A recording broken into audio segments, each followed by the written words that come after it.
the Honorable Dato Paramjit Singh, Founder and Chief Executive Director of Asia Pacific University, our esteemed speakers, university representatives, organizing committee, and all participants. A very good morning to you.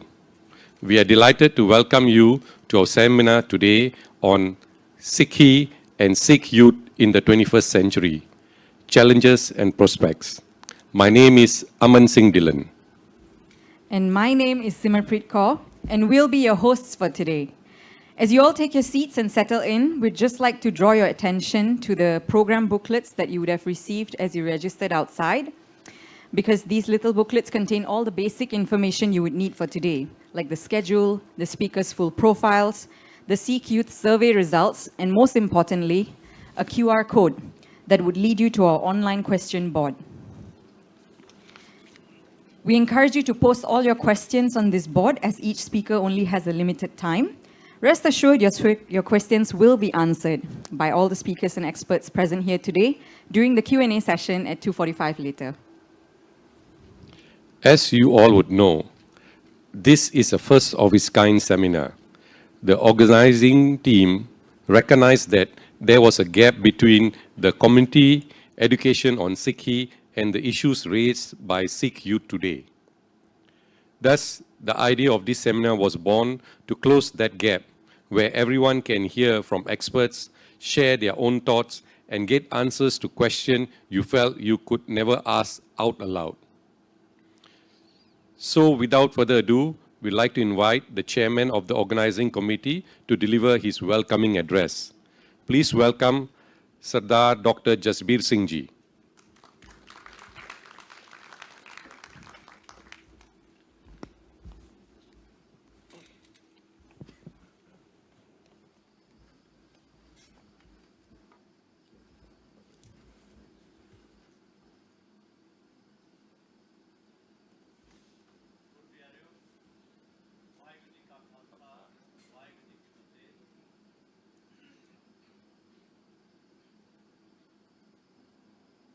Sorry, Waheguru Ji Ka Khalsa, Waheguru Ji Ki Fateh.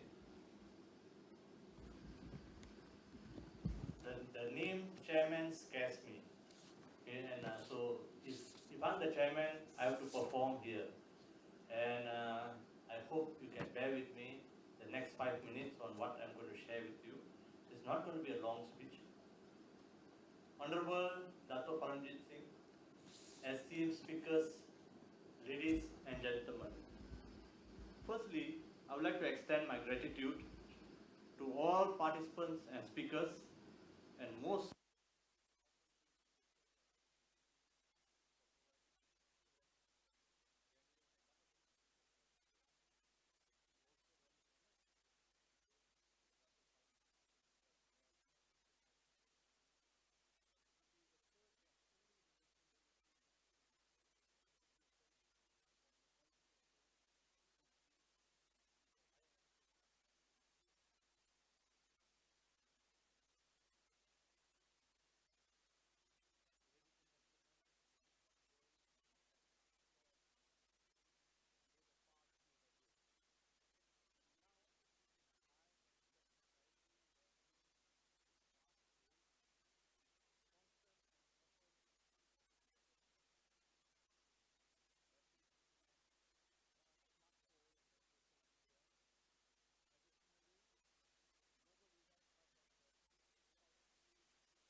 we describe using the VUCA acronym, which stands for V, volatile, change is rapid and unpredictable, and its nature and extent. U, uncertain, the present is unclear and the future is uncertain. C, complex, many different interconnected factors come into play with the potential to cause chaos and confusion. A, ambiguous, there is a lack of clarity or awareness about situation. It's very important that we, not only the youth, understand what lies ahead of us. And being a Sikh, we need to understand what is important for us and what the Gurus has left for us to explore. It's important that we understand what the Gurus have shared with us, and most important is how do we apply what they have shared with us. Guru Pyareo, a survey was conducted and the results will be shared soon, and from there you can understand and see what the needs of our youth are and where all of us need to focus and to ensure that our youth get what they want, and also very important, the youth themselves explore to be agile, to adapt and adopt in the near future. Change is very, very important and you cannot do away with it. Today's seminar is timely for us to reflect on what we need to do to be prepared for the future or to gauge, to find out if we are ready. We have good speakers who will share useful and important insights on what we need to be ready for the future. Let us sit back and acquire the right knowledge on how best to face what will come to meet, greet or scare us. Thank you and have a wonderful time ahead. Waheguru Ji Ka Khalsa, Waheguru Ji Ki Fateh. Thank you, Dr. Jasbir, for the very warm welcome. Now we'd like to invite on stage the Honorable Dr. Paramjit Singh to deliver his opening address and officiate our seminar today. Doctor.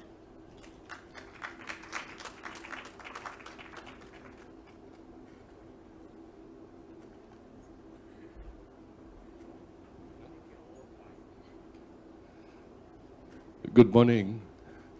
I just asked how much time I have. I'm told 20 minutes, and then I'm told take your time. That's a very dangerous suggestion because I won't get off the stage. First of all, thank you for being here.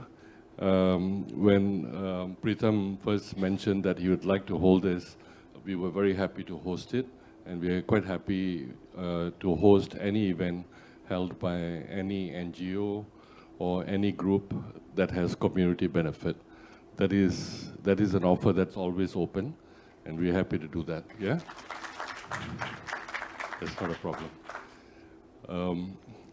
I'm not standing here to do a speech. I didn't prepare anything, but I would just like to share some ideas, and especially those relevant to young people.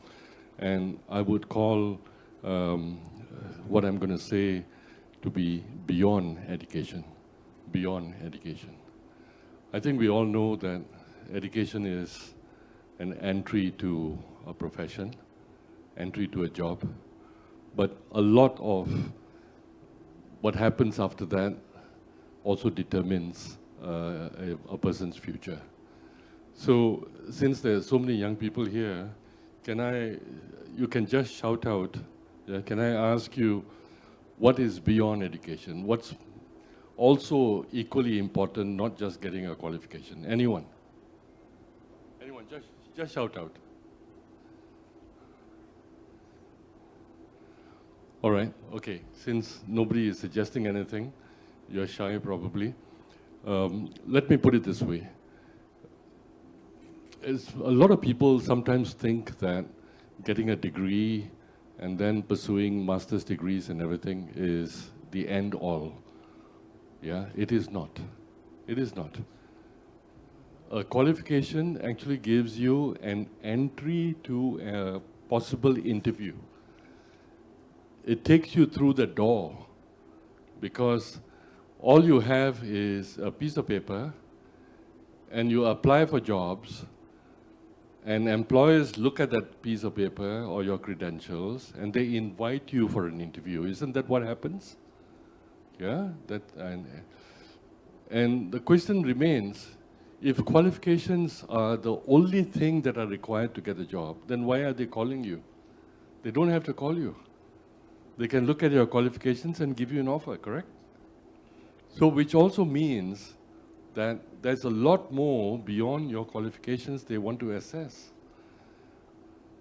You walk into a room and they look at you, the way you carry yourself. They sit there and they ask you questions. And those questions often relate to something that is important for the job, characteristics for the job, yeah? And that's what happens. And those characteristics are sometimes they're totally missed out. We think that gaining a qualifications is good enough. That's not all. That's important, but that is not all. As years go by, qualifications become less and less important. Employers are more interested in your experience. But on day one, all right, so on day one, what do employers expect to see before they give you an offer? They've seen your qualifications. They're not interested in talking about that anymore. They've shortlisted you. So the moment you walk through the door, they're looking at how you carry yourself. And you sit in front of them, they're trying to assess your level of confidence, yeah, your ability to communicate, and all those factors come in. But this is where, you know, I run a university, and I've been doing this for the last 42 years. And I've seen students that have become successful and not so successful. Everybody's successful. I mean, that much I'll tell you. They're all successful. Some of them have moved so far forward. Some of them are successful, but have not moved as far forward.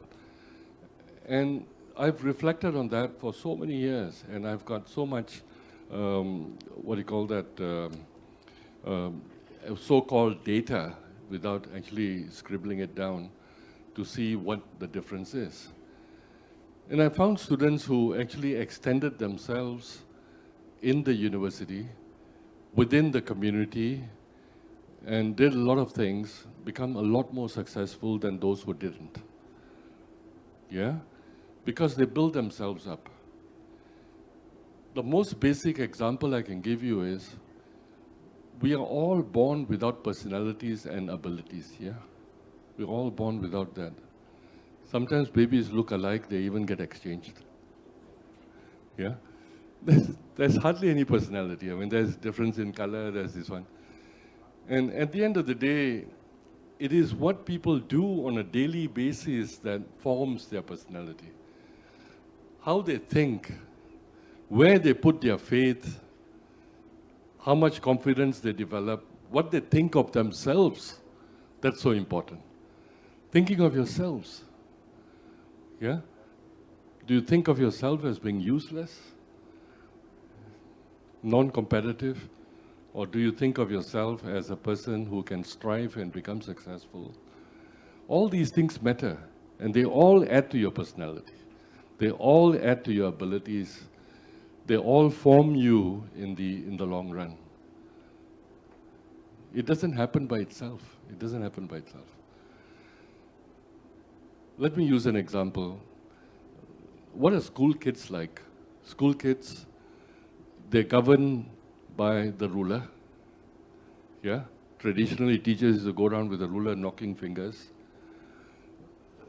They're governed by the fear of the headmaster, the fear of teachers, the fear of not doing your homework, the fear of everything, the fear of taking report cards home and making sure that your parents will sign it off. Those are our formative years, yeah, but a very high level of discipline being put into children or not, or whatever. But then you look at the other end of the spectrum, the professional world, which is where you are heading towards. What do they want? They want confidence. They want people who can think and are not governed by a ruler. They want self-discipline, not governed by a ruler. Yeah? They need professionalism. They don't want to tell you every day that your shoes are dirty. They don't check all that. Yeah? They expect you to come with it. So on the one hand, we've been all regimented, told what to do. At the other end of the spectrum, in your professional life, you're expected to perform, you're expected to think, you're expected to be disciplined, you're expected to be everything. Otherwise, you lose your job if there's an extreme, or you don't succeed in life. Yeah, you don't form credentials about yourself. So, the university or a college is between school and the professional world. Agree? That's where transformation takes place. That's where we must transform ourselves. And those of you who are in university today, hear my words very carefully. This is where you need to extend yourself and transform yourself. You got to shed your school's kid image, shooting rubber bands at teachers and scribbling graffiti all over the place. That's not going to work anymore. If you go around APU, there's no graffiti. Not because we have cameras, but because we have a culture. The culture doesn't demand that. We respect our students. We don't carry rulers around. We sit and eat with them. We sit and talk with them. All right? We have mutual respect. We want them to grow up. We don't want to regiment them because we are preparing them for the outside world. Regimentation will not work. Hierarchical cultures will not work. That's in school. So universities that do not prepare students with that transformation often don't succeed in life. Students don't succeed in life. And that's when unemployment happens. That's when underemployment happens. So what really happens is, in a very traditional, let's say in an extreme traditional environment of a university, they take students from SPM or STPM, they've got the qualifications, they've got the credits, they've got the A's and everything. They bring them in, and if all the university does is provide lectures, and then give assignments, pass, fail, give exams, pass and fail, and all those who pass, they come up to stage and get their degrees. They have just graduated school kids with degrees. No transformation has happened. Nothing has happened to the mindsets. Nothing has happened to the child or the graduate. He's a school kid with a degree. Now he walks into an interview, he behaves like a school kid, scared, can't carry himself, can't communicate. Yeah? Sees the interviewer as a headmaster. Yeah, intimidating. So transformation is so important that 3 or 4 years in a university or a college is the transformation between a school kid and a professional. What employers want are not school kids with degrees, but professionals with degrees. So where does this professionalism develop? It develops in the university. It is that environment. Yeah? So that's why, I mean, I'm not here to sell APU, okay? Don't get me wrong. But I'm just going to use it as an example. From day one, we have treated this to be a transformational environment. An environment in which we can create an ecosystem that's conducive to changing the mindsets, yeah? And making sure that they are confident. A lot of parents often tell us, what have you done to our child? It's amazing. I was trying to get him to do X, Y, and Z for the last 10 years, 15 years, we couldn't, but he's now doing it on his own. We didn't use a ruler. We didn't use a ruler. It is the dominant culture that imposes this on people themselves, all right?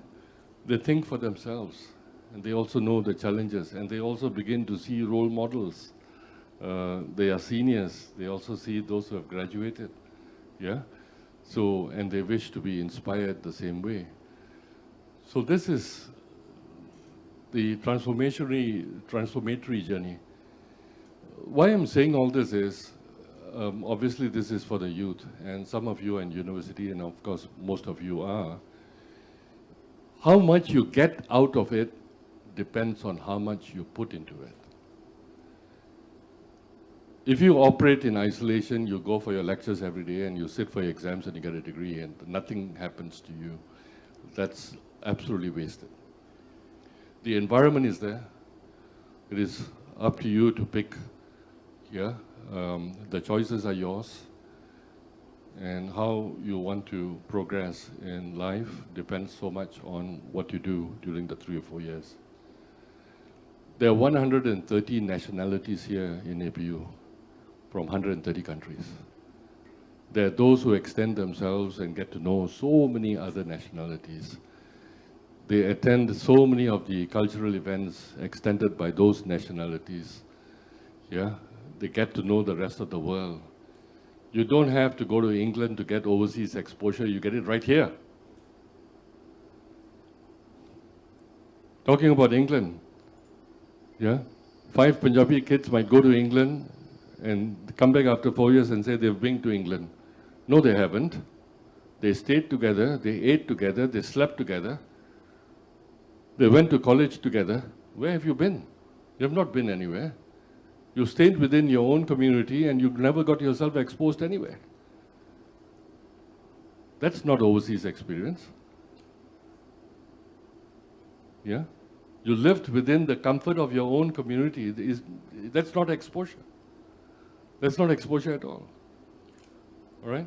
So there is community here. There is so much one can learn from each other. And there's so much that is done during courses that fosters teamwork, that again ensures there's peer learning. As you go forward, today you learn from lecturers, tomorrow you learn from whom? You learn from your peers. If you have not learned how to solve issues at your peer level and you want to run to your tuition teacher all the time, then you're not going to learn anything. So, future is peer learning. Here we make students do presentations right from first year onwards, not in the final year project. First year onwards. Confidence builds up. We learn how to talk, we learn how to present, we learn how to do a lot of things. And if there's wrong behavior, we sit and counsel people. We talk to them and try to make sense out of it. Okay? So this is the type of thing, how much you get out of it depends on how much you put into it. Okay? And then, just this morning I read an article by Jeff Bezos, yeah? And he talked about passion. And he says, always look for your passion. But passion also has to be within a framework. Passion simply cannot be a situation which is totally impractical in this world. All right? But within what you have done, look for your passion.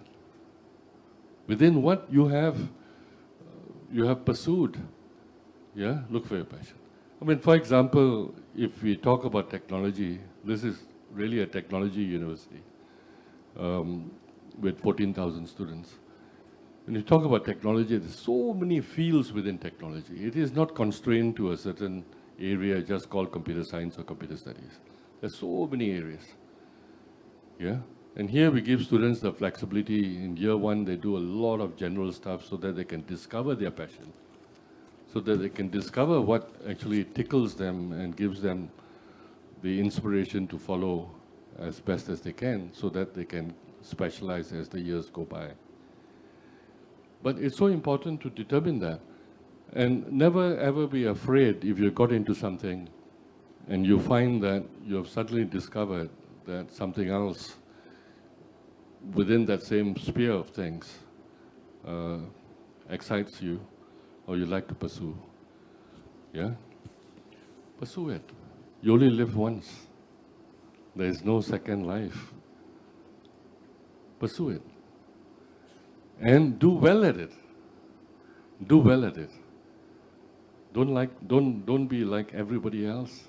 Be different. And you can only be different if you're doing something that excites you, that gives you a sense of purpose. And that's so important. Our own daughter, my wife is here, our own daughter, she did her studies and then did her PhD in neuroscience, and she became a neuroscientist. But she liked the brain and mind. She likes work on the brain and mind. And that's what she wanted from young. So she pursued that. But then realized that after doing a PhD in neuroscience and becoming a neuroscientist, all that work was research work. Research. Finding the causes of dementia, finding why young people get mental issues, finding ways of how to discover mental issues in youth and all that. And she says, this is all research, you know? And you've got to apply for grants. She said, I really like to solve people's problems, but this is all research. Then she found that she wants to be a clinical psychologist, which is also got to do with brain and mind, which means you've got to go back to university. And she consulted us, and we said, look, it's your life. You decide. If that's what you think you like to do in the rest of your life, that's great. If you want to be helping people, that's great. That's what she wants to do. She said, I've learned enough about the brain and the mind. I want to help people. But my work doesn't take me there. It's all research. So, you see, she's following her passion. Yeah? In her late 30s, she's doing another degree to become a clinical psychologist, which is fine. So she'll be happy the rest of her life. She'll be helping people. And that's what she really wants to do. So like that, if you discover your innate passion later on in life, don't be afraid. Don't be afraid to pursue uncharted waters and go back to uni again. All right? Don't stick to what you're doing. I'm a very happy person because 42 years I discovered that, you know, helping people to get educated in areas where private colleges were not doing. In the 1980s, nobody wanted to get into IT education because it's expensive. Every college wanted to run business courses, accounting courses, but IT, you required computers. Computers were expensive. So I found that there was a gap there in private education. And even today, there's a huge gap. Nobody is willing to invest in equipment that is highly specialized because it's expensive. And getting people to teach highly specialized subjects are also expensive. Everything is expensive, so nobody wants to do it. So we're doing it.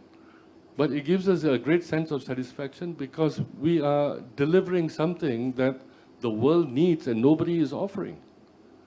And we're making people successful because they're filling up a gap which is much needed, and they become very successful graduates. So I get a strong sense of satisfaction. So I didn't change. I just pursued. And I'm still pursuing, and I'll carry on pursuing. It's a great sense of satisfaction to see that you are changing lives. These guys are going out with a piece of paper and they're becoming great people. They're earning good salaries. Sometimes I meet parents and they say, you know, my son was here 20 years ago. I said, is he doing well? Oh yeah, he's doing well. Yeah, keep hearing that all the time. So we're only interested in ensuring that our graduates have done well. And we draw a lot of satisfaction from that.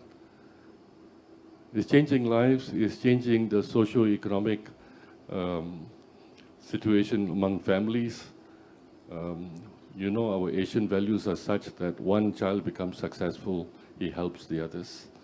So like that, with above average income, they do well and they are able to change the landscape of the families. So guys, all I have to say is, I mean, those who are here at my age, of course, I'm not talking to you, I'm talking to the young guys, you know, do what you think gives you a sense of purpose. Do what you think gives you a sense of direction and something that will satisfy you the rest of your life. All right? But be practical about it. Yeah? Don't think of something that will not earn you any income. Then, of course, you can't live. Yeah?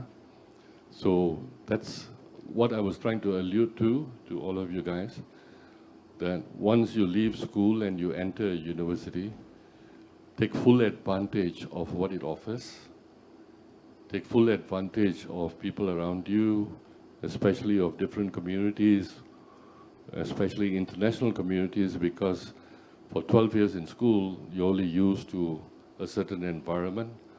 The world is much bigger than our country. The world is much bigger than our own community. There's a lot to learn from others. And the more you pick up, the better off you become. Don't be so academic about things that all you want to do is get a distinction in a degree. There's a lot more that you should experience in university life. Extend yourself, take full advantage of what it has to offer. And remember that at the end of the day, employers want professionals.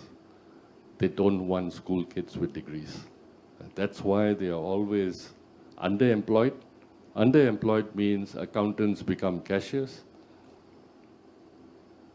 Happens, all right? And business administration graduates become clerks.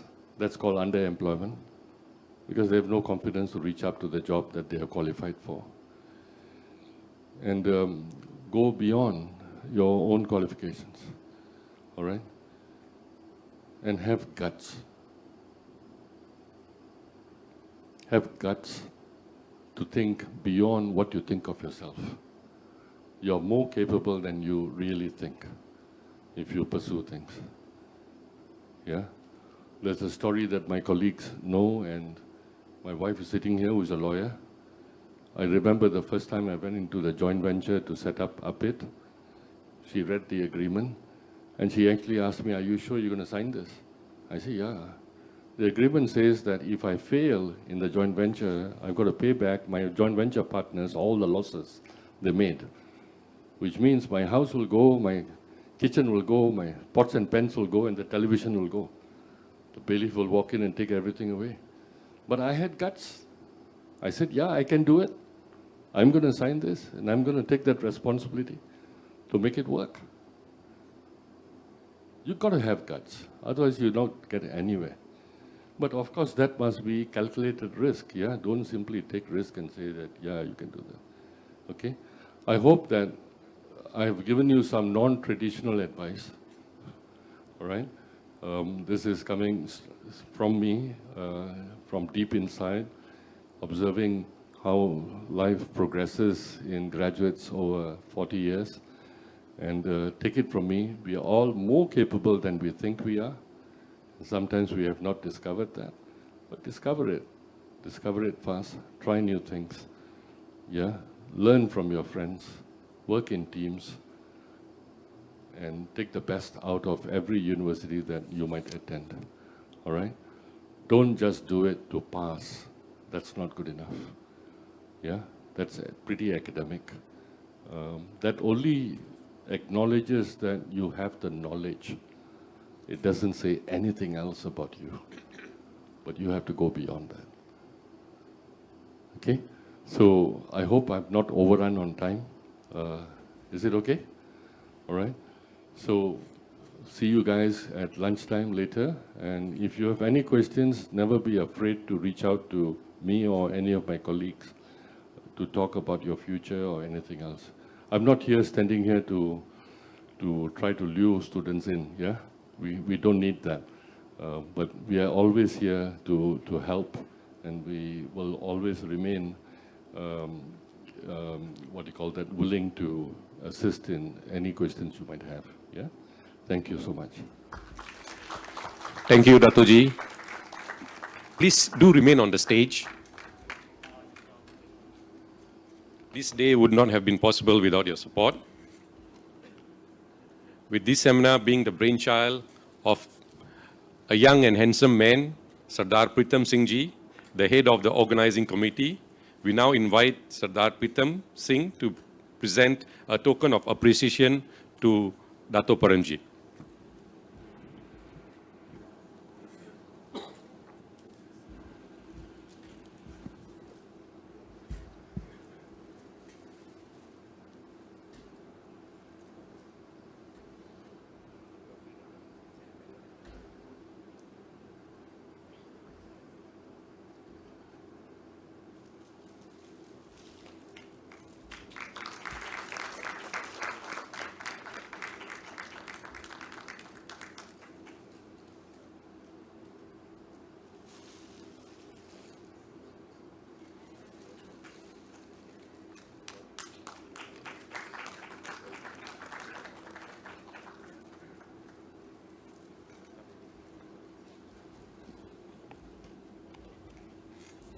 Thank you, Datuk Paramjit and Sardar Pritam Singh Ji. Before we begin our first session, we'd like to remind everyone that each speaker only has a limited time. Therefore, please use the online question board to post all your questions. Any questions will be addressed during the Q&A at 2:45 p.m. later.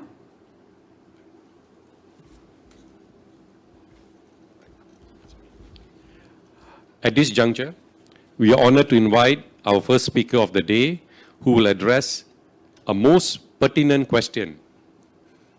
Siki in the 21st century. Relevant? He is an accomplished professional and known author whose achievements are better articulated in the program book. Please welcome Dr. Karminder Singh Dhillon.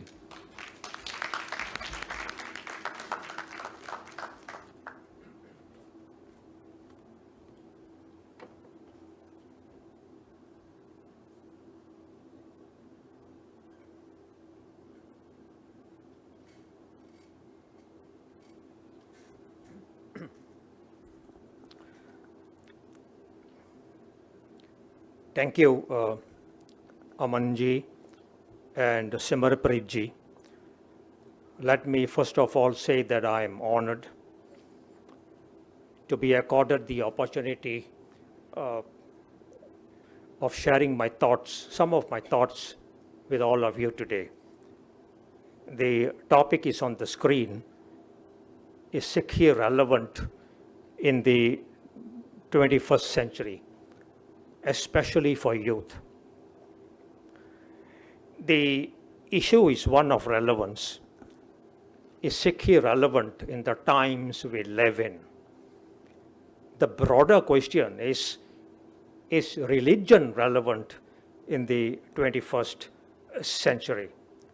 So when the question is one of relevance, then it can be resolved by looking for the compatibility factor. Is religion compatible with the 21st century? Is the 21st century compatible with religion, with Sikhi? To find the compatibility factor, we will need to conduct two tests. The first one is what I call the character test. And the second one is what we can all call the requirements test. In the character test, what we do is we look for the character and nature of the 21st century. And then we look at the defining characteristics of religion and then try to see if they are compatible with each other. In the requirements test, we look for traits, behaviors that are required to live successfully in the 21st century and see if religion contributes towards these traits or hinders them.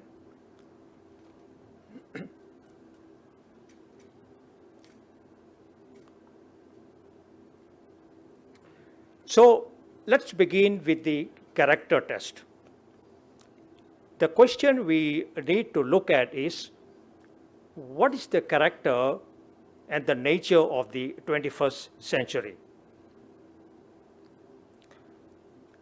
Now, a whole lot can be said about this. Each and every one of you seated in the auditorium here would undoubtedly be able to list out a whole laundry list of characteristics. Yeah, technology, the internet, the social media, science, medical progress, development, and so on and so forth. But if you go down to the molecular level, or if you like the DNA level, then the 21st century is defined by logic, reason, and justification. It's an age where logic rules. If you have no logic in your argument, in your stance, or in your position, then you have no position, you have no stance, and you have no argument. So it's going to apply to me. At the end of the day, if you decide that I have no logic in my presentation that I'm making to you, then I would have had no presentation. Second, it's the age of reason. Everything has to be reasoned. We solve our problems in life by reasoning them out. Reasoning involves, first of all, analyzing, and secondly, evaluating information, considering different perspectives, different options, and then making judgments based on evidence and reasoning. Reasoning is essential for making sound judgments and developing effective solutions to the complex problems that we encounter on a daily basis. Reasoning is a tool we need to make sense of the world around us. In short, reasoning is a vital component to living a happy and a fulfilling life. The final basic or molecular character of the 21st century is justification. Justification is a systematic process of applying evaluative criteria to knowledge claims. 21st century living requires that every knowledge claim that's out there be evaluated by you before it is accepted. Not coincidentally, the 21st century has got these characteristics, and these are also the building blocks. Logic, reason, and justification are also the building blocks of science. That is why most of us would like to refer to the 21st century as a scientific century, or at least a century of scientific progress. Now, let's look at the characteristics that define religion. If logic is the molecular structure of the 21st century, the equivalent in religion is faith. You cannot have religion without faith, and you cannot be religious without faith. As for reason, the second molecular structure of the 21st century, its equivalent is belief. Again, you cannot have religion without belief either, and you cannot be religious without belief. If you reason it logically, you go back on the left side of the screen, if you reason it logically, then your position would be this: if you believe, it means you don't know. And if you know, you don't need to believe. But from the perspective of religion on this side, there is no place for logic and reason in religion, because its DNA consists of faith and belief. Finally, justification. So I said that justification was a systematic process of applying evaluative criteria to all the knowledge claims that are out there.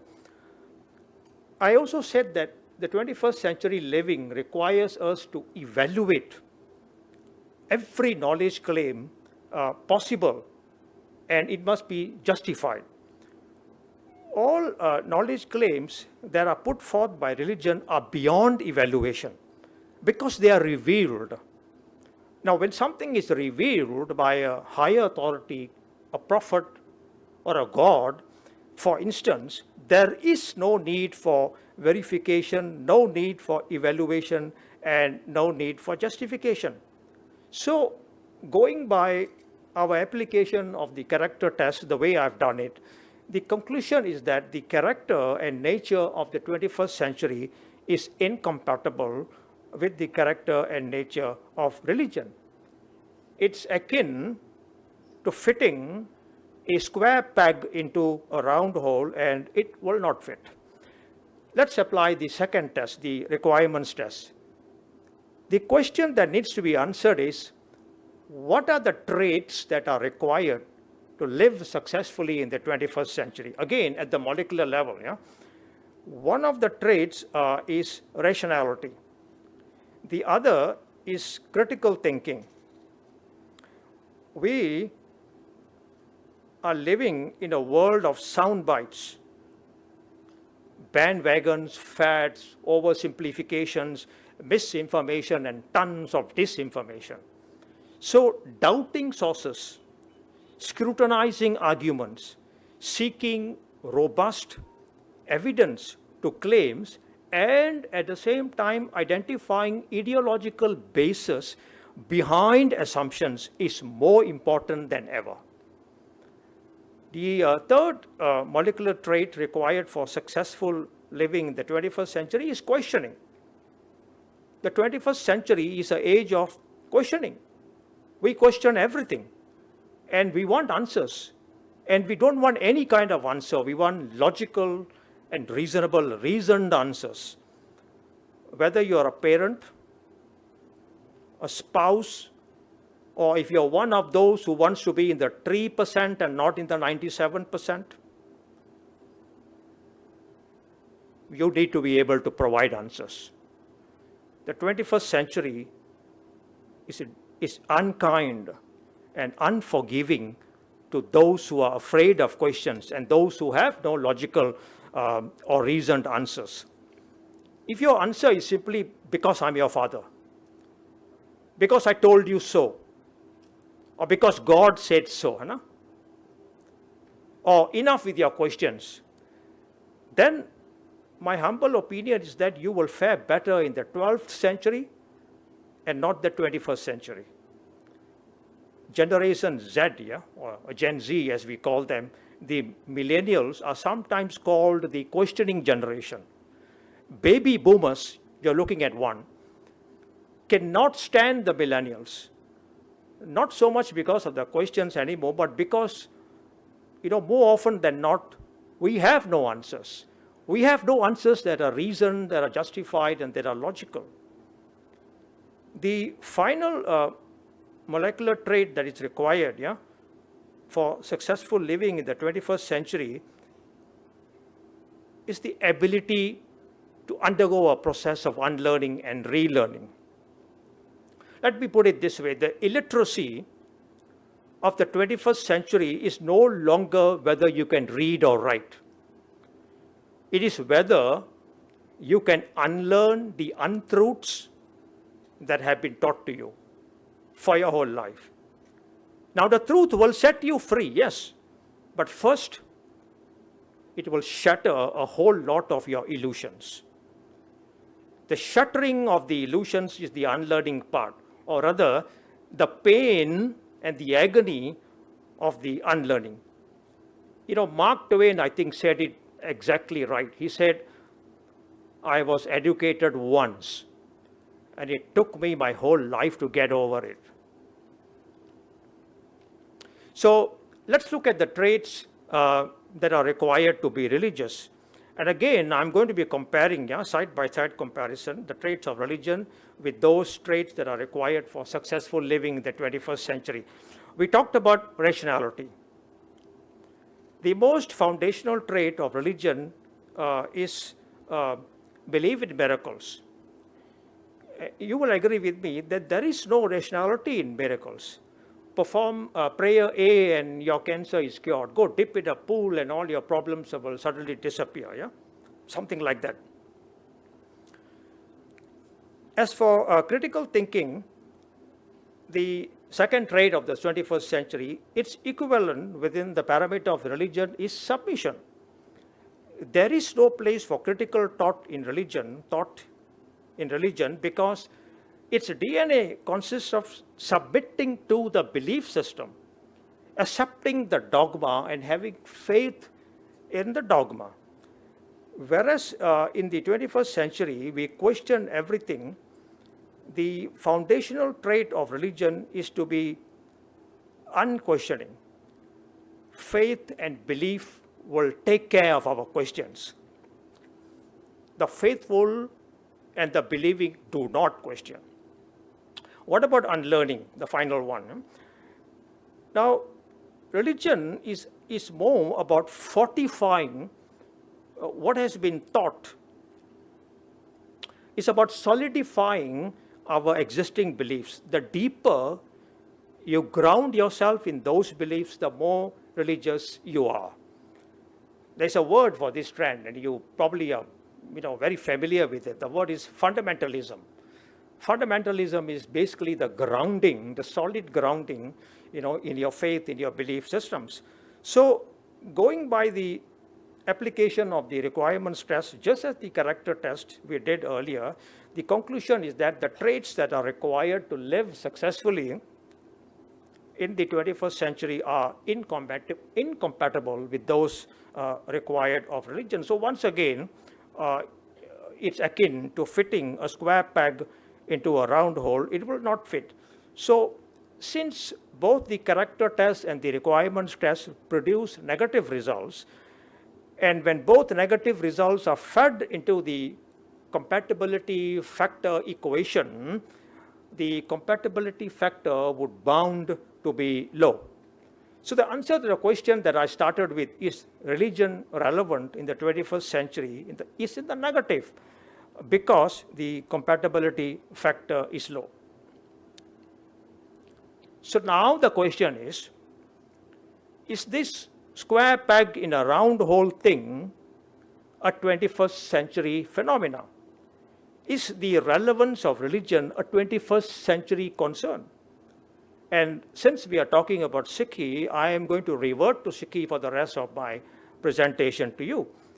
So let's revert to Guru Nanak to get the answer to this question. But first we will need to step back a little, yeah? You will all agree with me that the house of religion stands on 4 primary pillars. And let's look at these pillars one by one. The first is ritual. There can be no religion without a prescribed set of rituals. The second pillar is symbols. Every religion prescribes a set of symbols to be worn or displayed in some other way. The third pillar is dogma. Every religion has a doctrine of faith, a doctrine of morality. Dogma is a set of beliefs that is accepted without question, without doubt by a religious organization. And the fourth pillar is clergy. The clergy basically run the organizations of religious worship. In a way, they run the religion. They are the intermediaries between you and the higher authority, whatever it is. Now let's look at what Guru Nanak said about these pillars. Now, some of you are probably aware, Guru Nanak has 947 Shabads in the Sikh scripture, the Sri Guru Granth Sahib Ji. He has not spared a single ritual. He critiqued just about every ritual he came across. He critiqued the simplest ritual of plucking live flowers to be offered to, inanimate objects.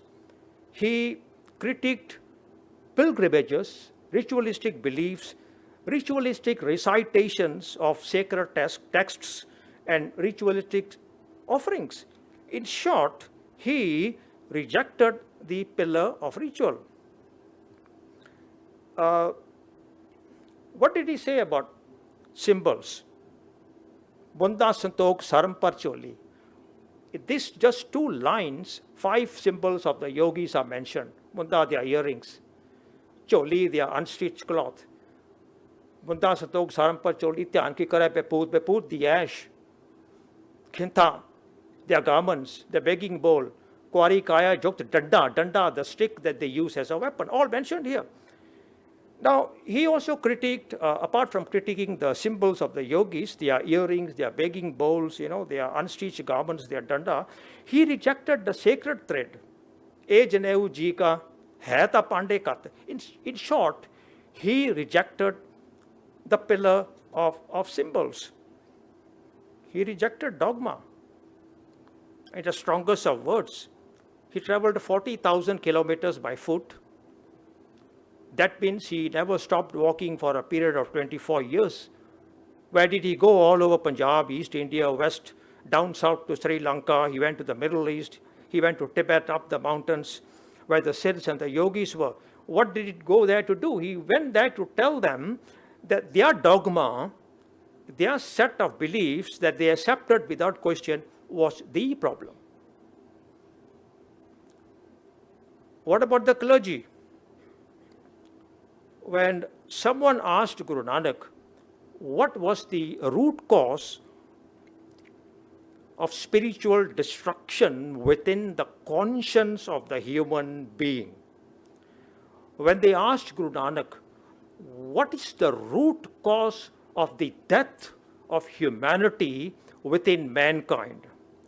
Guru Nanak's answer was to call out the clergy of the three major religions of India during his period, 1469, by name, and hold them responsible. Kadi, Kood bol malakhai.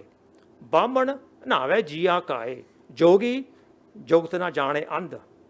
Tine, ujade ka band. Ujada is a Punjabi word for devastation, for annihilation, for total and absolute destruction. You can't find a word, this is the word, ujada.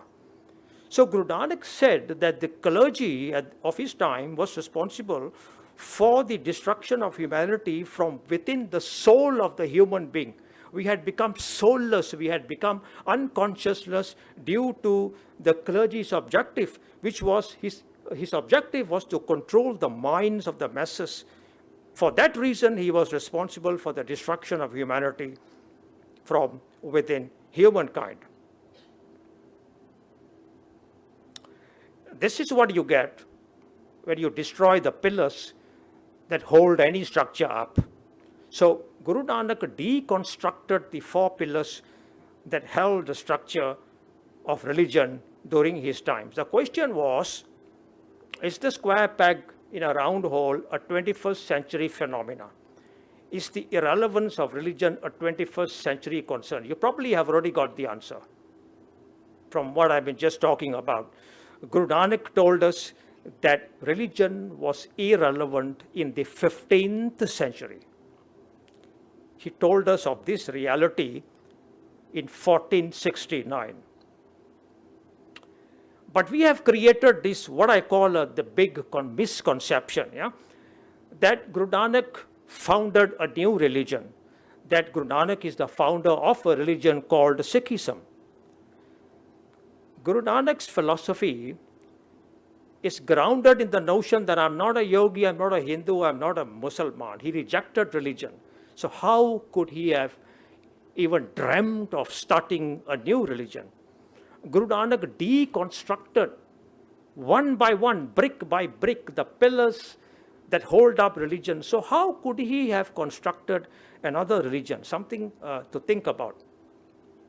But this is the character of the religion of Guru Nanak today. And this is the reason why we are here asking the question, and the reason why I'm wasting your time practically trying to answer the question. Because this is the nature of, if this wasn't the nature, there would be no need for me to be talking to you at all. So we reconstructed the pillars of religion that Guru Nanak had systematically dismantled. We brought back all the rituals that Guru Nanak rejected. We copied virtually every ritual from other religions, and of course we invented, we modified some and more of our own. You see, when the Christians marry, they exchange rings, When our Hindu friends marry, they exchange garlands, the procedure of Jayamala.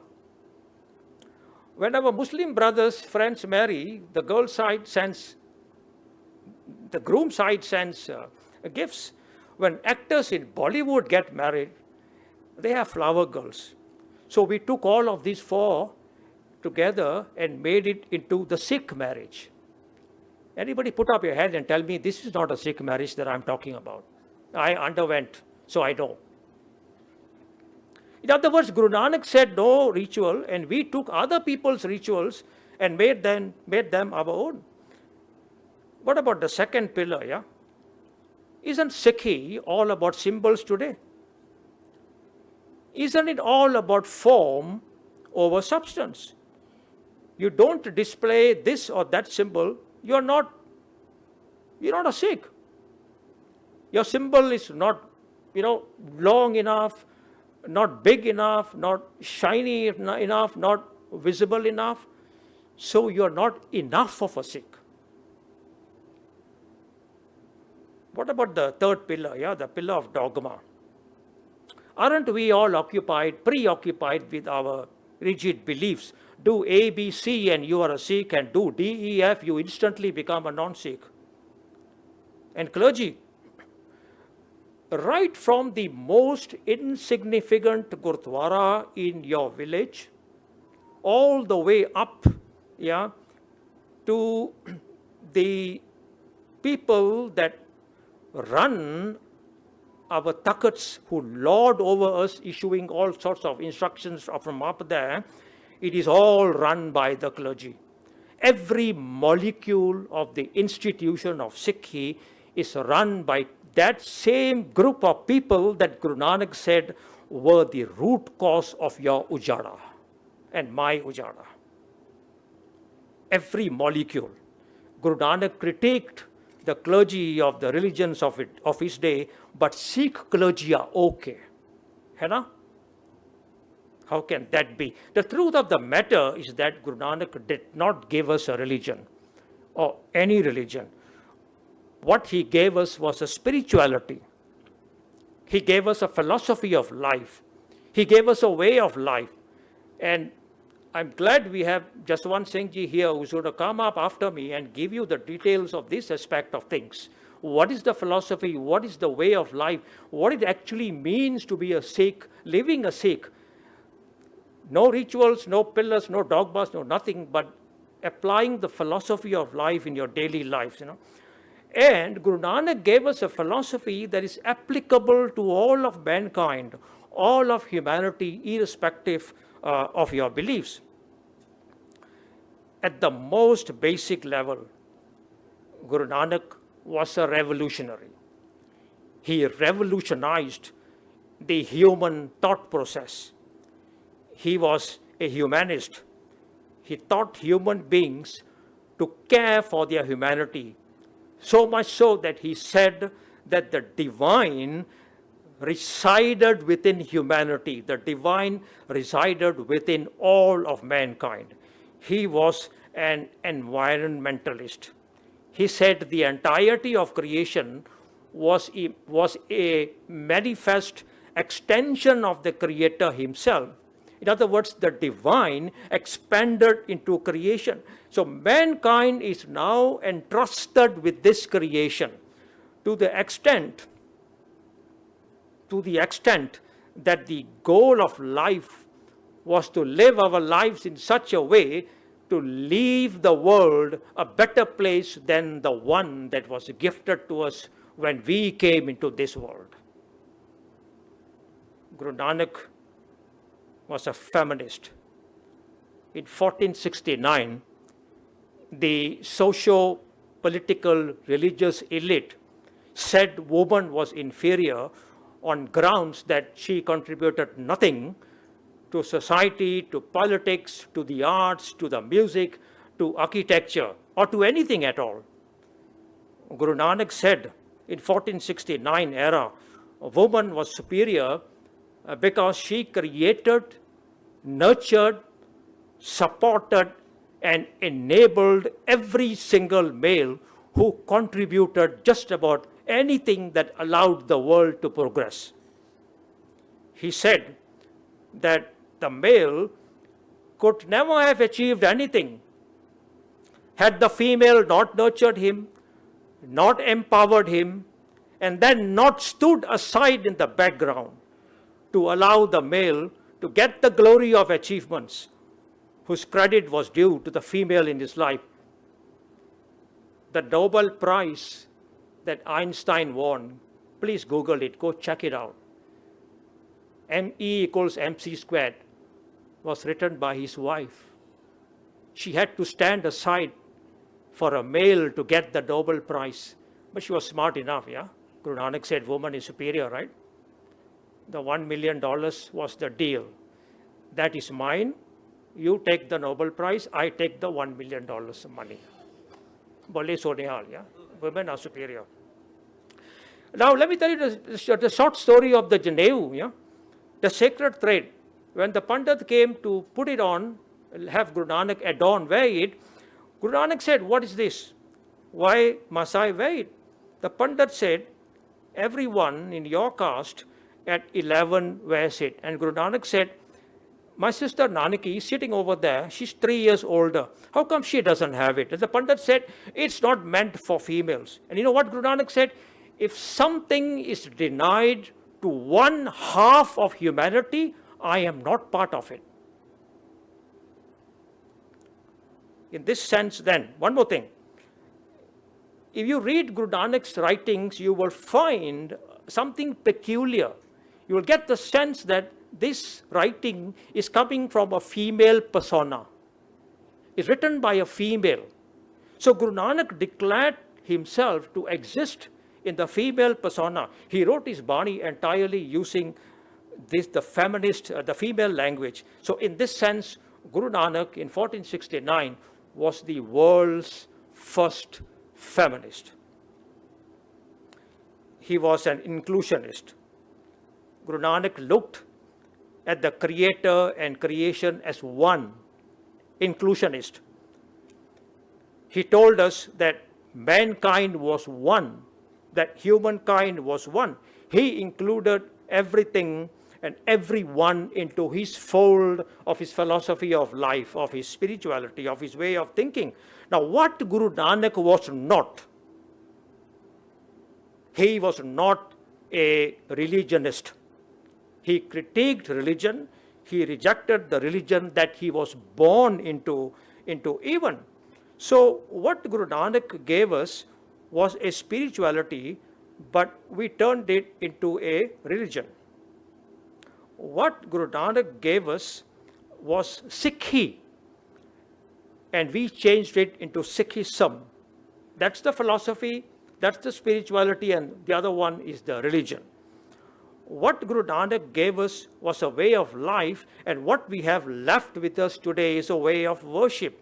What Guru Nanak gave us was a philosophy of life, and we turned it into ritual and dogma.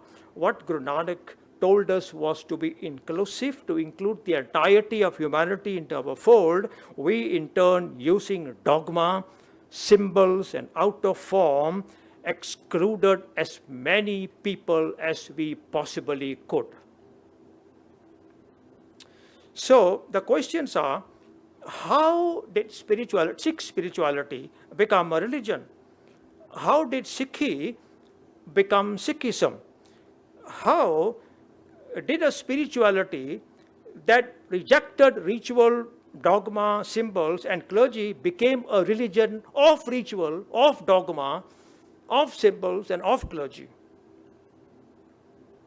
In other words, who hijacked Sikhi? I have written a whole book on it, 450 pages in all, to tell you the full story of the distortion and the corruption that Sikhi underwent in the last 300 years. The story of how it happened, when it happened, and who were the hijackers. We spent 20 ringgit to publish this in hard copy, so it's being offered at 20 ringgit at the counter outside there during the break session.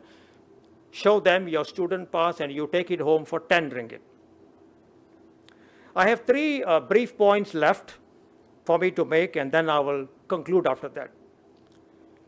We said that rationality, critical thinking, and questioning were the skills that were required to live in the 21st century. Now, if you made an effort to understand the messages, the counsel, the advice within Gurbani, you will find that it is constructed, they are all constructed on the basis of rationality, critical thinking, and questioning. And I learned many lessons in rationality, in critical thinking and questioning, when I began to understand just the first page, the first pauri of the first page of the first Bani of Sri Guru Granth Sahib Ji. Starts off with Socha Sochana Hovai. I cannot cleanse my inner self by taking ritualistic baths. A ritualistic bath can cleanse my external self, but it will not cleanse my mind of its impurities. See the critique of the ritual? See the logic? See the rationale? Pukya Poknau 3, the second verse. I will never have enough even after I have gotten all that I wanted. Pukya Poknau 3. We all sort of know when to start accumulating, but we really don't know when to stop. See the logic? See the rationality? Chuppa chupna ho vai. Inner silence, which is a prerequisite, of advancement, of progress, of peace, of solitude, of sahaj in Punjabi. Chuppa chopna hoi, inner silence cannot be attained by outer silence. All of us often sit silent as you guys are, but only you know what a storm of ideas, is raging in your minds right now. See the rationality of it all? The third point on the slide, questioning.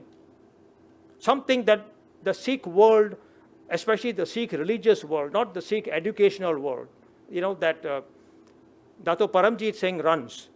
That one doesn't have this problem. The Sikh religious world has a major problem with questioning. Just on the first page of the Sri Guru Granth Sahib Ji, there are three major questions. The scripture starts with questions. First page, three questions on the first page. Kev sachiara hoiye, question. Mohon ke bolan boliye, question. Fir ke agge rakhiya, question. First three questions on the first page. And the Sikh world has problems with questions. Pyareo, Guru Nanak's philosophy originated from questions. Now, perhaps some of you are asking, if you, Dr. K, are telling us that religion is not compatible with the 21st century, but spirituality is, then what is the difference between them both? So let me just give you a very basic rundown. There's a big story out there, but this is just a very foundational sort of a rundown, yeah? Now, spirituality results in the birth of an authentic self. Let that sink in for a while. Religion creates a conditioned, dogmatic, and a self-righteous self. One who feels superior as when compared to those who do not subscribe to his or her dogma. Spirituality is about building humanity and living humanity. Religion is about building a group and living by the dictates of the group. Spirituality is about how I should live, about the meaning of life. Where do I find it, the meaning of life?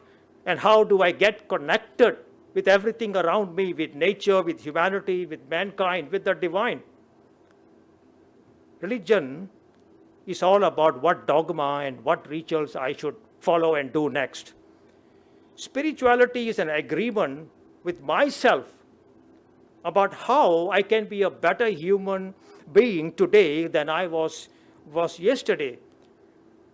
Religion is an agreement between a group of people about how our religion is better than that of others and how ours leads to heaven and everybody else is just on their way to hell. If you're asking me now, where can Sikh spirituality be found?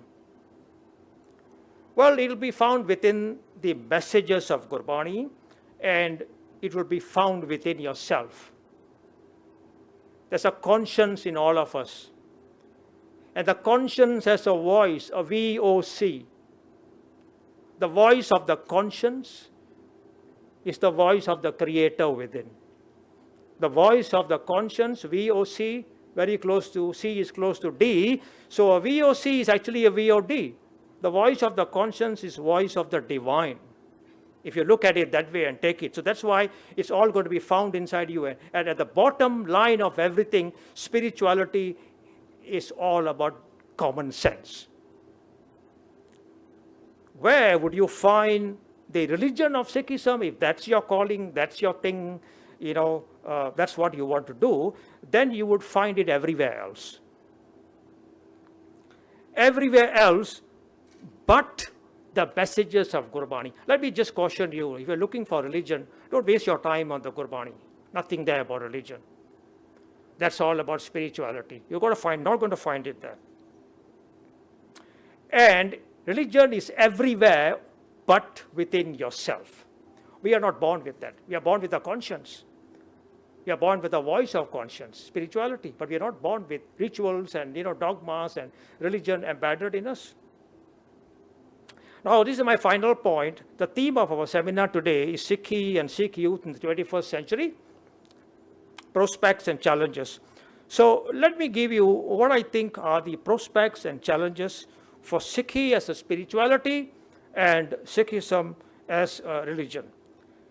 First, Sikhism, the religion, will continue to be part and parcel of us. It's not going anywhere. It will grow horizontally.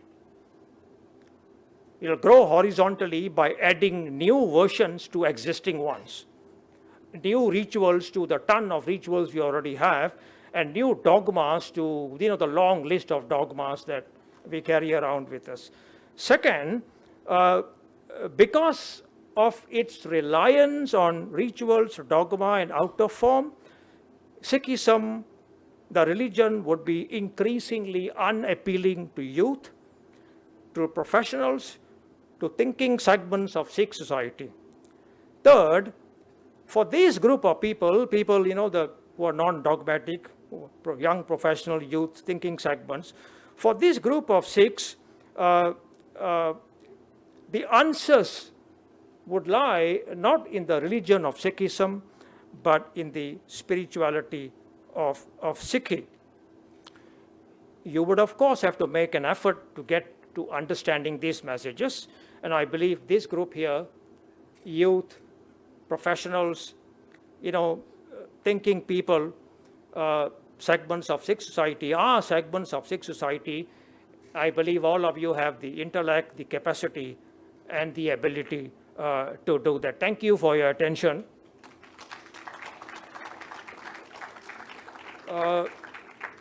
Okay, I have got, I'm stopping here now to spend about 5 minutes or so.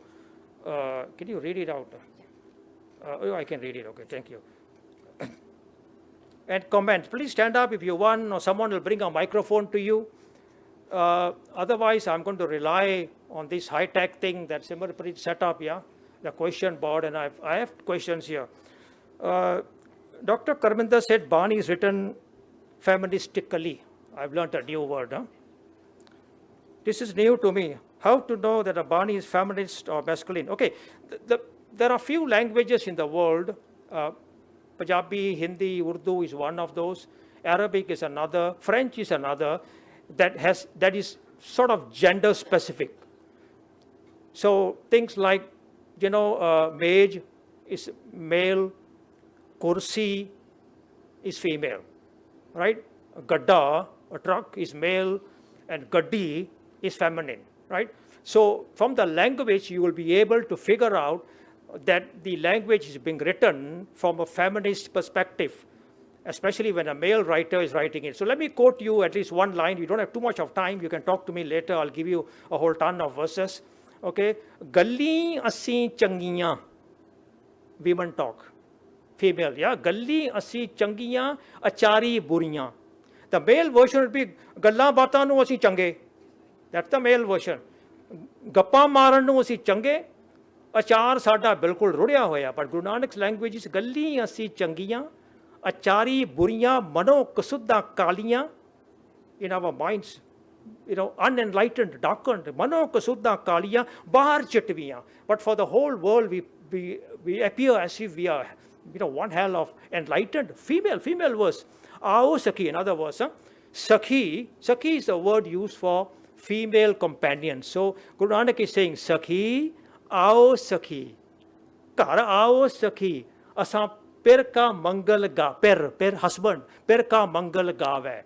Let's communicate Actually, the reference here is to the conscience, because the conscience in Sikh philosophy is feminine. So I hope I help you, put you on the track, and you will do your searching. Can we take one more? One more question, yeah? Then I'm going to sit down. Because as the MCs keep telling you, we have a specific 1 hour session devoted to just you guys taking on the mic and asking us all the questions. Where's the question? If they don't have, then I'll take no more. Okay, so we're running out of time. I'm going to wind up here. Thank you very much for your kind attention. Yeah, over to you, Amanji and Simarpreet ji.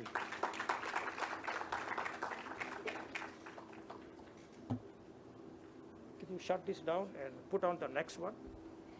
Thank you, Dr. Karminder, for presenting us with ideas that were thought-provoking, critical, and stimulating.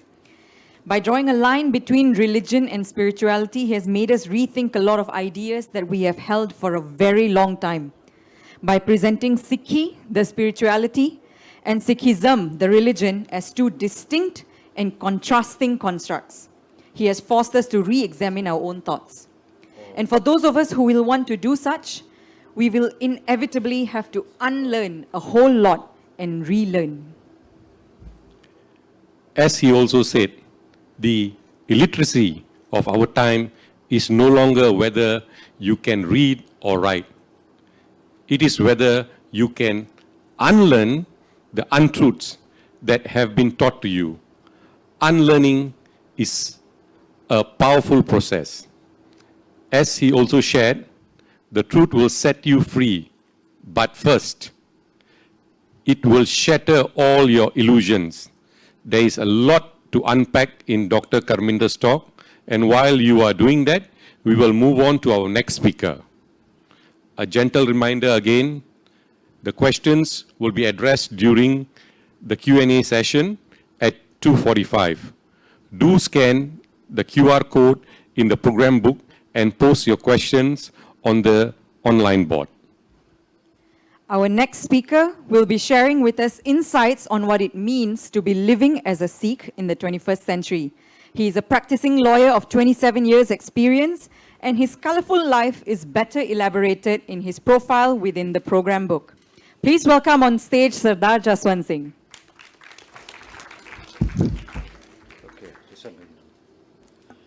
Vaheguru Ji ka Khalsa, Vaheguru Ji ki Fateh. Thank you very much for having me today here.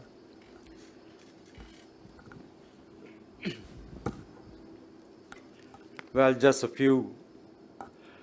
Before I move on, there'll be 3 things which I'll be emphasizing in my whatever I'm going to share with you. Firstly, that Sikhi is a way of life, which somewhat been covered by Dr. Karminder. Second, who is our Guru, and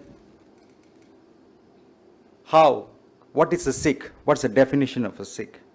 And the thirdly, which I'm going to emphasize on, is humanity progresses by inculcating divine virtues within Sri Guru Granth Sahib. So just before that, some introduction and definitions, so we'll understand what is being talked here. Gurbani talks about evolution. If we read Gurbani, Guru Nanak has stated about the Big Bang, it is in Gurbani. Formation of life is also in Gurbani. If you read Asa Ki War, whoever reads Asa Ki War, it's written that the formation of life is from water.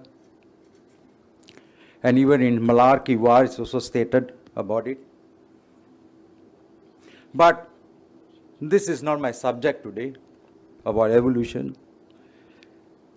When man came into being, there was evolution of the mind, the thinking process. Just after, like Dato stated earlier in his speech, welcoming speech, he said, when a child is born, there's no abilities and there's no personalities. It is later, they acquire later, the conditionings happen later. So it is not that the creator create a man and suddenly he is a very smart guy. It is not like that.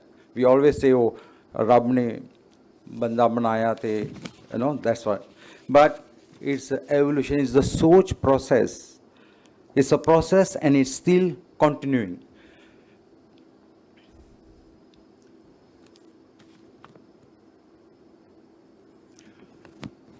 This I got it from, I took it from the history of the world by Darling Condorcet. He states here that, look at that, Gurbani talks about evolution, and if you look at that, the earlier Lucy, which was 3 million years ago, the first finding in Africa. Then in Germany they found Neanderthals, and they found there's kind of what they call that organized way how the humans react and all that, burial, and they have some rituals. And our first farmers, 10,000 BC, first civilization, growth of empires, and then came the expansion of knowledge in the year of 1400 to 1500. And this is the time Guru Nanak was born, 1469. Expansion of knowledge. And that's the time Guru Nanak ji wrote Bani, collected Bani from other pagas and all that. And he has, even as Dr. Karminder stated earlier, that in the first page itself there's a question. Kis chara hoiya ke kuda tutte pal hukum razai chalna Nanak likhya nal.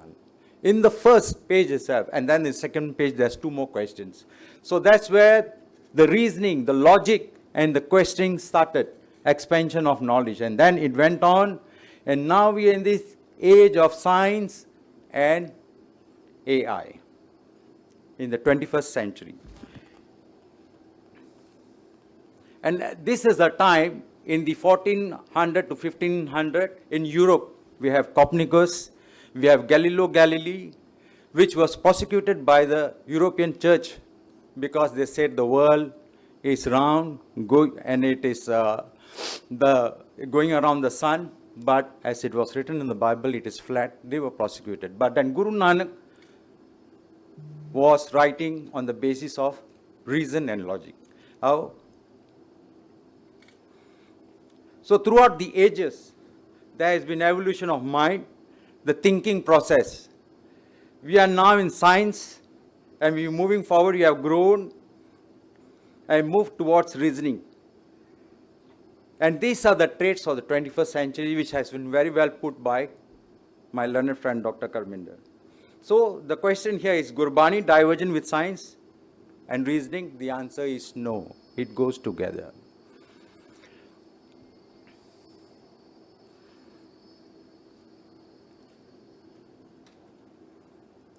What is the Siki? What is Siki? What's Gurbani's intent in Sri Guru Granth Sahib? Let's see that. The intent of Gurbani in Sri Guru Granth Sahib, which is written with tark, with logic, the Bhagavad gave the reasoning and all that. It is for encouraging,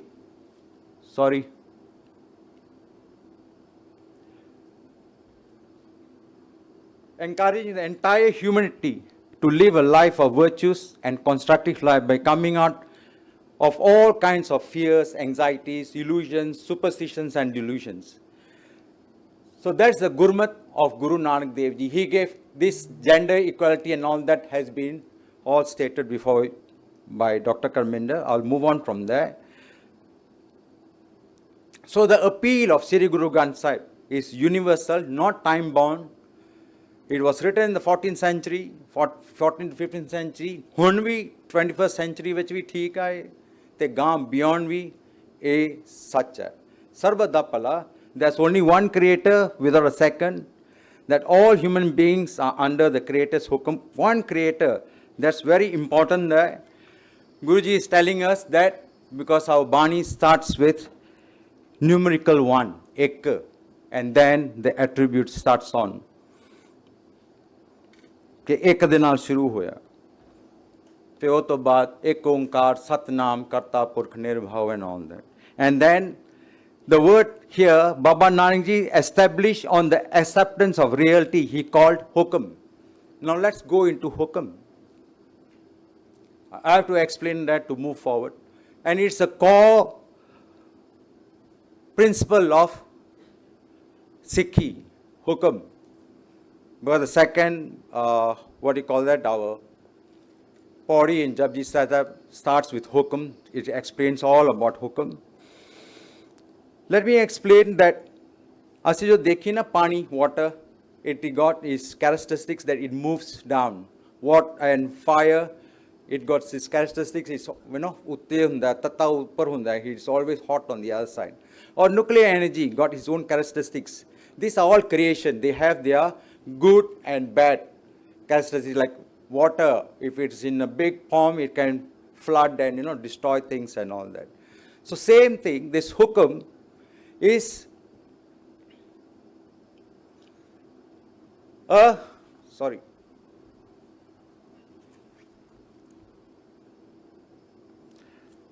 means a universal system rule of law in the cosmos. It's cosmic laws.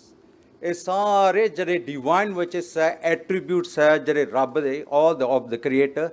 That's what he's talking about. That's called Hukum. And very important that,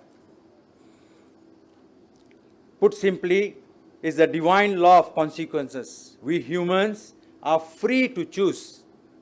We are free to choose, but we are not free from the consequences of our choice. ਅਸੀਂ choose ਕਰ ਸਕਦੇ ਹਾਂ, ਪਰ ਜਿਹੜਾ ਹੋਣਾ, I'll just give you an example. Let's say that you choose, you come here in the university and all that, you choose your course. Let's say you want to choose a course between law and medicine. So whatever you choose, that's how your life will move on. If you choose law, you have chosen that, you have to accept the way the life moves on by choosing law. Medicine, it will take you into a different manner. So you make the choice, but the consequences are not yours. It will follow because the Hukum will determine. So Guruji can say compliance, acceptance or living in harmony with Hukum is Raza. You accept it because you have made a choice. So whatever comes after that, how you react with your life and all that, you accept it because a choice, a decision was made by you. Moving on.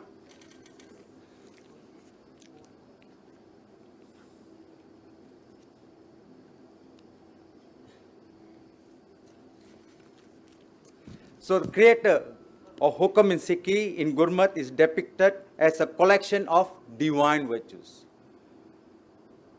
The sare divine virtues are in Sri Guru Granth Sahib. When we read Gurbani, the Upadesh, the messages within the Gurbani is divine virtues. The entire Sri Guru Granth Sahib provides a whole range of it. And then Gurbani urges us to become creator-like by cleansing our inner garbage, vikars. So let me put forward that what's the meaning of vikars? Vikars is all kinds of negativity, kam, krodh, lobh, moh, hankar, or your anxiety, your stress, your negativity, selfishness and all that, all kind of vikars, negativity, that's what is being stated there.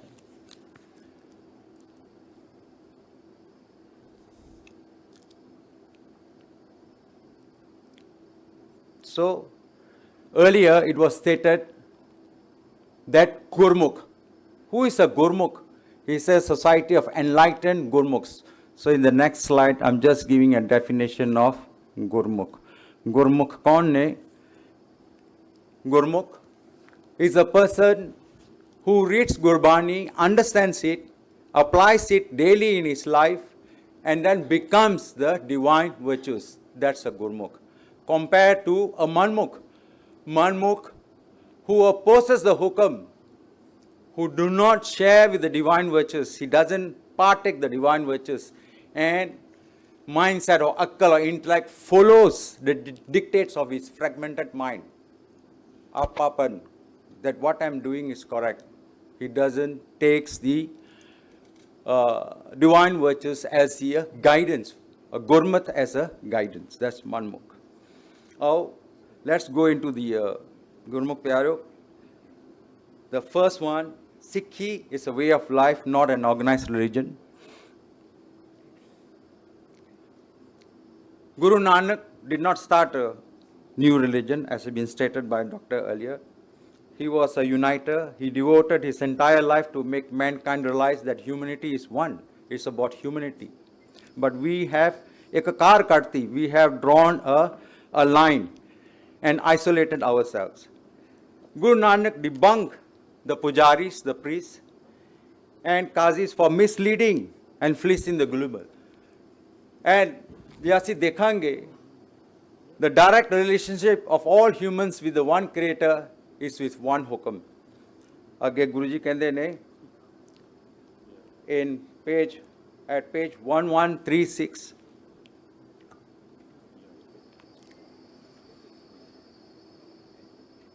एक गोसाई अल्लाह मेरा.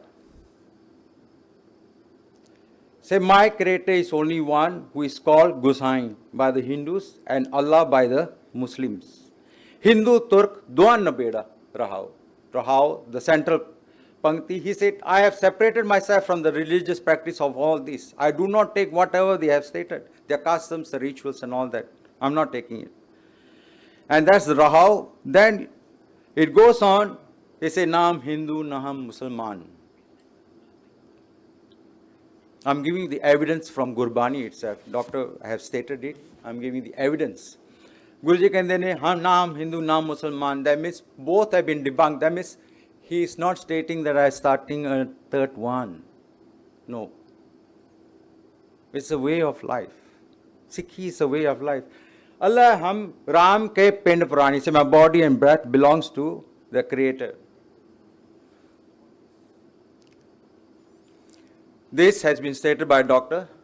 Kadi Kood. There are three clergies at that time. Kadi Kood, Bol Mal Khai. Brahman Nave Jiyan Khai. Jogi Joktana Jane And. Tine Ujade Ka Band. This is the root cause of the spiritual wreckage and dissolution that mankind has come to endure. In this, our clergy, our priests, साडे ग्रंथी भी दे विच ही बैठे ने. It doesn't mean we are separate. नहीं. सारे वास्ते सांझी बाणी है. साडे भी कोई clergy, साडा कोई विचोला नहीं. There's no middleman here. It applies same.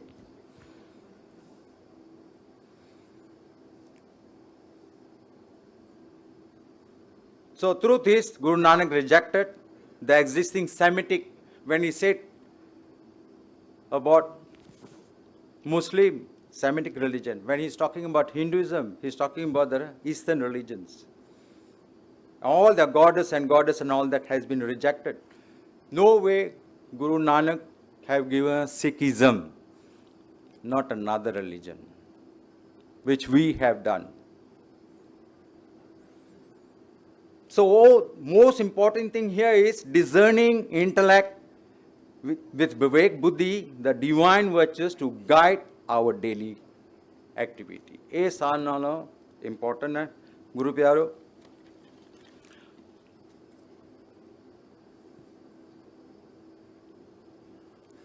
So this is the unique Sikhi of Guru Nanak Ji, way of life based on reason and logic, tark, questioning and with justification.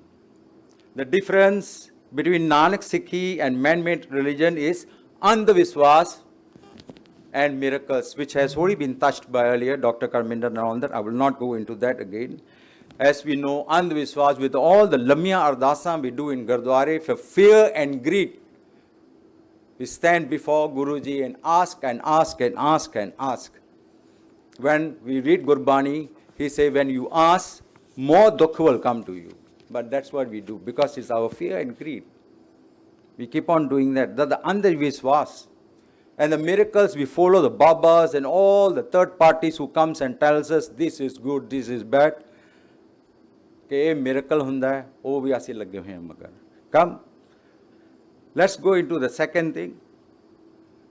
Who is our Guru and who is a Sikh?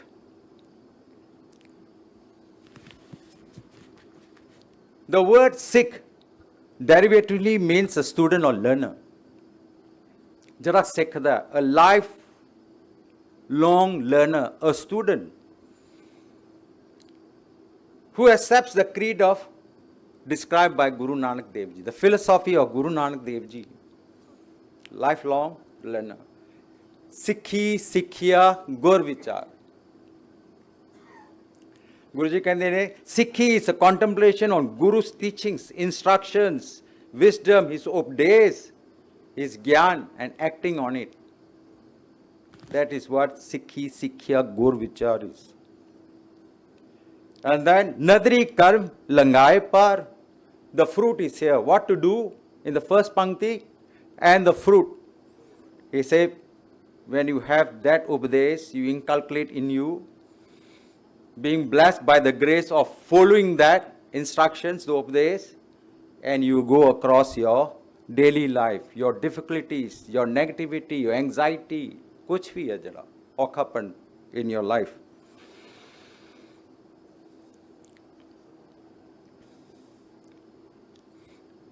Moving on. So it's clear by Guru Nanak, it's the mind of conscience, the surat, that has to become a Sikh. Mandi gal, learner or student of the Guru Granth, not the physical for body frame. Body frame nahi. Dari pag di gal nahi. Mandi gal. In other words, one has to become a Sikh by internalizing the message of the Shabad, which are embedded in the entire Sri Guru Granth Sahib. Guruji कहते ने तेरा कवन गुरु जिसका तू चेला.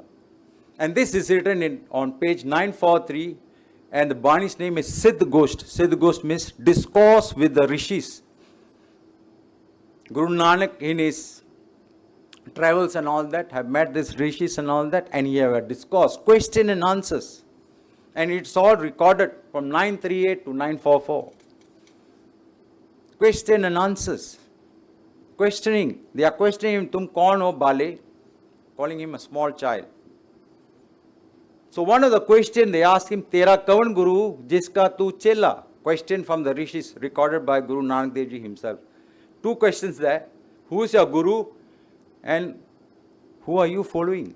And Guru Nanak's apt reply was, Shabd Guru Surt Tun Chela. Did he say, I am the Guru? He didn't say that. Guruji ne kiya. Being a Guru, he said the Shabd is the Guru. But look at the practices. As Dr. Karminda have shown you the 4 pillars and all that, the rituals and all that. We see Guru Nanak's picture and all that, we bow. Guru Gobind Singh's picture and all that, we bow. Bow to everything, even to our chanda, we'll bow. Go into the langar hall, we will matha take. That's what's happening. But Guruji कहते हैं जब matha टेकना, just Shabd Guru नुजवासी matha टेक दें. That's what we do. And who is the chela? He says the soch, the surta, the conscience is the chela. The mind is the chela. Not body. Physical Sikh? No. Mandi gal kiti hai. He is the disciple. So our question on this is, who is our Guru and who is our Sikh? Heir, according to Gurbani. But very difficult, I know, that we find it in Gurdwaras, that we worship Guru Granth Sahib. Yes, we do that. But the matha tekna and all that, it is for the respect of the Gyan, respect of the Shabd within. That's all. Not to say you go matha take and Sachkhand everywhere place and all that. No, Shabd Guru Nuasi matha take there. For good, sure. In Sri Raag Ki War, Guru Amardas Ji has stated, Kalo masajni kya sadai hai hirde pee likh deo. He said,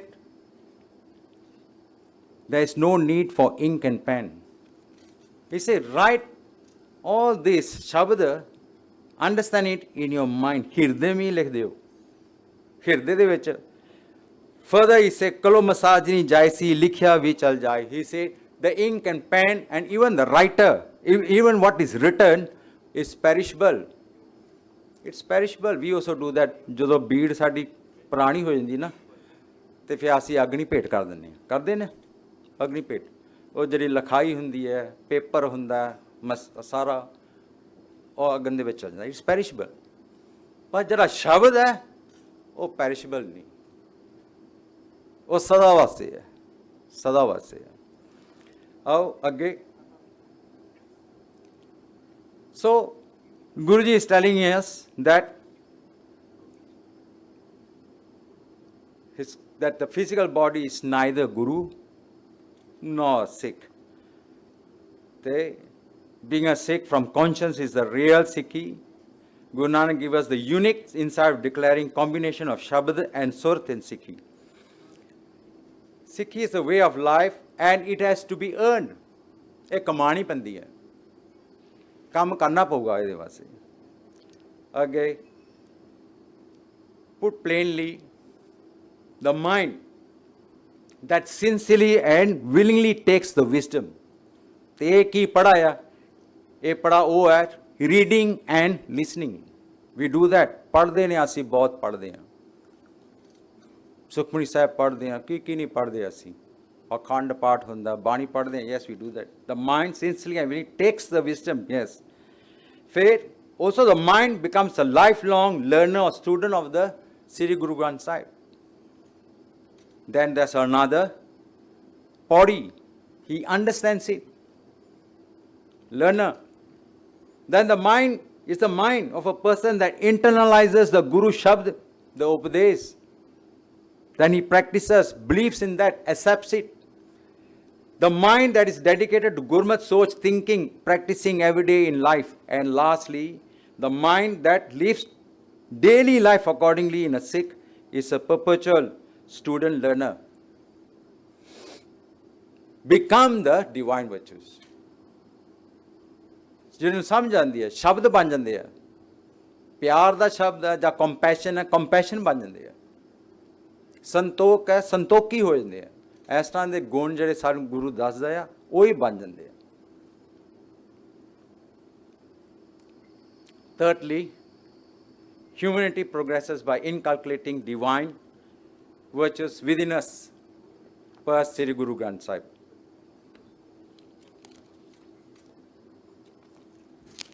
See, all of us have ਇਹ ਇਸ ਤਰ੍ਹਾਂ ਦੇ question ਆਉਂਦੇ ਆ ਸਾਡੇ ਕੋਲ ਜਦੋਂ ਵੀ ਸਵਾਲ ਪੈਦਾ ਕਰਦੇ ਆ ਜਿਹੜੇ ਬੱਚੇ ਹੈ ਸਾਡੇ ਕਿ why Sikhi, why should we learn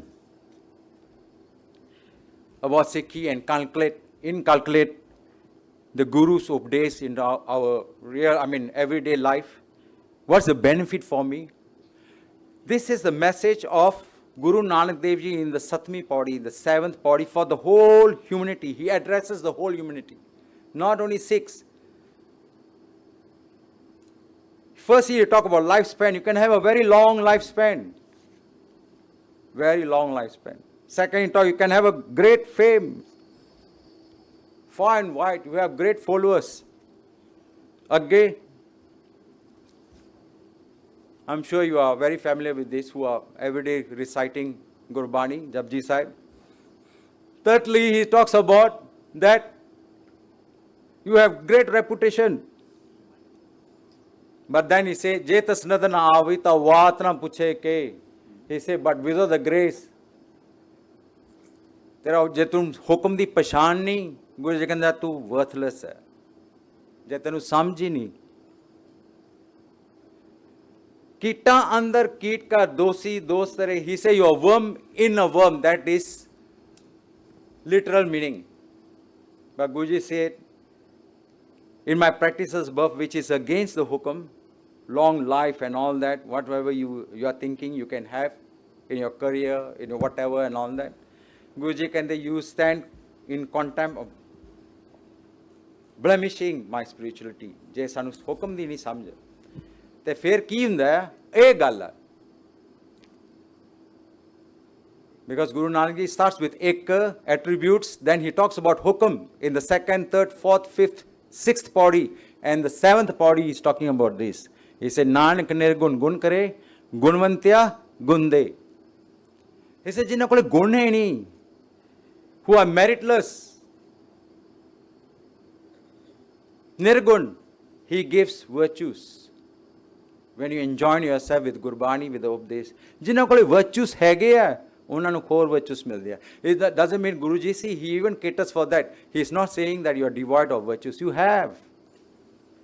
As Doctor put it earlier here, if you have been aware of what he said, it is within us. We have that.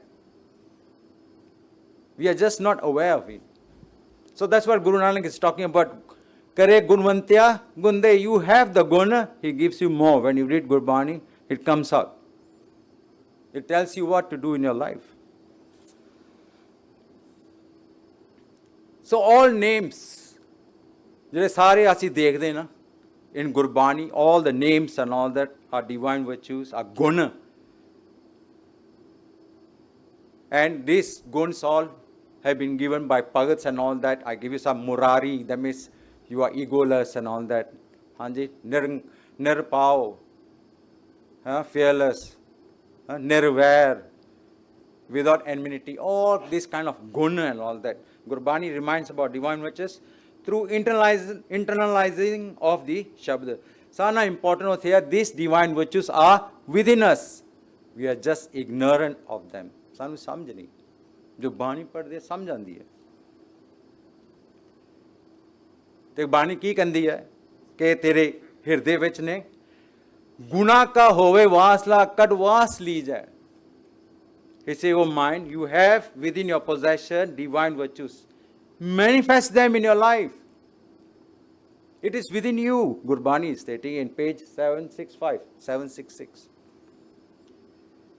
जे गुण होवना साजना मिल सांझ करी जाए. He say, जे हैगे तेरे विच तू एडॉप्ट कर ला इनू, रिलेशनशिप पा ला, सांझ कर ला इन्हां दे नाल, तेरे काम आएंगे. It's useful for you. Then he says, सांझ करी जाए गुना केरी छोड़ अवगुण चलिए. He said, when you adopt this divine virtues, what will happen? He said, he will take away your negativity, your anxiety, whatever difficulty you have and all that. Because all the difficulty and all that, the consequences, as I stated earlier, the decision making will take you into so many of your entanglement, into your life entanglements and all that. We are full of panj vikar ho jande hai. I mean, negativity ho jandi hai, kaam, krodh, lobh, ahankara, koi harakat de vich aa janda, in anger, ego vich aa janda. Oh Guruji kande ne, ਇਹ to relationship pala, to overcome that. पैरे पटंबर कर अडंबर अपना पैर मिली है. He said that by treating everyone with love and doing good deeds. He said this is a battle against all the negativity you have, the entanglements, power sagar and all that, and be successful in our life. अगे गुरु जी की कहते ने, तो आसी करना की है.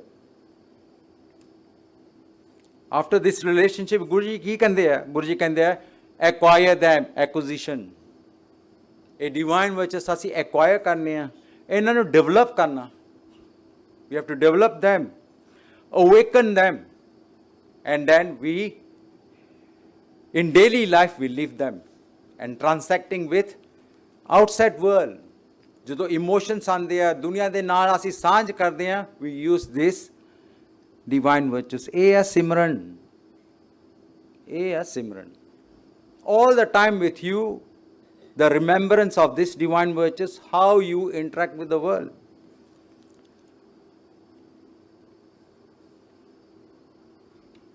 ਗੁਰੂ ਜੀ ਕਹਿੰਦੇ ਤੂੰ ਇਹਨਾਂ ਪਾਰਟਨਰਸ਼ਿਪ ਆ divine virtues ਦੇ ਨਾਲ, ਤੇ ਤੇਰਾ strong foundation ਹੋਊਗਾ. You have a positive social change. It's talking about humanity, serving others, peaceful coexistence. ਤੇ ਗੁਰੂ ਜੀ ਕੀ ਕਹਿੰਦੇ ਨੇ, ਬਲਿਓ ਚਿਰਾਗ ਅੰਧਿਆਰ ਮੈਂ ਸਭ ਕਲ ਉਦਰੀ ਏਕ ਨਾਮ ਧਰਮ. He said what Guru Nanak Dev Ji have done. He has lit a lamp of Naam, universal dharma of divine virtues, to remove the ignorance. of the whole humanity and then enable them to cross the sea of world. Sea of the world means Pavasagar. Pavasagar means all the vikars and vices, and that's it. So again, Guruji ki kande ne, in Gurbani, virtues are said to be man's best friend. It's the best friend. Sajjana kya? Because they never desert a person. Kyun? Guruji kande ne, Sajjana, say naal mein challiya, naal chalan. He said they are always with you. He said only the gun alone are my friends who always travel along with me. They are always with me. Because where did you acquire them? From Gurbani. And then you move on with your life when you acquire them. And after that, in the Rahau Pankti, he says, this is Rahau Pankti, where the accounts are called for.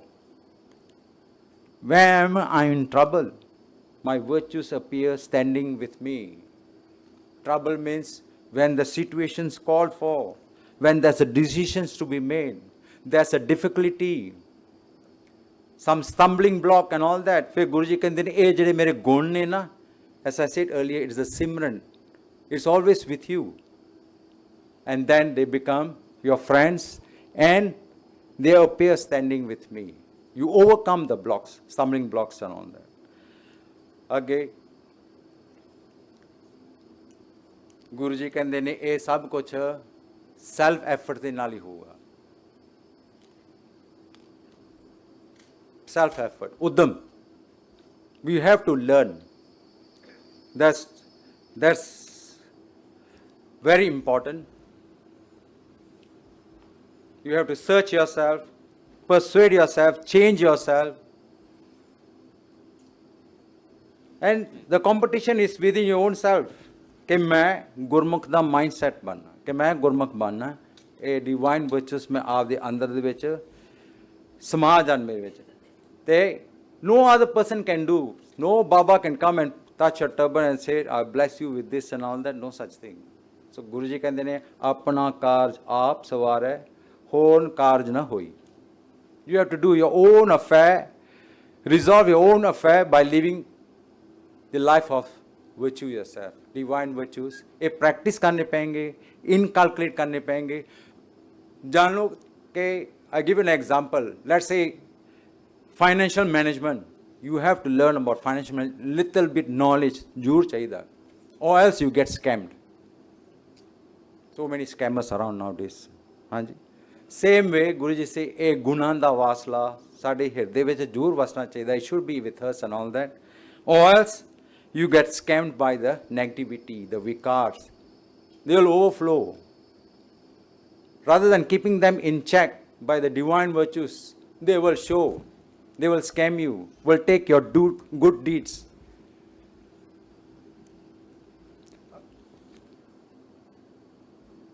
Guruji कहते ने मन संजावन car ने कछुए पढ़िए ज्ञान. He says to instruct our mind towards these divine virtues, to learn spirituality, you have to study. Eda karna pooga. Just as you come and study in the vastis, to gain a degree, there is a lot of effort. Effort has to be done. You have to learn a little bit. You have to start somewhere. If you don't know Gurmukhi, you have to learn Gurmukhi. And join with Gurbani and get the divine virtues. How Guruji कहते ने, the values for 21st century, the enlightening messages of the Gurbani in the Sri Guru Granth Sahib is oriented to liberation from entanglement from all kinds of superstitions, vikar, rituals, envy, ignorance. Vikar ne sare, ये है सारा spiritual message of the Guru Shabd. ये सारी humanity वासी है. ते ये हैगी सांझी सगल जहान. It's for all, for whole world. Akhila, I'm going to end here. Guruji कहते हैं सतगुरु की बानी सत स्वरूप है गुरबानी बनी है. Let's become Gurbani. That's our ultimate objective. Gurbani says that.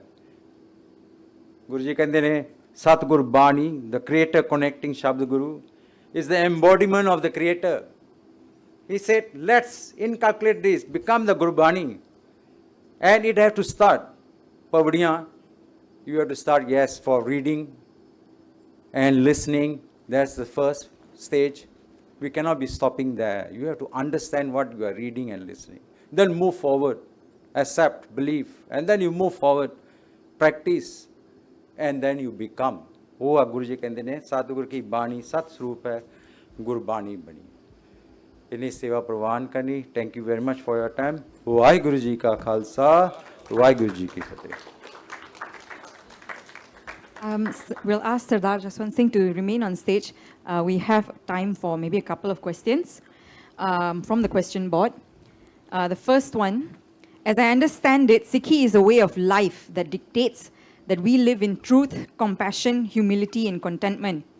While the first three are very clear in the context of the 21st century, contentment or complacency poses a problem, as that implies that we shouldn't keep aspiring to overreach and overachieve and should be content with what we achieve and accept hukam. How do we reconcile with this apparent contradiction? I didn't get it. Can I read? Sure.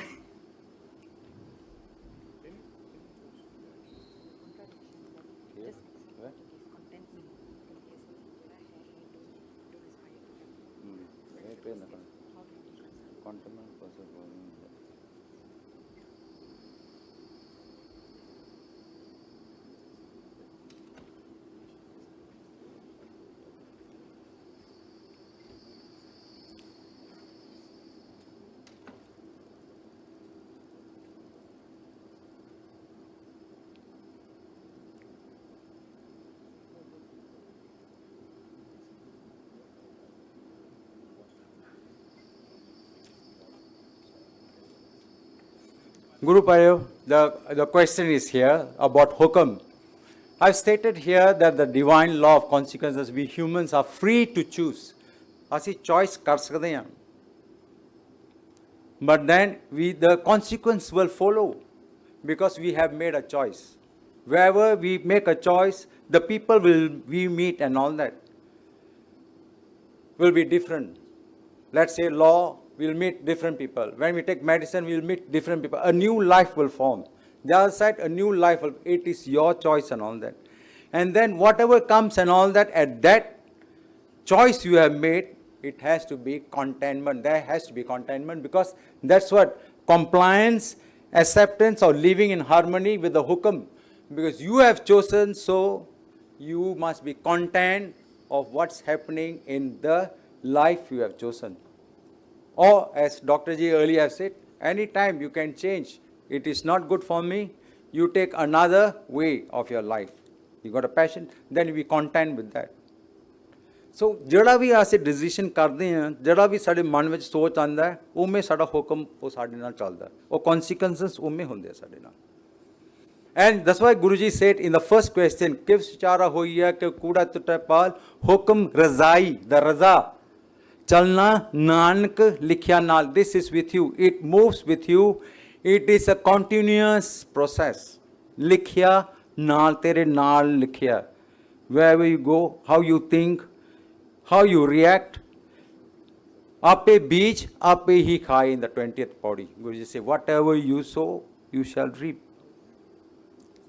I hope that answers the question.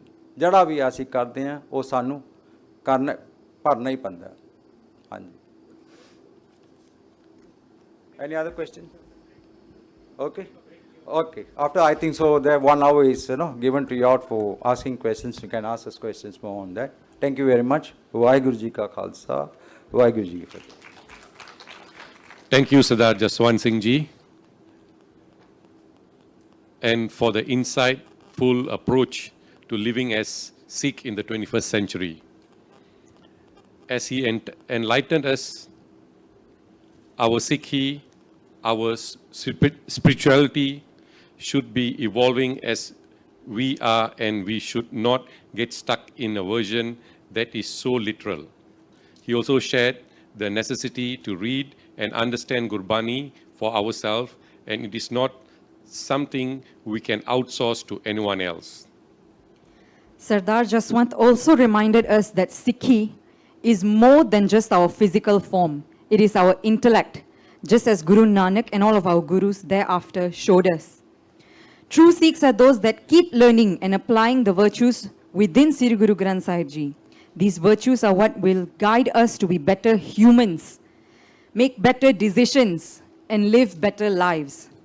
After all, bettering ourselves through the application of these divine virtues is the true Simran or remembrance of the Satguru. As we learn in professional life about open minds being Gurmukhs and closed minds being Manmukhs. As you were all told earlier, you can post your questions on the online board. And I just got a sight of the online board. There are many thought-provoking questions already been posted. And this question will be answered at 2:45. As informed earlier, that there is the QR. Please keep posting the questions and we will answer them. All right? As it is now 11:25 a.m., we shall take a quick 10-minute tea break. Kindly proceed in an orderly manner to the foyer right outside the auditorium where refreshments will be served.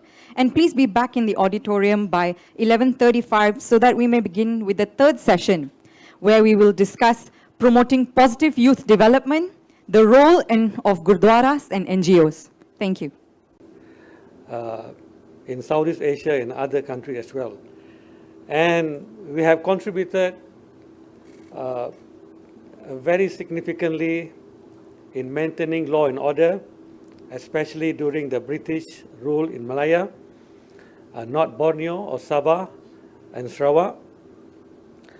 And we are also lucky to have Dr. Ranjit Singh Mali here, our historian, prominent historian, who has published a very good book on the Sikh history in Malaysia, and we must read and debate with him. And the main job during the British colonial were police, paramilitary forces, prison warden, watchmen, dairymen and mining laborers, and of course other jobs as well. And when Malaysia was formed in 1963, more Sikh went into professional fields such as government service, teaching, law, engineering, medicine, and so on. And the Sikh have made major contribution to Malaysian economic and social development. And Gurdwara were established as a social religious institution, not just religious institution, social and religious institutions. And presently we have about 126 Gurdwara. I do not know what's the latest one, probably including the Tuaran Gurdwara soon, will be 127 Gurdwaras. And we have also established many Sikh non-governmental organizations to promote and support the community and youth development. And these are our community assets. We are blessed with many Sikh professionals in many fields, academics and teachers, accountants, bankers, entrepreneurs, businessmen, civil service, doctors, engineers, journalists, lawyers, pilots, and many more. And these are our community assets. And we must acknowledge and embrace them in whatever work we are doing for the youth development. We need to capitalize their knowledge, their wisdom, their expertise, so that the young one will get a role model and mentors in having them in their engagement in whatever field that we have stated just now. Now I'm moving to the second part, looking at understanding Malaysian youth policy. I was involved here as an expert panel in this policy in 2014. And this policy was established first in 1985 and amended in 1997. And the framework and the approach of this policy was focus on positive youth development. And at presently, we have about 11 millions of youth from 34 millions. And the current age of youth is still being defined as 15 to 40 years old. And the new age will be reduced from 40 to 30 years effectively from 1st January 2026. This was mentioned by the Minister of Youth and Sports, YB Hanayu. And in the most of the Commonwealth country, define youth as around 15 to 25 and 15 to 30 years old. You can download this policy. You can Google it and download, and there's a lot of important statements being made. There's a lot of initiatives, strategies to address the issue of the young people in Malaysia, but I will do more focus on the Sikh youth issue here. And these are the objective and the aims of the policy: to promote responsible citizens among Malaysian youth on a national and international level. And they focus on youth knowledge and attitudes, entrepreneurial, vocational development, healthy lifestyle, social interactions, partnership, and international relation and networking as well. And these are the target group that we have in Malaysian youth policy. As a panel expert, I've included the marginalized and minority youths, so that when we go to the government, you can raise the issues and hopefully they will give you the funds. All right? And these are the core areas that we focus in the youth policy: education and skill-based training, leadership, patriotism, mental and well-being, entrepreneurship, volunteerism and civil society, research and innovation, youth workers, professionalism and recognition. So these are the core areas that if you want to do any program with the government, these are the main focus that derive from the policy. And now let me discuss briefly what is positive youth development. Positive youth development is a philosophy aimed at strengthening human capital among young people. It focuses on youth well-being, to be healthy, to be productive, and to be engaged. And PYD emphasizes ongoing interaction with youth within the communities, social group, and families.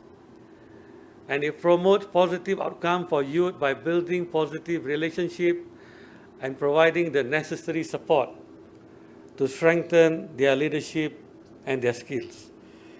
So in a nutshell, this is what we call PYD. PYD talk about positive mindset, or positive thinking, positive relationship, experiences, positive environment.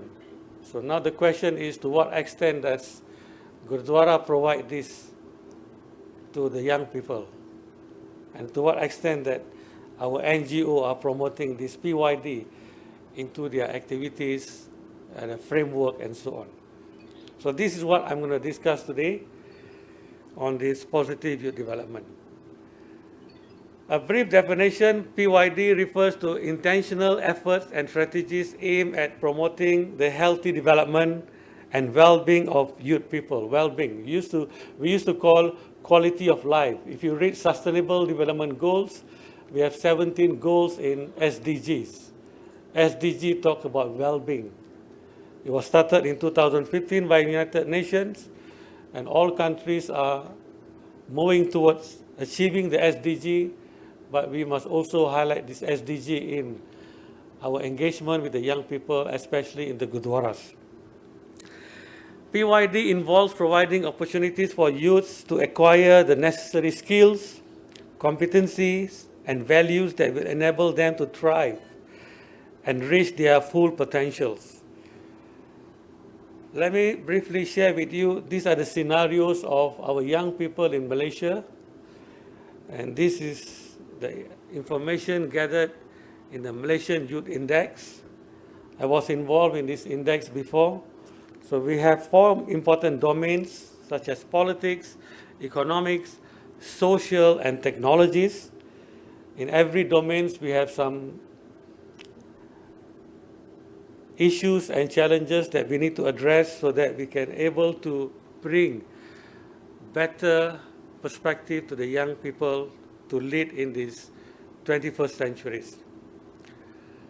Now I want to move on to the topic that is very close to my heart, the issue of the young peoples faced by the youth in the 20th century in 1970s and in the 21st century at this present moment until 2024. These are some empirical evidence from my research and of course in some other research as well. There was a Sikh welfare seminar conducted in 1979. I do not know how many of you have attended this. I'm sure many of the seniors might have attended this. The seminar was organized in Kuala Lumpur by most of the NGOs and the Gurdwaras leaders in Malaysia. The objective was to improve the welfare of the Sikh community. And from the seminar, there was 80 participants from various Gurdwara and NGOs was involved and attended in the seminar. The seminar was divided into 4 committees. The first one is religious problem. In 1970s, we already have a lot of religious problem. I don't want to talk about religious issues here. The one that I highlighted is my main concern, which is social problem and a youth problem. And the last one is on economic problem. I do have the report. If any one of you are interested in the report, probably I can Xerox and send to you. But I'm trying to get the report published probably by Asia Samachar. Hopefully we can read the report so that everyone benefit. What are the issues raised in 1970s? The Social Committee report was asked to look into the following areas. The first one is Sikh unity. We have these issues from 1970s up to today. Today we are more divided because of different perspective on religion, different perspective on understanding Siki and so on. The second is the birth, ceremonies, marriage, death, and other social aspects. And the third one is status of women and welfare, looking at widows and orphans. And these are some selected findings that I've gathered from the report. The first one talk about the reason increase in marriage of Sikh boys and girls in other races. This is about intermarriages. Intermarriages started way back in 1970s. My research on the Sikh, my PhD thesis on the Sikh, the role of Gurdwara in constructing the Sikh identity, an ethnographic study, a comparative ethnographic study of Tata Khalsa Gurdwara and Gurdwara Sahib Kota Kinabalu. The first intermarriage was held in Kota Kinabalu Gurdwara in 1933, 19 October 1933, way back during the colonial time. And this issue has been ongoing until today. Then it's quite common to see intermarriages are increasing. I'll give you more detail on this later. This is a direct result of complete lack of opportunity provided by our community for the healthy meeting and interaction. This was about 1979 concerns, all right? So how do we overcome this? The committee have proposed that a good way of overcoming the shortcoming will be good for all Sikh institutions, both Gurdwara and Sikh association, to form their own active youth sections. I'm sure in 1980s we can see more Gurdwaras are having Naujawan programs. Naujawan satsangs in the gurdwaras. And to get this done, it is suggested that in the executive committee, EXCO, of all such institutions, that should be elected a youth section chairman or organizer with a special term of reference to arrange on a regular basis to promote a healthy intermingling among young people between men and women, between the sexes. There was a general consensus that to enable the Sikh to unite, they need to be organized. Organized, as what Dato' mentioned just now, regimented, still be regimented and organized. The most obvious organization are the Sikh temple. There was a lengthy discussion on the role of Gurdwara. In 1970, the role of Gurdwara has been discussed, and a few felt that the role of Sikh temple be confined to the promotion of and propagation of Sikh religion. One part talk about only propagations, another one group say that the Gurdwara should be more broader context to include social, educational, sports, political and others, community affairs of the Sikh. So I subscribe to the number 2, not the number 1, Gurdwara, in my PhD thesis about social institutions. The youth subcommittee focused on its attention on the following areas: educational opportunities, employment opportunities, drug addiction, religious and cultural problems. And the B, number B there, the views and perception of the youth themselves were discussed at the Sikh Naujawan Sammelan at the Guru Nanak Institution in 1978. So that discussion was brought in the report with some good suggestion given by the Sikh youth themselves in that particular report. So another issue that is been faced by the Sikh during the 1970s is a drug addiction, and I'm sure this is still ongoing to some extent among our young people. So I remember reading Dr. Ajit Kaur. She's the one prepared this report about prevention and cure. The first thing that what we need to do is to educate our parents about drugs. The education can be through the help of qualified doctors at the Gurdwara gatherings. We have so many doctors nowadays, all right? We need to engage them, we need to bring them to Gurdwara, have more capacity building programs in the Gurdwara, maybe a talk, a public lectures, a seminar and all these things. The grantee side too must be knowledgeable about drug addiction so that they can make their own congregation aware of this problem. I've never heard about many grantees talking about this issue in any Gurdwaras. So more grantees are more interested in fulfilling their own duties and rituals in the Gurdwara. Parents must take care in their children's daily activities and participate in them as often as possible. Parents need to keep track of their children's daily activities. We need to impart religious knowledge as early as possible, as love for religion can be a preventive measure as well as a cure for drug addiction. And number 5, counseling of drug addicts by peer group who have had training for this purpose. So we need to have all this training, regular engagement with young people to address all these issues that have been affecting our young people. This is my brief analysis of the report. It's about 75 pages report in Gurmukhi and in English language, right? So from my analysis, I've listed about 6-7 points here.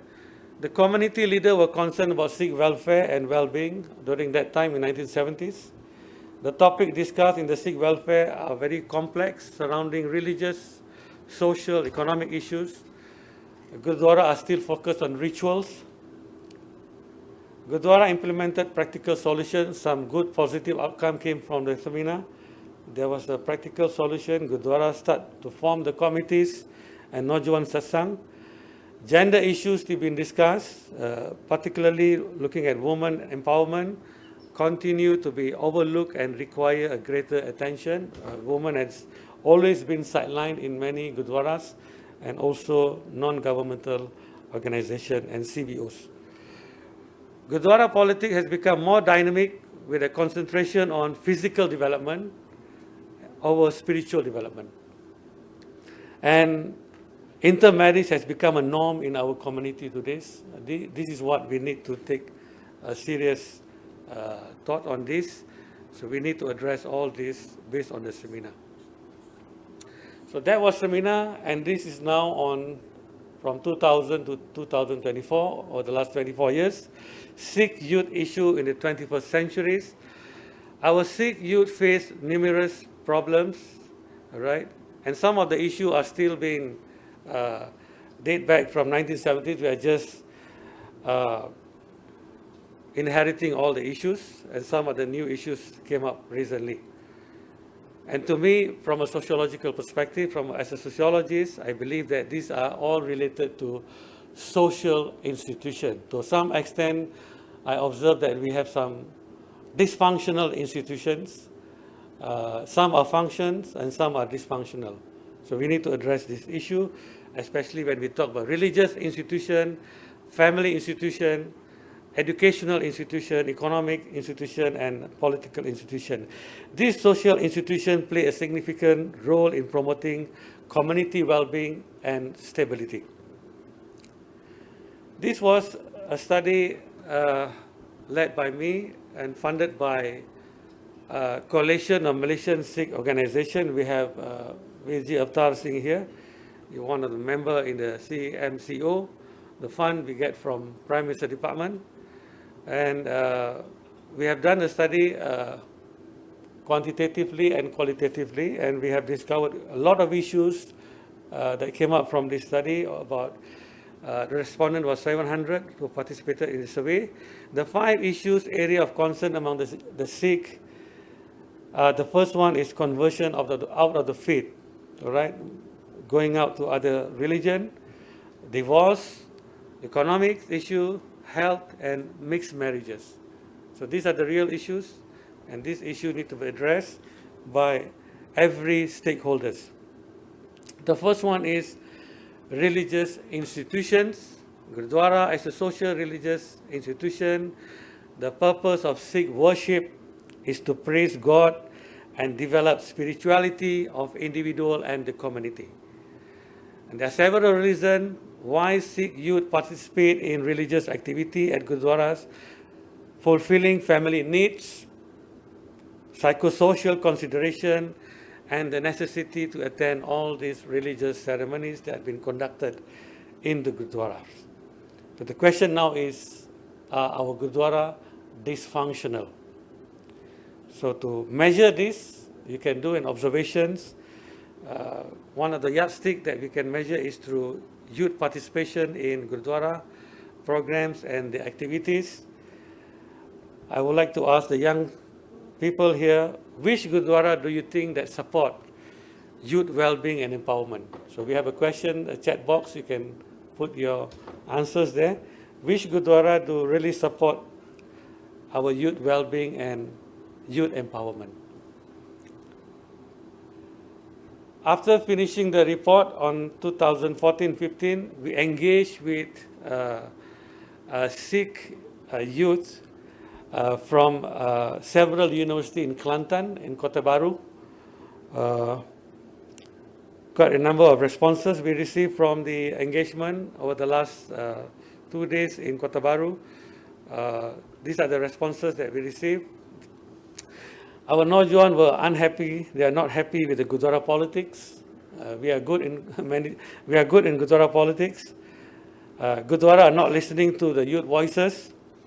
Language barrier. Grantee side from India can't really communicate in English. Therefore, we have a lack of engagement with the young people, and lack of financial support for Sikh youth in the universities. So these are some of the reasons why from this camp we realized that Sikh youth disengaged from Gurdwaras and Siki. These are the activities conducted during the camp. I'm moving on to the second point on family institutions. Family play a very important role in giving a good support and better well-being to our children. So we have some issue of dysfunctional family, and we need to address this as the issue of social problem has been rising. I will show you some data later to support these arguments. The first one is alcohol abuse, divorce, domestic abuse or domestic violence, drugs, intermarriages, and conversions. All right. And the recent report by DOSM last year, there's a decline in marriages and increases in divorces. Right? People are not really looking after marriage. People are not getting married. I do not know why. Therefore, we need to study. All right? We need to do research on this. All right? I can only say because of I believe in research. I don't believe in hearsay. All right? Whatever we write, we must be based on research. We must be based on evidence. All right? So without evidence, it's just a story for me. All right? So we need to further research on this. And of course, most of the Gurdwara and most of the NGOs, they don't really focus on research because their focus is all mostly on physical development rather than focus on the youth development or research. There's another good study in UK highlighted by BBC. It's a good work. They have interviewed about 674 respondents, all right? And there's a lot of issues of violence against Sikh women in United Kingdom. I do not know about here in Malaysia. Do men here feel being abused by women? I do not know, all right? We don't have anything. But of course, we can hear that sometimes a woman also been abused in not only at home, but also in a public space, all right? So we need to address this. We need to bring awareness. I think we have an NGO called SWAN, Sikh Women Awareness Network, which has been doing a good job in giving a lot of focus on women empowerment, all right? How to raise the women rights, women issues, so that they are able to live in a better way. This is one of the recent data that I've asked the prison department. I don't think any NGO have this data, all right? So this data, I asked them because I told them I have a conference, I need evidence. So they are so kind and they informed me that, even they reminded me that they say, can you advise your Sikh leaders to come to prison and meet our Sikh who are in the prisons? I say, yes, I will inform them. At the moment, I said they are quite busy with managing the Gurdwaras, managing the positions, repositioning themselves to be leaders. Well, I have to tell them the truth, you see. Well, Siki is about truth, all right? So I know I will get more data on this next year because I have built a good network. My next data I will ask from the National Registration Department on the divorce in Malaysia. I think we can get the data. And of course, on the other issues as well. So we have two data here. One is the one is still in the prison, convicted. Another one is still under remand from the magistrate court, high court, and session court. I'm not a lawyer, so I do not know all these terms, but I'm interested with the number. Even 5 or 10 is very important to me. This is, for the Malaysian citizen, is 100 already. So we need to monitor. We need to get all these NGOs to digest this data because they must engage with the young people so that we do not want them to be landed in the wrong way. And we need to engage them. And Indian citizen, we have about 13. I do not know what are the issues. I can get the details on this. What are the issues? Who are these people? Which prison they are in? And that one is a PhD student of mine is in the prison department, so it's quite easy for me to tap the data. So I hope that next year I will get more detail on this so that we can see a comparative perspective. The next issue that I want to raise here is about the health issues. We can see that if you observe in many gurdwaras that we see our young children are quite obesity, right? And some of them are developing diabetes at a young age. And most of the young people are also having a mental depression. Some student who came to me, I'm an advisor of UPM Sikh Society. Some student came to me and say they have a problem on this. I say, a problem on mental, I cannot help you. You can always go to the counselor, all right? Problem of the other problem of studies that we can assist you, all right? So therefore, we need to have more intervention. I think some of the intervention has been ongoing. The gurdwaras are playing role, NGOs are doing that. Sikh Nojon Sabha are doing some good work in Hola Mahalla and all these things.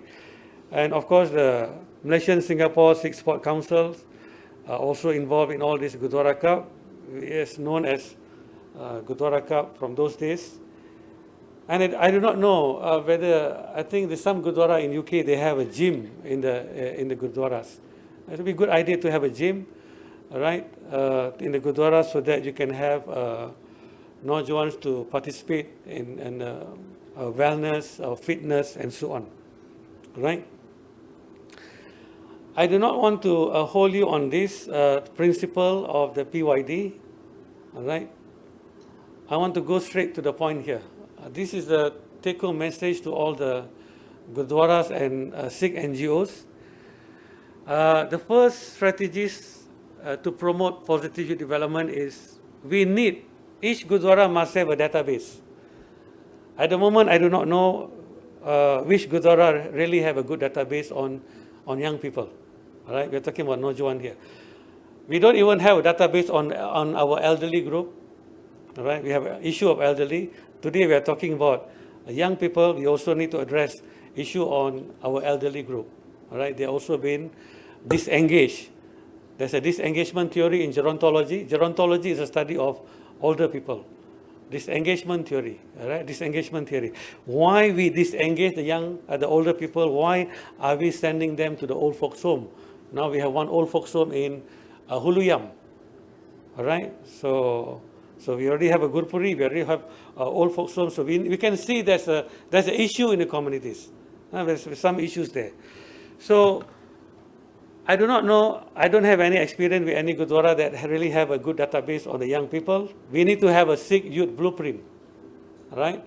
We have Malaysian Indian blueprint. Have you ever, do you read Malaysian Indian blueprint? I've criticized the blueprint. When I critiqued the blueprint in 2007, not even a single NGO supported when I criticized this, the government of the day, all right? I was invited by the government to the launch of the Malaysian Indian blueprint. After that, I was invited by UKM to review the blueprint. I published the blueprint in the SS Samachar, and I don't see our leaders are interested. None. There's nothing in the blueprint talk about the Sikh. You can read that. You can Google my name. You can read, and I have even given this to the government of the day of during Najib when he was a prime minister. But nothing happened. Because our Sikh leaders are not interested. They are only interested in maintaining their position in the Gurdwaras, all right? So what we need now is the transformation. The transformation must come from the young people, all right? So you need to come forward. The Gurdwara must engage our young people in dialogues. We need to have more FGDs, focus group discussion. We need to do some surveys, short surveys, to identify the needs of young people, their issues, their challenges, and cluster this issue from the social perspective, economic perspective, political perspective, and to see how can we address them in the Gurdwara. You can bring all the experts, all right? So first is to engage, all right? Prioritize the issue, address them in the short term, mid-term, and the long-term plans, and our youth must also be collaborative, must be inclusive, and rooted in ethics and willing to learn and participate. That is the first one. Second, Gurdwara must collaborate with the Sikh NGOs and CBOs, including professional Sikh. We have many professional Sikh in the university, in other professions as well.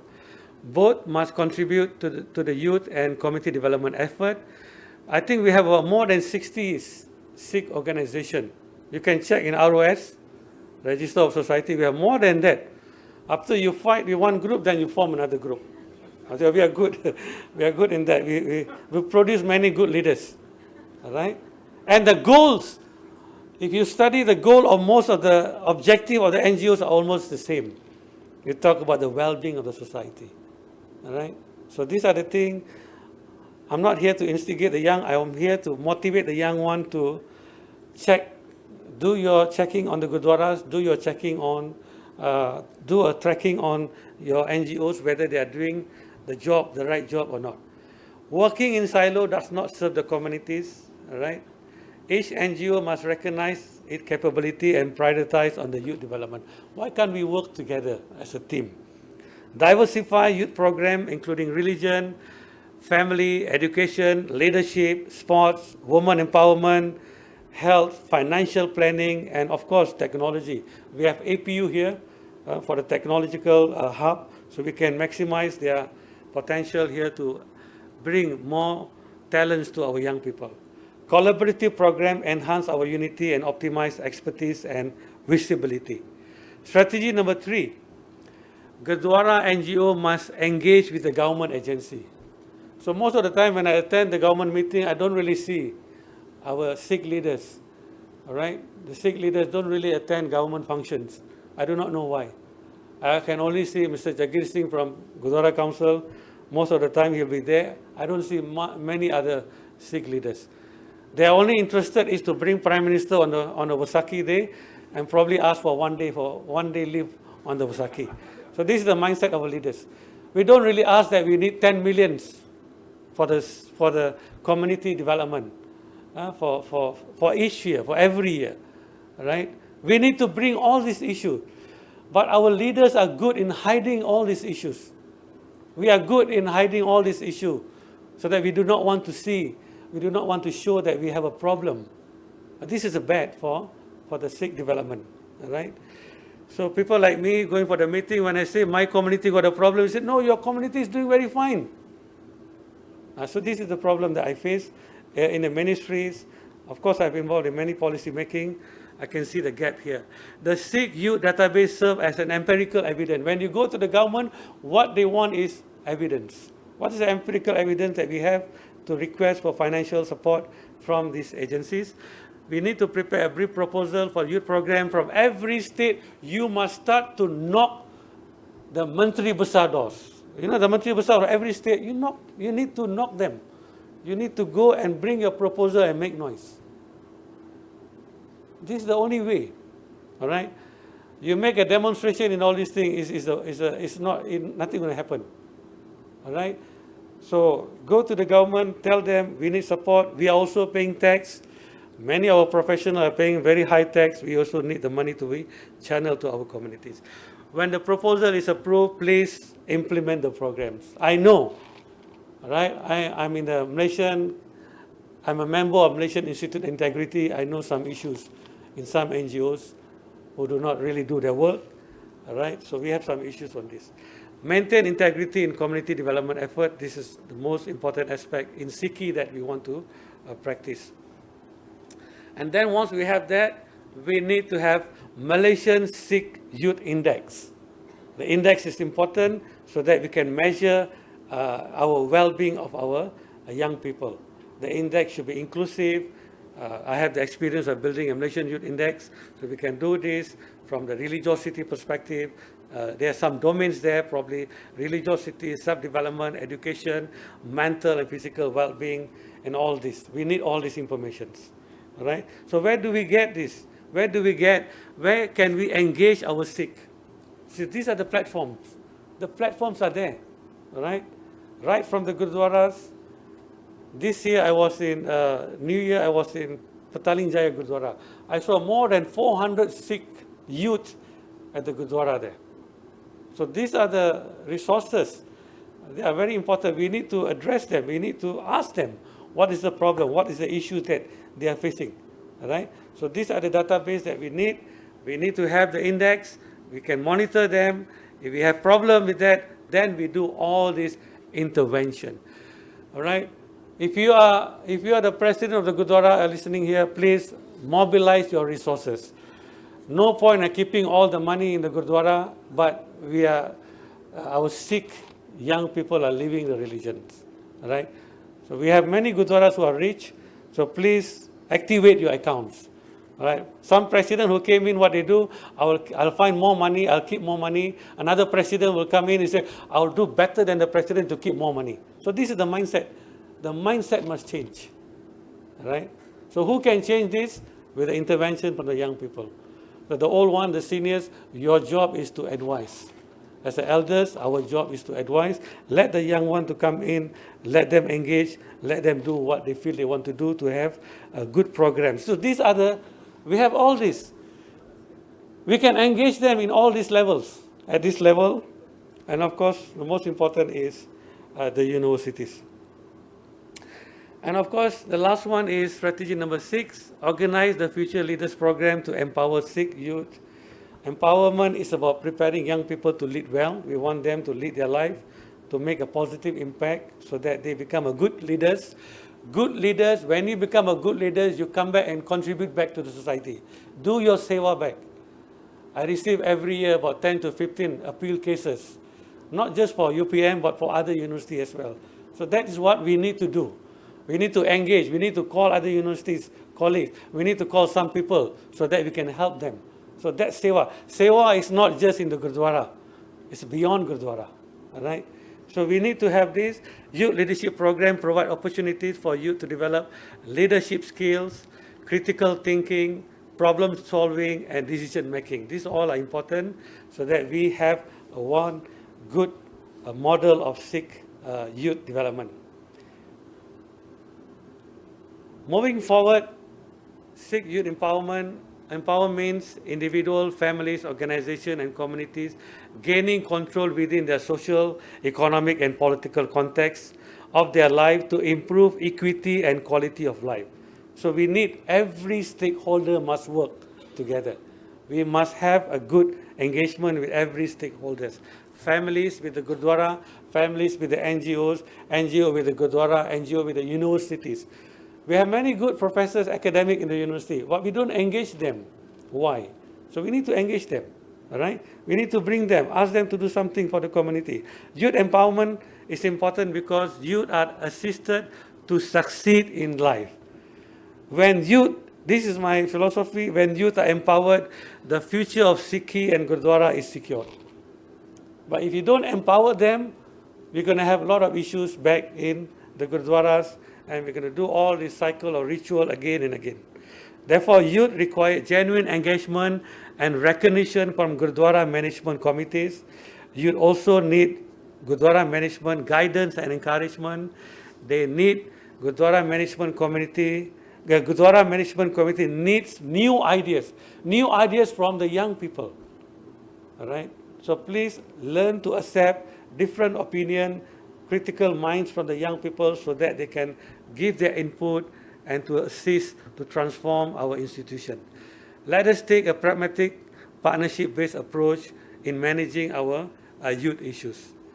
I would like to conclude here with the two important statements. The first one is challenges and motivation for the future. PYD, Positive Youth Development, is an investment that the community makes in our young people. Please, you need to bring out all the money in the Gurdwara. There's no point of going to the AGM and show to the account that we have a lot of money here. Of course, you have a lot of money, but what do you do with the money? We have an issue to address. We have a lot of issue in our community. We're talking about young people. We're talking about elderly. We need to bring up all these funds so that we can mobilize the resources and bring some impact to the young people. Youth and adult must work together to frame the solution.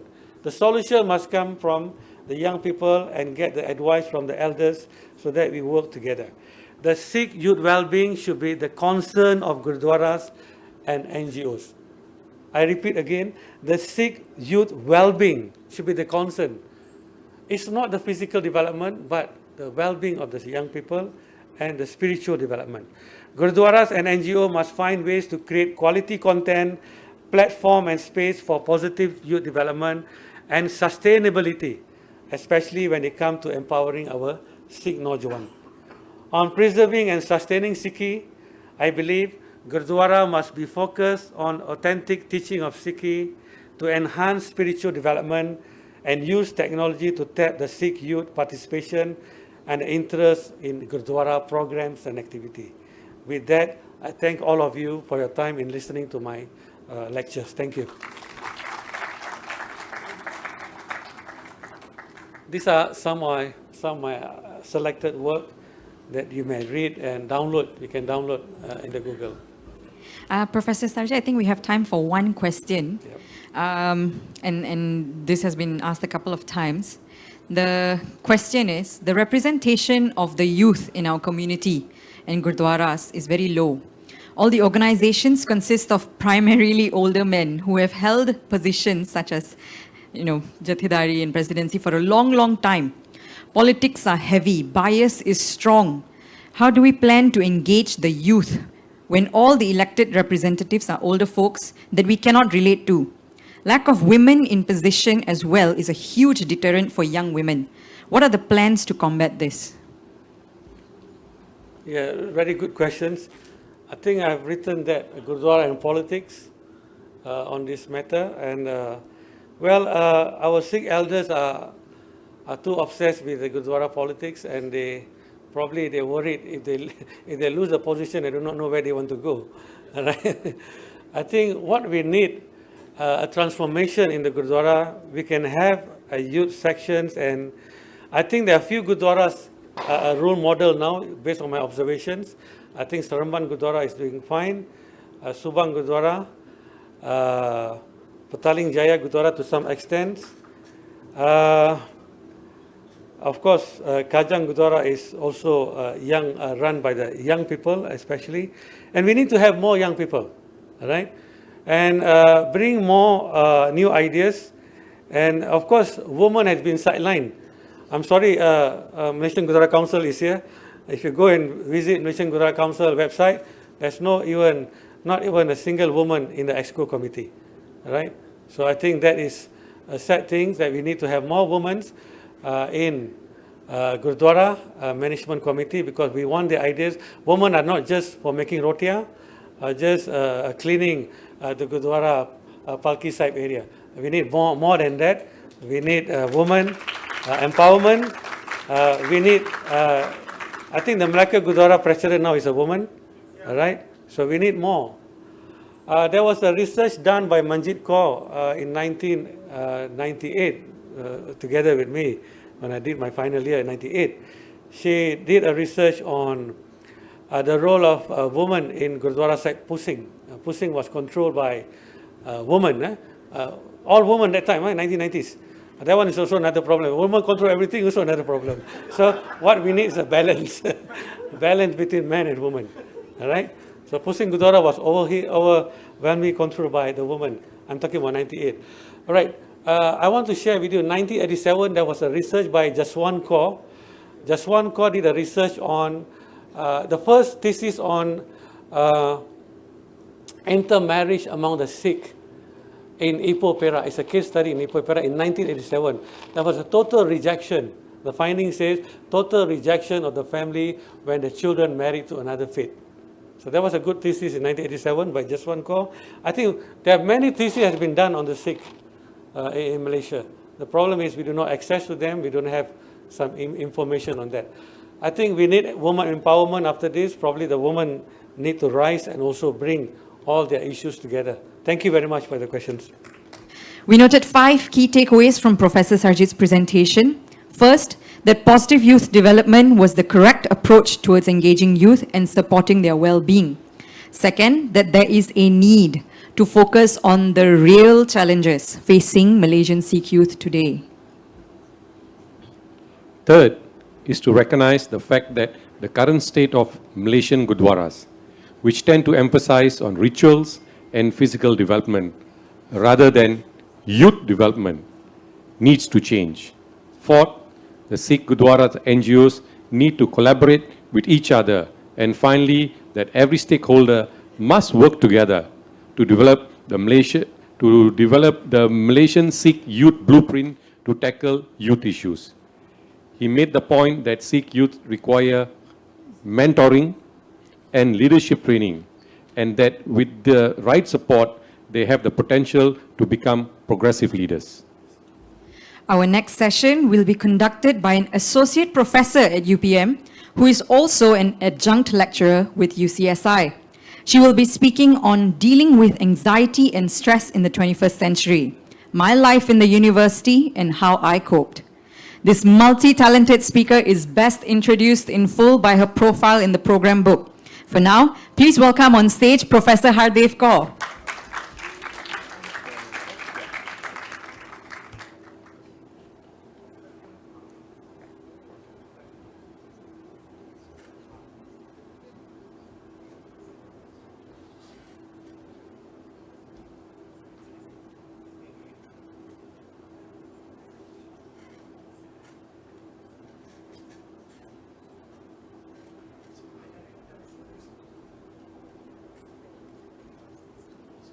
Control. I try, yeah? Okay, wonderful. Okay, I need a phone, microphone. I don't understand. One, please. Good afternoon, Satnamji.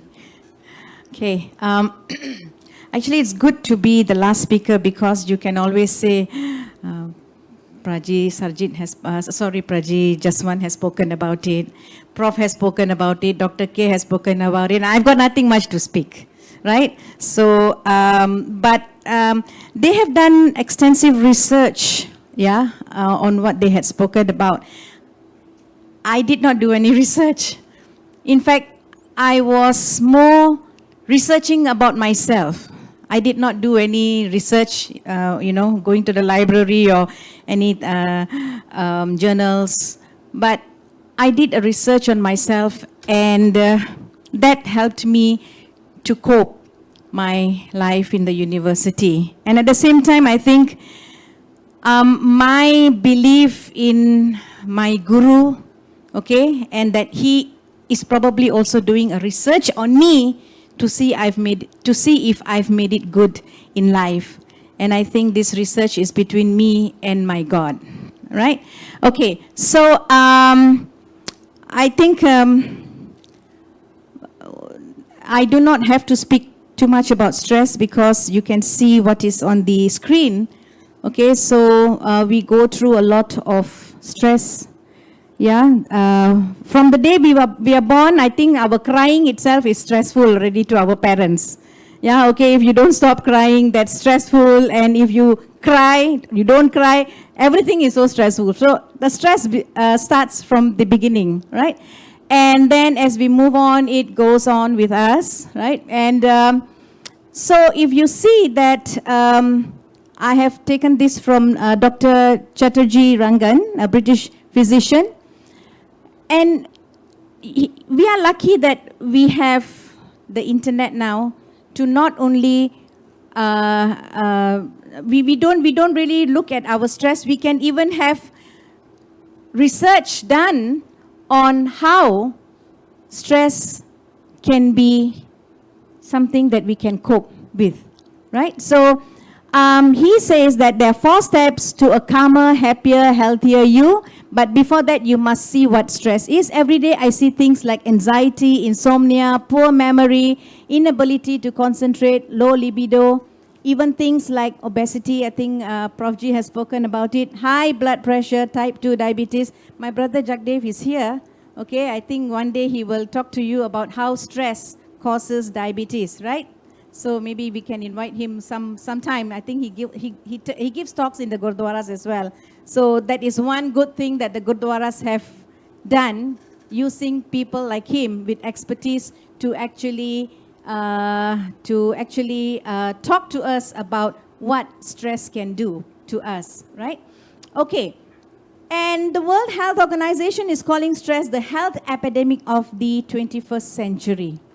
So if you think it doesn't exist, it does exist. But I'll tell you how I coped my stress using Gurbani. Now, many of you may know, may not know, but I do kirtan. I started doing kirtan at the age of 7. Sorry? Okay, thank you. At the age of 7, my grandfather was a Granthi in the High Street Gurdwara for 50 years, 50 years.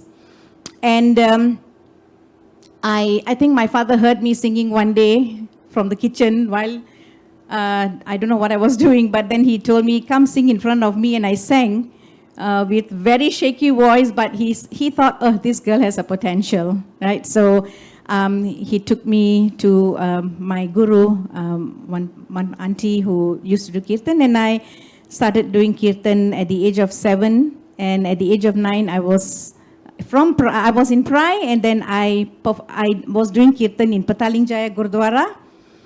And I was also interested in Hindi songs, so I started singing Hindi songs, ghazals, wanted to make full use of my voice. But my life was so much into music that my education was neglected, right? But I come from a family, my 2 brothers are from the University Science Malaysia. My 2 sisters were maktab trained. And what was I? I would call myself a black sheep of the house. I felt that way. I wasn't really looking at how my brothers would think about me, but that's how I felt, that I was a good-for-nothing person where education was concerned. And then it became worse when people would ask my father, Hanji, kirtan kar diya, paro kabaki kar diya. Kochini. You know, the society can be quite evil Knievel, right? What is she doing? Nothing. Well, hearing this itself was stressful, was bringing me a lot of pain, really painful. And when worse, if they ask me, Anji Hardev, what are you doing?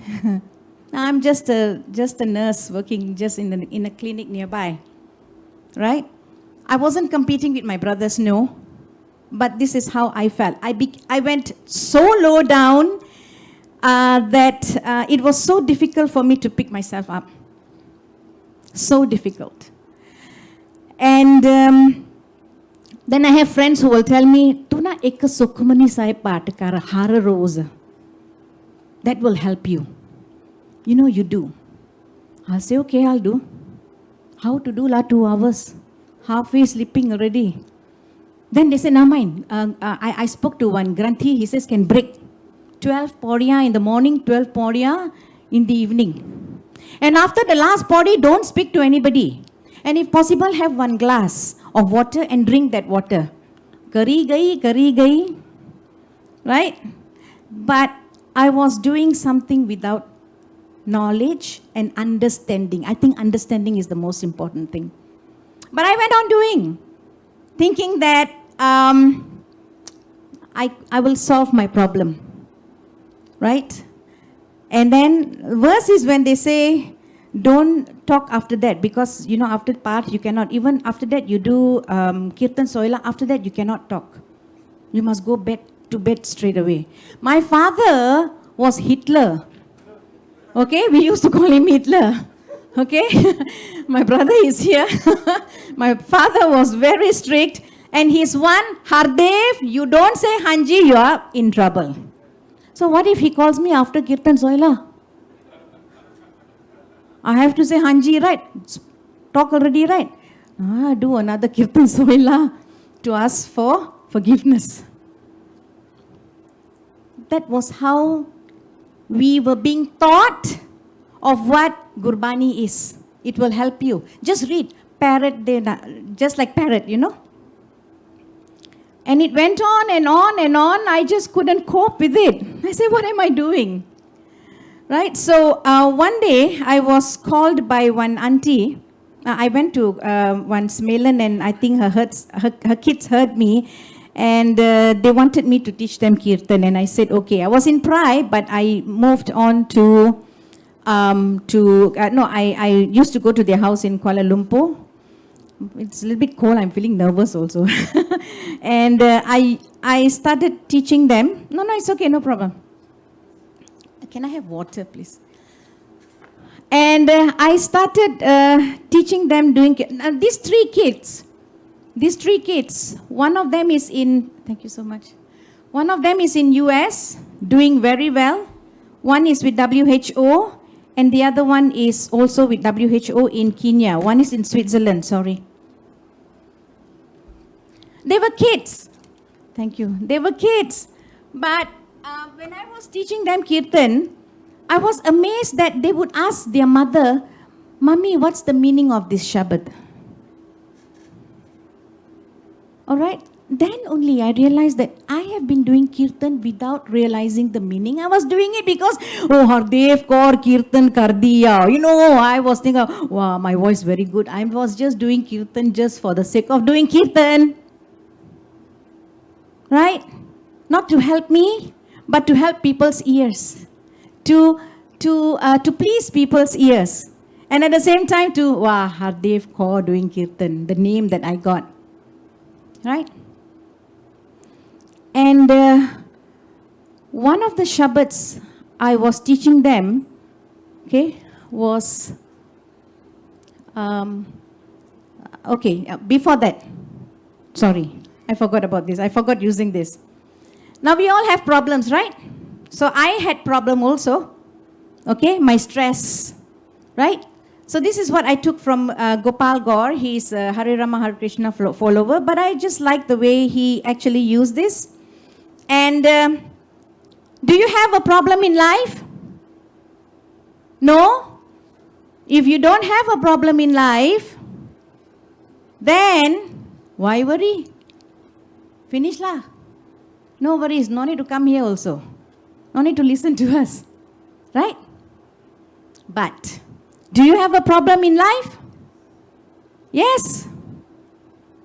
If you say yes, then can you do something about it? If you have decided it's yes, then why worry? You will do something about it, right? You will try to solve it, right? So is there going to be a problem after that? No. Right. Do you have a problem in life? Yes. Can you do something about it? No, because the teacher has said, stand at the corner and don't come out after 1 hour. You have decided that you don't want to do anything. Then, why worry? You have decided that you don't want to do anything about your problem. Then why worry? But if you've decided you want to do something to solve your problem, then why worry? So, where is the stress coming from? No stress, lah. No stress. No anxiety.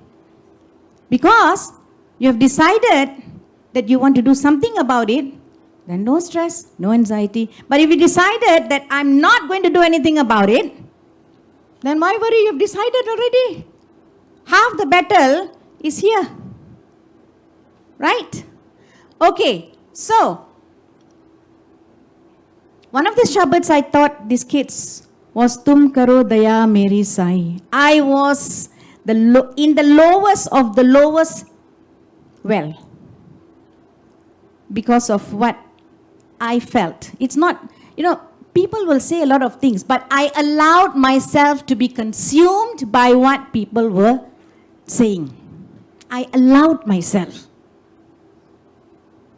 Right? So, when I started doing this Shabad to teach them, my auntie actually told us the meaning. And I tell you, on that day, I cried and I cried and I cried. Anyway, my name is Hardev Cry Ko, actually. I used to cry a lot. Cried a lot. Okay, I actually felt that now I know the meaning, and I felt that I had to speak to my guru to tell him, help me, because I am in pain. And the pain was created by my surrounding.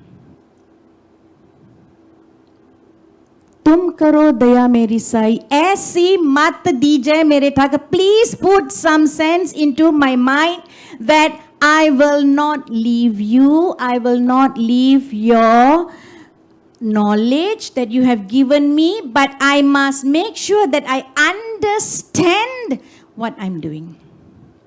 I have to understand what I am doing. I have to understand what my guru is talking to me. Because if I don't, I'm going to be like a parrot doing Sukhmani Sai part without realizing what I'm doing. Right? So, and of course everything is in his hukam. And if I'm not going to do anything about it, then I will not proceed in my life. So I finally read newspapers and I saw one small advertisement, sijil interpretasi mahkamah di University Malaya. Sijil only, but the word University Malaya was wah. I said I will try. You know, so I applied and I got it. 6 months only. 6 months, yeah, 6 months course. But when people ask me now, I listen, oh, what are you doing? I'm in University Malaya. People think I'm doing degree, but actually CJ only. Like, what the hell, lah, so what? At least I put my leg one in the university already, right? So I was very happy that I got it. And you know what? I got all A's for 5 subjects, lah. After all, I was not so badly stupid. Okay? I was not so stupid after all. I got all A's. Sijil cemerlang. Oi, cemerlang. Cantik betul lah. Okay.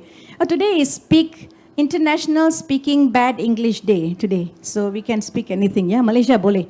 Right. So, this Shabad made me realize that I now need to ensure that I understand his messages before doing kirtan. Right. After my CJL, one of my professor told me we have, we have diploma, translation diploma. Oi, diploma now. At least now not CJL, diploma. Not bad. 1 year course. I asked my dad, my dad, I still have his letters. Beti, congratulations. Hitler saying that, whew, I tell you, he was a very strict man, but he had a very soft spot for all his kids.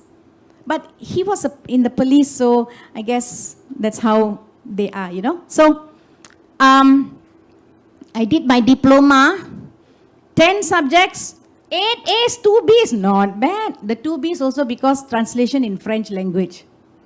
Then my lecturer said, you stupid lah, I told you go France, go and learn some, but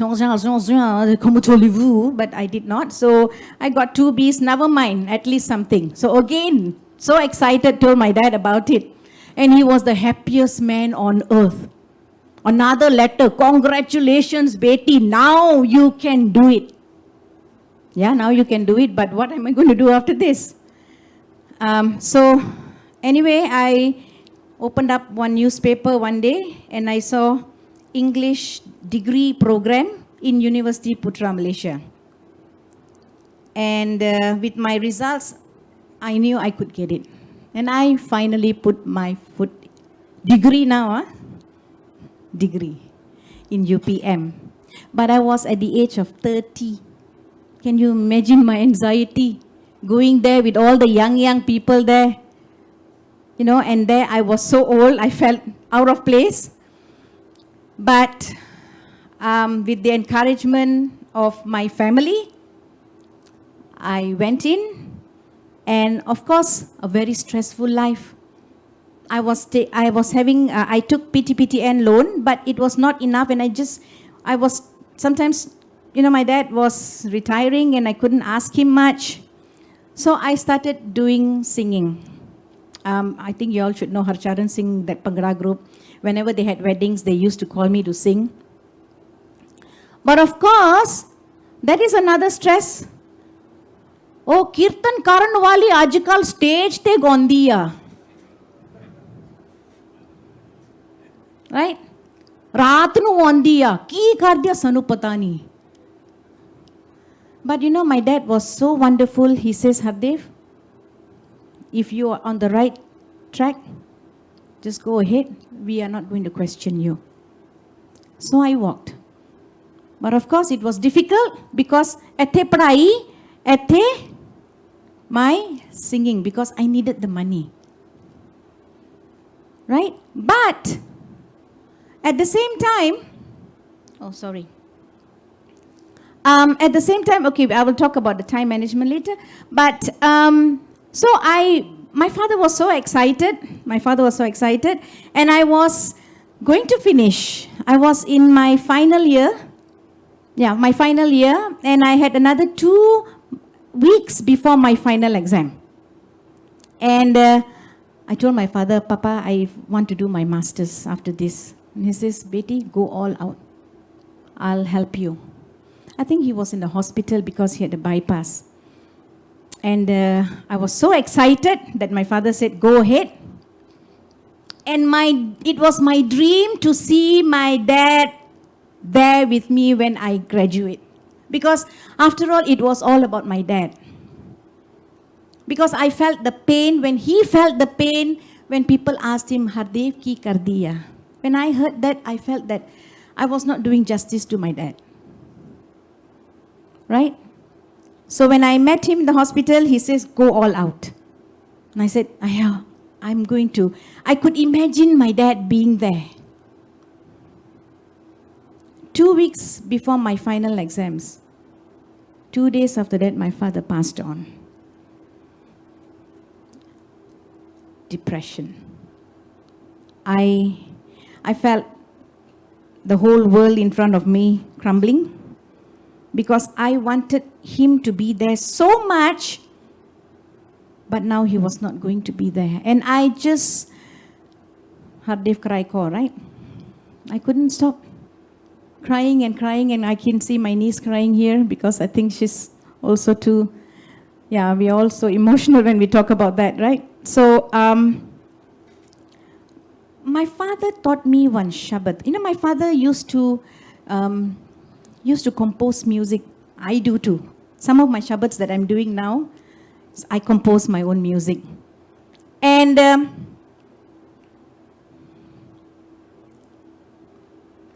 this Shabad kept on ringing after my father passed on. I was so happy, right? Getting one happiness after one happiness. Everything was in hukam, right? So why should I see that death as not being in the hukam? How long am I going to cry? If happiness is in hukam, sadness is also in hukam.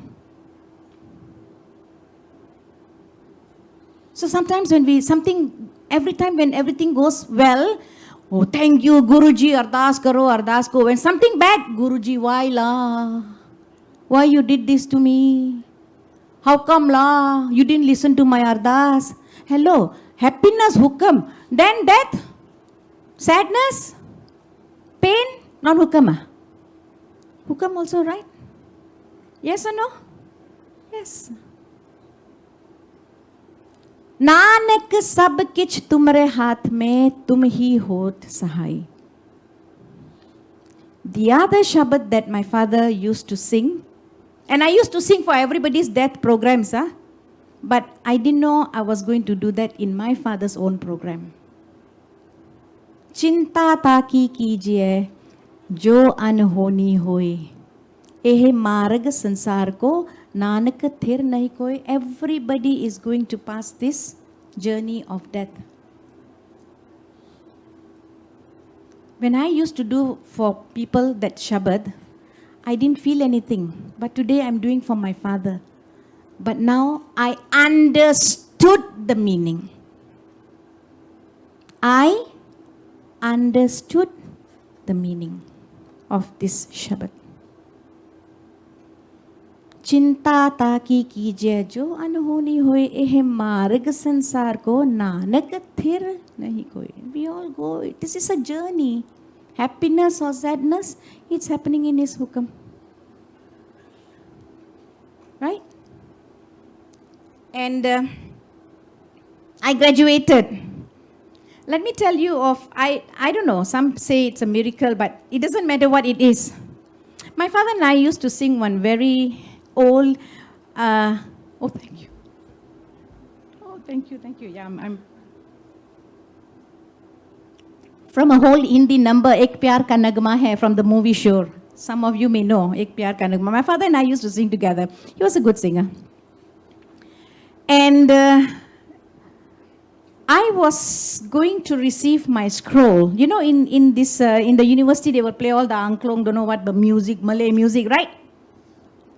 Okay, so they will play, I don't know what they call it, kompang or whatever, yeah. Okay, so never have I heard Hindi songs, yeah? They don't play Hindi songs, at least as far as I'm concerned. I've been for my brother's graduation. So, as I was getting ready, my friend who knew me, who knows that my father and I used to share this song all the time, she says, Hardev, listen to what they are playing. I said, what? I was too nervous. I was going to another 3-4 lines before I was supposed to take my scroll. She said, Hardev, just listen to the song. They were playing Ek Pyar Ka Nagma Hai. On the day I was walking towards my scroll, and I knew my father was there for me. I knew my father was there for me. And you know, it is not my father, it was the other father, my Guruji, who also was with me. My God that was actually with me and saying, you've done well. Right? So, anyway, I graduated and I told, then I'm not going to stop. Right? So you see how stressful it was, but I never let go of my dreams because I knew what I wanted. Some of us, we take the wrong course. I have students who come to my class and say, Doctor, I'm not interested in this paper. I said, that's because you've chosen a wrong course. And if you have chosen the wrong course, then you will not be able to do well in that particular subject that you have taken. So always make your choice of what you want to do, not what others ask you to do. Sometimes we have, my father asked me to do, my mother asked me to do. Please tell them, hello, watch 3 Idiots. You know the movie 3 Idiots? 10 times put for your parents and tell them, I want to do what I want to do, period. Then you will love your journey in the university. Because if you don't, then it's going to be a very stressful journey. Right? So, I went to do my master's. I was teaching in an international school. I used to go for my classes to teach in the morning, come back at 3 o'clock. My class in UPM, I was staying in Ampang, UPM at 5 o'clock. So how tired I was, but I still went on because I had a vision and I know what is my mission. I took the challenge. Teaching international school is not easy, yeah? I tell you, the kids are... How many of you in international school? My husband teaching in international school, I think I better not talk much about it. Okay. I have students who will break the glass, who will break everything, fist fight, all, everything we had. And always, it was really stressful. I had one student in the class one day I was teaching, and they bring phones, and the phone rang. I said, you're not going to pick it up. Then I saw the name O-O, O-H-O-H. I said, who is calling you at this time? Who is this O-O? My father. So father's code name is O-O. Okay. Now I'm getting scared. What's your mother's code name? Oh shit. Eho je bacche ya. Edda devi hai. Oh shit. That means bigger trouble. Right? But anyway, that was what it was. And I used to go for my classes, come back at 11 o'clock at night. and then just sleep for a few hours. Next day, go to school to teach, come back, go. It was a circle. Was I stressful? Of course. Of course, it was very stressful. But I used to do kirtan with understanding. And that understanding told me that this is your hukam. Just take it as it progresses. Coming back at 11 o'clock was very scary because I used to take the train. I don't have a car until today. Dark alleys. Now, if you talk about sexual assault, then you talk to me later because I will tell you my experience. For those of you who are girls, women, I have also experienced it. But I never allowed my dream to. You see, Guruji say hukam means, doesn't mean that you just go on with life like this. Okay, I know it's a dark alley. Guruji also tell me, use your free will. Why was I so stupid to walk in the dark alley? It was my fault. So the stress that I had, the anxiety I had, the depression I had was all my fault. I could have used a better path, but it was my fault that it was the nearest route to my home. Anyway, we will talk about it later on. So, and time management. Of course, I used to do Shabads. Sunnaman mitra pyarya mil vela hai. This is the only time I have to do it. I have a dream, I have a mission, I have a vision. This is the only time I can do it because this time is going to go away. And then, the third line, Hire jaisa janam hai kaudi badle jaye. Why am I wasting my time? Why am I going to waste my time, all right, on something that is not going to give me knowledge? Of course, now we have handphones, right? Yeah, I don't have WhatsApp. I don't have Facebook. My student said, Doctor, no Facebook. I got no time to see my own face in the mirror. You want me to have a Facebook? Right? Okay? Instagram, whatever gram, Dala, whatever, I don't have. So because I know what is my mission. I don't want to waste my time on things which are not important, which is not going to give me any benefit. Right? So, not only our gurus have said that. Look at what Lord Buddha has said. Don't cry over the past, it's gone. Am I going to cry about what happened when I was walking in the dark alley? Am I going to think about my dad? The pain? It's not going to bring me anywhere. Don't stress about the future. It hasn't arrived. Hi, palike mein ki banawa. Okay, sorry, mothers. All right. Next week, don't know how to do, how to pass up the assignment la.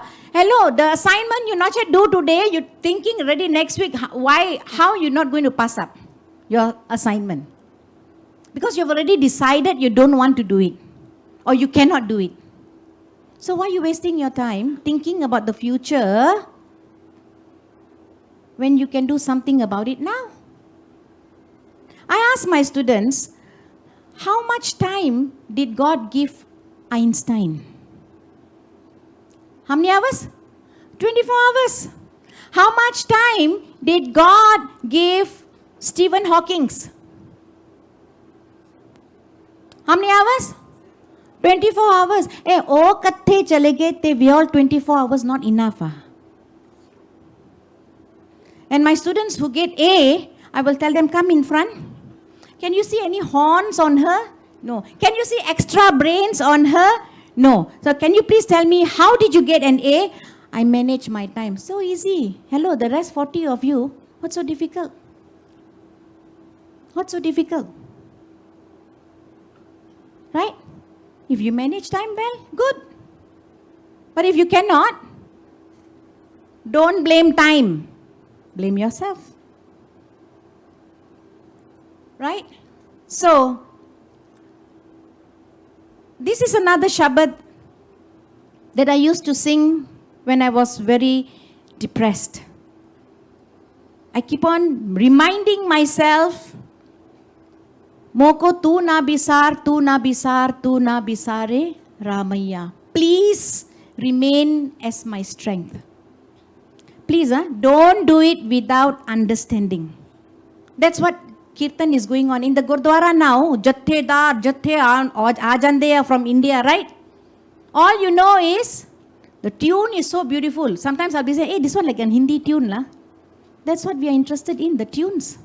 The the voice, oh my God. The one, the what, from where? This Ragi Jathe sometimes, maybe. Sorry? Nirvair Khalsa or whatever lah. Okay? Very good voice.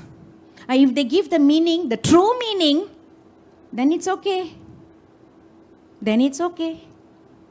But if they don't, they just come, paise mil gaye. You know, I've been to India, sometimes I see these Granthis, this Ragi Jyoti's house, oh my God, better than my house. Really? Aircon everywhere. My house, no aircon. You know why? We give them money, that's what they do. Take the money, go and build a nice bungalow for themselves. And what do we get? Music. The tune, very nice. That's all. That's all. Right? So, this is one Shabad, and after doing my masters, I decided to do my PhD. We were talking about intermarriage, right? I had the biggest battle in my life because I fell in love with a man from Nepal. Talking about intermarriage, right? The biggest battle in my life was that. Last time, a kudi gone wali. O kudi gone wali, no, raat no pata nahi. Now, I want to marry a Nepali, oh kudi kirtan karan wali. Hey, hello, decide la whether I'm a kirtani or am I a gone wali. Can you all decide? Suddenly, I became the kirtan karan wali. Oh, yo, she's marrying a Nepali. Siapa? I don't blame my mother for it. Because she's living in a society that talks about all this. Cannot. Taboo. Biggest battle. I fell ill. Pressure went up. Hospitalized. I almost gave up on my PhD. Somebody showed me this photo. Just came back from India. You know, I went there, I saw, Pagat Farid, sleeping there, and then, the car coming, doi nena matushuvo. Literary meaning that, oh, crow, don't touch my eyes. I want to see God. But I knew what was the meaning of it. Doi nena, I started doing this Shabad when I was 9 or 10. And many people know me because of this Shabad. Oh, you were the one last time, small time. Yeah, I never grew anyway, not much. Yes, I'm the one. Okay? Why? Because I felt that my life was already coming to an end. My PhD is coming to an end. And I cannot not focus on what I had started. Is it Bukit Mertajam? Accomplish or do not begin. Accomplish or do not begin. Bukit Mertajam High School, their motto, right? Accomplish or do not begin.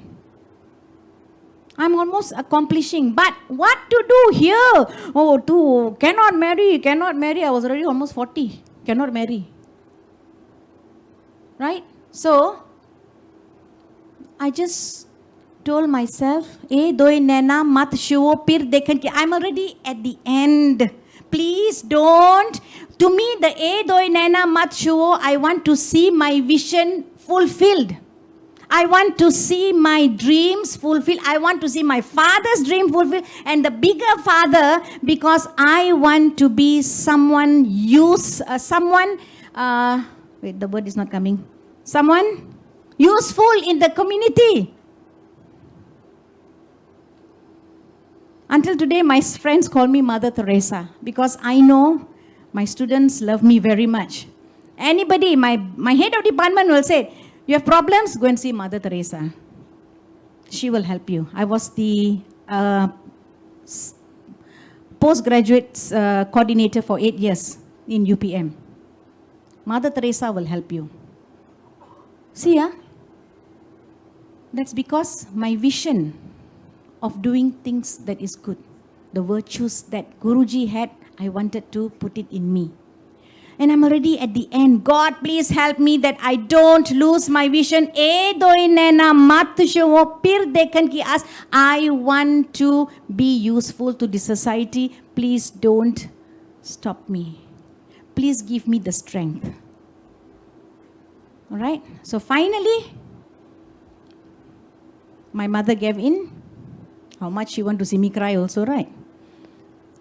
And I got married. I completed my PhD. And I am what I am today after a very painful journey in my life. And I must say, I had angels.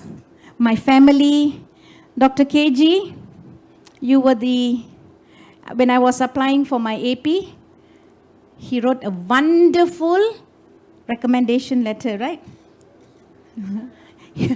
He was in US. I just sent him an email. US though, he was an angel who sent me the letter. And of course, I have my big brother here. A younger brother, sorry, a big in size, but younger brother who pushed me to apply for my AP, and I did, and he is, I think, my guardian there. Whenever I have problem, he'll say, tell your head of department, I'm the brother, I'm your cousin. Singh is king, don't tell them. So I'm very happy I got here my angel. And of course, my husband who walked with me in my journey, my brothers, my sisters, and my family. My journey through stress, anxiety, and depression in the 21st century. Satnamji, thank you.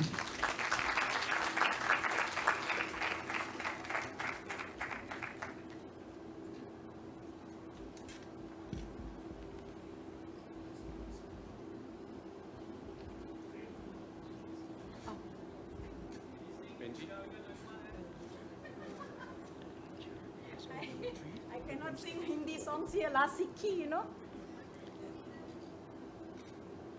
Mission and vision. You need the determination to that. Thank you, Professor Hardev Kaurji, for your presentation. Professor Hardev has shared the notion that university life marks a significant transition for many students. It is characterized by new academic challenges, changed social environment, and personal responsibility. While this period can be exciting, it often comes with considerable anxiety and stress. As we just heard, Professor Hardev's life at university was full of myriad of experience ranging from academic challenges to personal ones. There were assignments, deadlines, exam, financial crisis, working life, and much more. Adjusting to a new environment often led to feelings of being overwhelmed. Breaking down due to health and pressure, she knew she had to find solace and guidance. But she did not find peace by merely reciting Gurbani. She had to understand and reflect on what was being revealed by Gurbani when she did Kirtan. The understanding of Gurbani not only offered relief from stress and anxiety, but also fostered a deeper sense of spiritual connection and inner peace. We use quotes from Einstein and other great people all the time, but we forget that we have the greatest quotes within our Gurbani itself that can inspire us to live better lives. Once again, we thank Professor Hardev Kaur for sharing her challenges, experiences, and solutions, and teaching us to stop stressing over things that we have no control over. And it's midday now. We will now break for lunch. We shall resume with our fifth session at 2:15. Kindly exit the auditorium in an orderly manner and follow the signs and ushers to the third floor. Third floor where lunch will be served. Please be back in the auditorium at 2:15 so that we may begin with the next session on time. Thank you. All right, welcome back, everyone. We hope you enjoyed the appetizing lunch generously provided by APU. Just a reminder that we will be having a dedicated discussion and Q&A session at 2:45, or at this point, probably a bit later. They are scheduled for 2:45. Please post your questions on the board. I can see a lot of questions already. Keep them coming. And the QR code is in the program book. Just a quick public service announcement. There is a bit of a lost and found we have accumulated to my right. There's a single earpod and also a handkerchief. Now I think we can go on with the main event. Our next speaker is a student of UPM's Faculty of Human Ecology and president of the UPM Sikh Society. Her profile is in the program book and does better justice to her introduction. She will be presenting her very own research on exploring Sikh youth opinion on Gurdwara Sahib Pataling Jaya's role in resolving social problems. Let's give it up for Amanpreet Kaur. Vaheguru Ji Ka Khalsa, Vaheguru Ji Ki Fateh. A very good afternoon/evening, everyone. I hope you guys have enjoyed your lunch. So since I'm just presenting my thesis, so this is going to be a very chill session. So I hope no one falls asleep because we are towards the end of our program. So my name is Amanpreet Kaur. I'm a student of University Putra, Malaysia, from the Human Ecology faculty. So exploring the Sikh youth opinion on Gurdwara Sahib Pataling Jaya's role in resolving the social problems in Selangor. So this was basically the title of my final year project, which is also my thesis. And my supervisor of this thesis, of this final year project, is also here within us today. So it's Professor Sarjit. Yeah, so give a round of applause for him. Yeah, so he actually helped me a lot throughout the 1 year of my researching, making sure I'm understanding what I'm doing. So I've also gotten scolded probably a few times, but yeah, that's a part and parcels of learning. So we'll start with the presentation of my thesis now. So basically this is the abstract. Gives you a basic knowledge about what the study is. So basically the study explores the Sikh youth opinion on GSPJ's role in addressing the social issues in Selangor. We actually interviewed 13 Sikh youths who are actively engaging in the Gurdwara activities, basically reveal that they consider it essential for addressing issues and challenges facing by the community. And for us, we are mainly focusing on the Sikh youths. And then the Gurdwara serves as a religious, social and educational center, providing support and education to those who are facing issues such as poverty and family instability. However, ensuring effective delivery of the services and engaging the youth remains a challenge. So you will know more about this when we dive in further into the study. So basically the findings of this study highlights the Gurdwara's influence and suggest strategies to enhance its support for the Sikh youths in Selangor. So next, introduction. So introduction, basically all of us, I'm sure we do know basics. Sikhs arrived in Malaya, which is now Malaysia, during the late 19th century. Which was during under British policing in Malaya. So for those who paid attention during Prof. Sarjit's session, you would know exactly how Sikhs came to Malaysia and what the jobs they were doing initially. So this study actually aims to investigate the opinion of GSPJ in resolving social problems. Basically Sikh community, especially the youth, face various social problems such as alcoholism, smoking, drug addiction and divorce, but we are still being shy to discuss about it openly. Religious institutions such as Gurdwara play a very important role in addressing and resolving these issues, as Gurdwara becomes a hub for all the youths to get together and get to know each other. But however, there's still lack of study on this topic among the Sikh community in Malaysia. So here are a few problems that we have identified. So as you can see, the first is drug addiction among our Sikh youth. So you can see a study which is done from 1970 to 1976 has shown 15.8% of drug addiction cases in UMMC were Sikhs. So that shows the condition of our youth.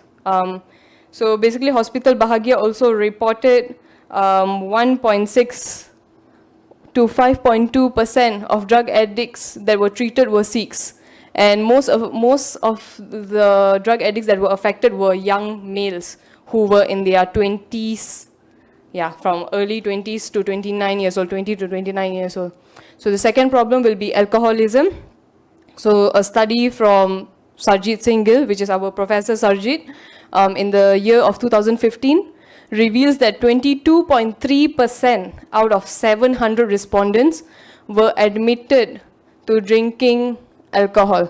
So 74.7% of the respondents has moderate perception of alcohol as a vice, but this also highlights a significant issue among Sikhs in Selangor. So the third problem would be smoking.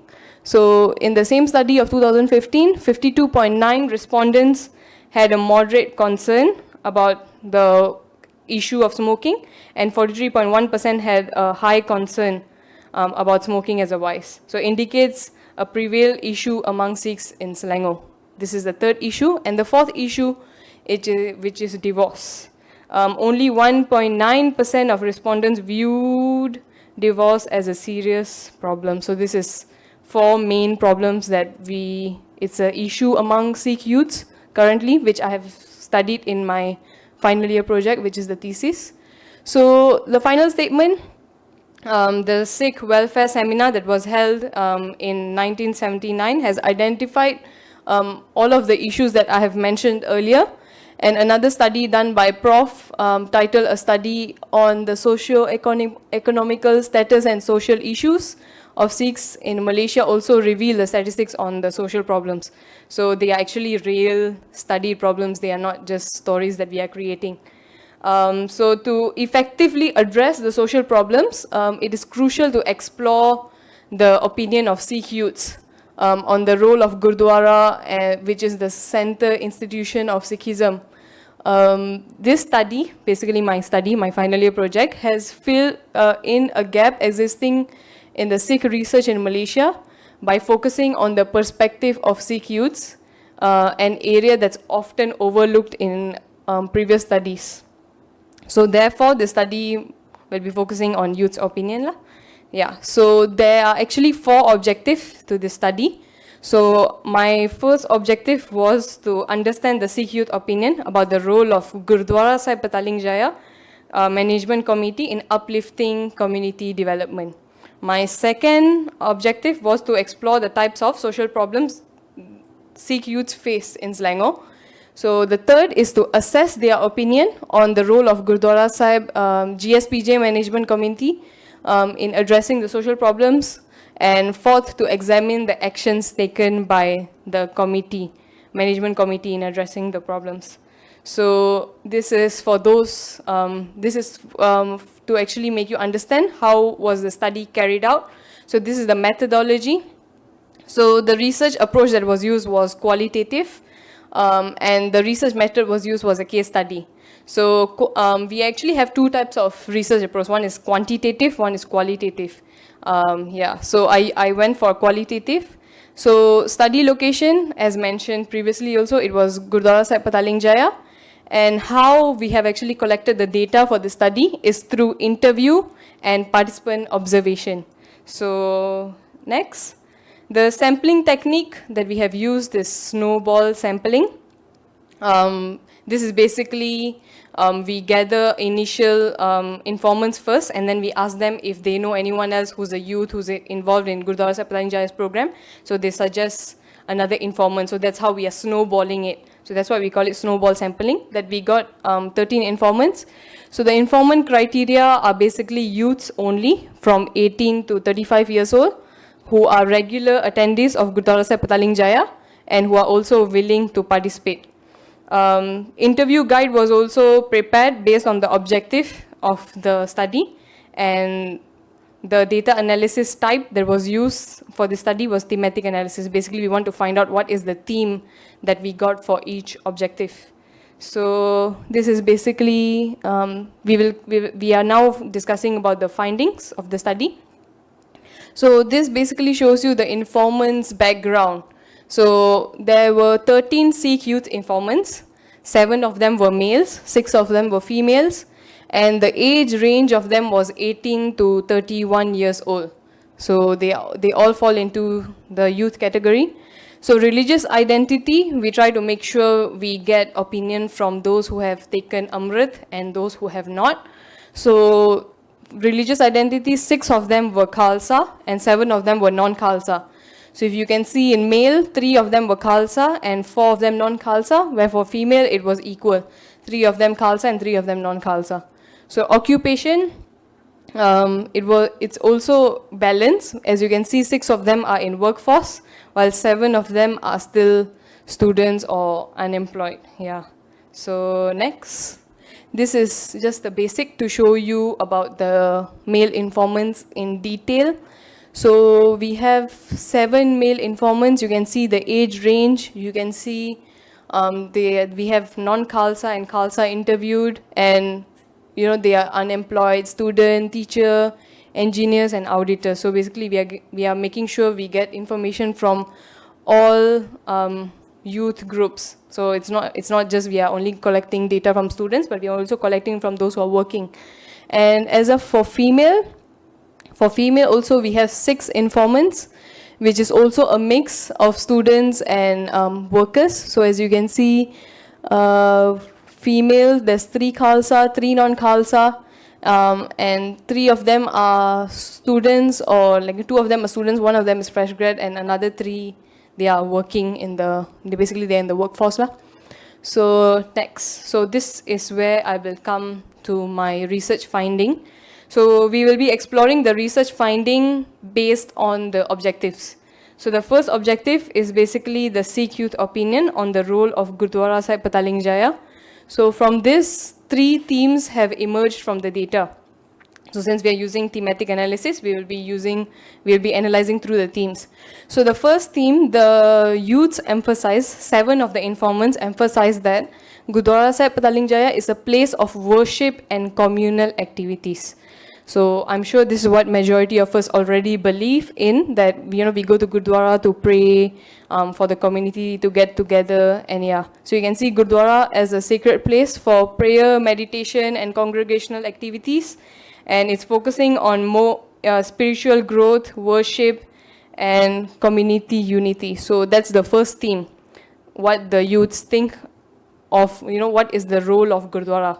So the second theme that emerged was the youths think that the role of Gurdwara is a place for socialization and community service.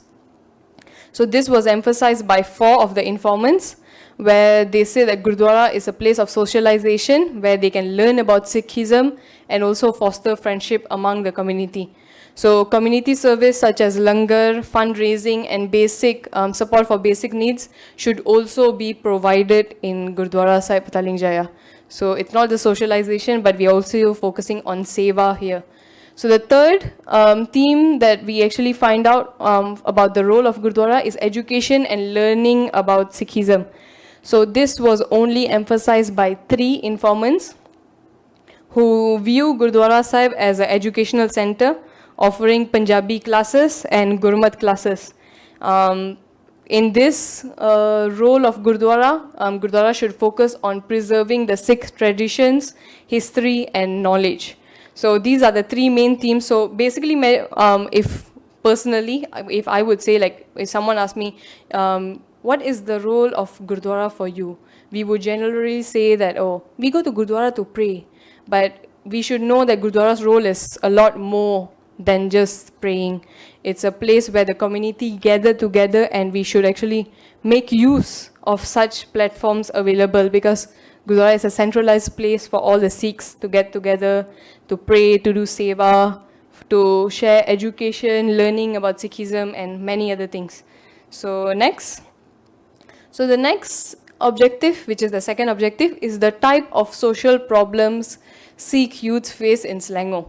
So initially, the problems that I have presented to you was the problems that I identified, and these are the problems that the youths, my informants, have identified. So the first problem that they identified is alcoholism and substance abuse. So this was emphasized by 4 informants. They say that usually for alcoholism and substance abuse, Sikh youths are usually influenced by their friends, by peer pressure and societal norms. So the impact of alcoholism and substance abuse is on physical and mental health, which creates addiction in our Sikh youth community. So this is one of the main social problems that Sikh youths face in Selangor. So the second social problem would be racial discrimination. So this was emphasized by 3 informants. So this discrimination is based on appearance, which is particularly turbans and long hair. So these informants actually shared their experience during the interview, informing that, you know, when they used to go to school, or even in their early university days, they used to get bullied, they used to get picked on when they wore jura or the star, because for girls also, when they keep their body hair. So they were quite discriminated by other students in the school. So this is one of the main social problems also that Sikh youths face in Selangor. So the impact of this social problem is basically on the well-being of the child, and the educational experience, and also the cultural practices. And the third social problem that our Sikh youths face is social isolation and lack of relatability. So this was emphasized by 2 informants. They feel that there's a feeling of exclusion, disconnection, and lack of relatability. This feeling is not with other youths of other races. They felt social isolation and lack of relatability with their own Sikh, Punjabi friends, peers. They were not able to get along with other Sikhs. They were not able to get along with other Punjabi who were same age as them. So feeling of exclusion, disconnected, and lack of relatability. Yeah. So the impact of this social isolation is lack of relatability. Actually, it impacts on the attendance at Gurdwara Sahib and the engagement with Sikh practices. So when youth does not feel included, they do not feel supported. One of the informants have said this directly to me, that they feel that it's not they don't feel like going to Gurdwara, because if they go to Gurdwara, they still feel there's no one who they can talk to, there's no one that they can engage to, or get to know along. So they still feel alone at Gurdwara Sahib because of the social isolation. So these are the 3 main social problems identified by the Sikh youth. And the third objective is basically assessing the opinion of the Sikh youth on the role of Gurdwara Sahib Pataling Jaya in addressing the social problems. So basically this is where we are trying to ask the youths if they feel what is the role of Gurdwara Sahib Pataling Jaya's committee in addressing the social problems. So the effectiveness of Gurdwara Sahib Management Committee, we actually got a very divergent views among the informants. So one example that I could give was just now, when we see that there are students who, or there are youths that are able to relate to their other Sikh youths, they feel that Gurdwara Sahib Pataling Jaya is doing a very good job. Gurdwara Sahib Pataling Jaya is, involving the youths in the programs and stuff. But there are still a group of youths who feel that Gurdwara Sahib Pataling Jaya is not able to reach out to them. They still feel that Gurdwara Sahib Pataling Jaya is not doing enough. So that the perspective on the committee's effectiveness was shared in addressing the social problems and varying degree of acknowledgement for addressing the social challenges. So my informants, a few of my informants were a part of the Gurdwara Sahib Pataling Jaya Youth Committee, and a few of them were just from normal Sangat. So when we interview the ones who were a part of the committee, they would say that, yes, we are doing a good job. Yes, Gurdwara Sahib Pataling Jaya actually cares about the youth's opinion. But when it came to the normal youth who are in the Sangat, who feel they are not included, they do not see much impact of Gurdwara Sahib Pataling Jaya's actions in addressing the social problems of Sikh youths. So lastly, this is my fourth objective, which is to examine the actions taken by GSPJ. So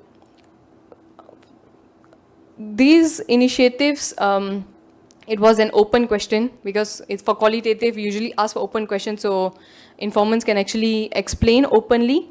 So majority of this answer was given by those who are involved or sort of involved in GSPJ management committee, rather than those who feel that, there's still no much programs going on and they feel that Gurdwara Sahib Pataling Jaya could do better.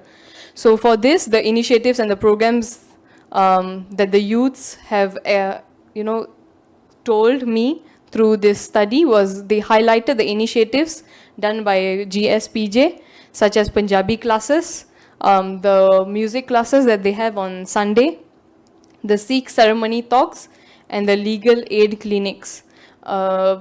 Punjabi classes is happening every Saturday. Music classes every Sunday. Sikh ceremony talk and legal aid is a very annually kind of thing. So usually when you can see this legal aid clinics, Gurdwara Sahib Pataling Jaya always have it annually, like during Vaisakhi or any major event, for example, Guru Nanak Dev Ji's Prakash Dihara or anything. So these are the initiatives that were taken by Gurdwara Sahib Pataling Jaya to involve the youth and to address the social problems. But the perspective of both awareness campaign, perceptions of both awareness campaign and the Naujawan youth program.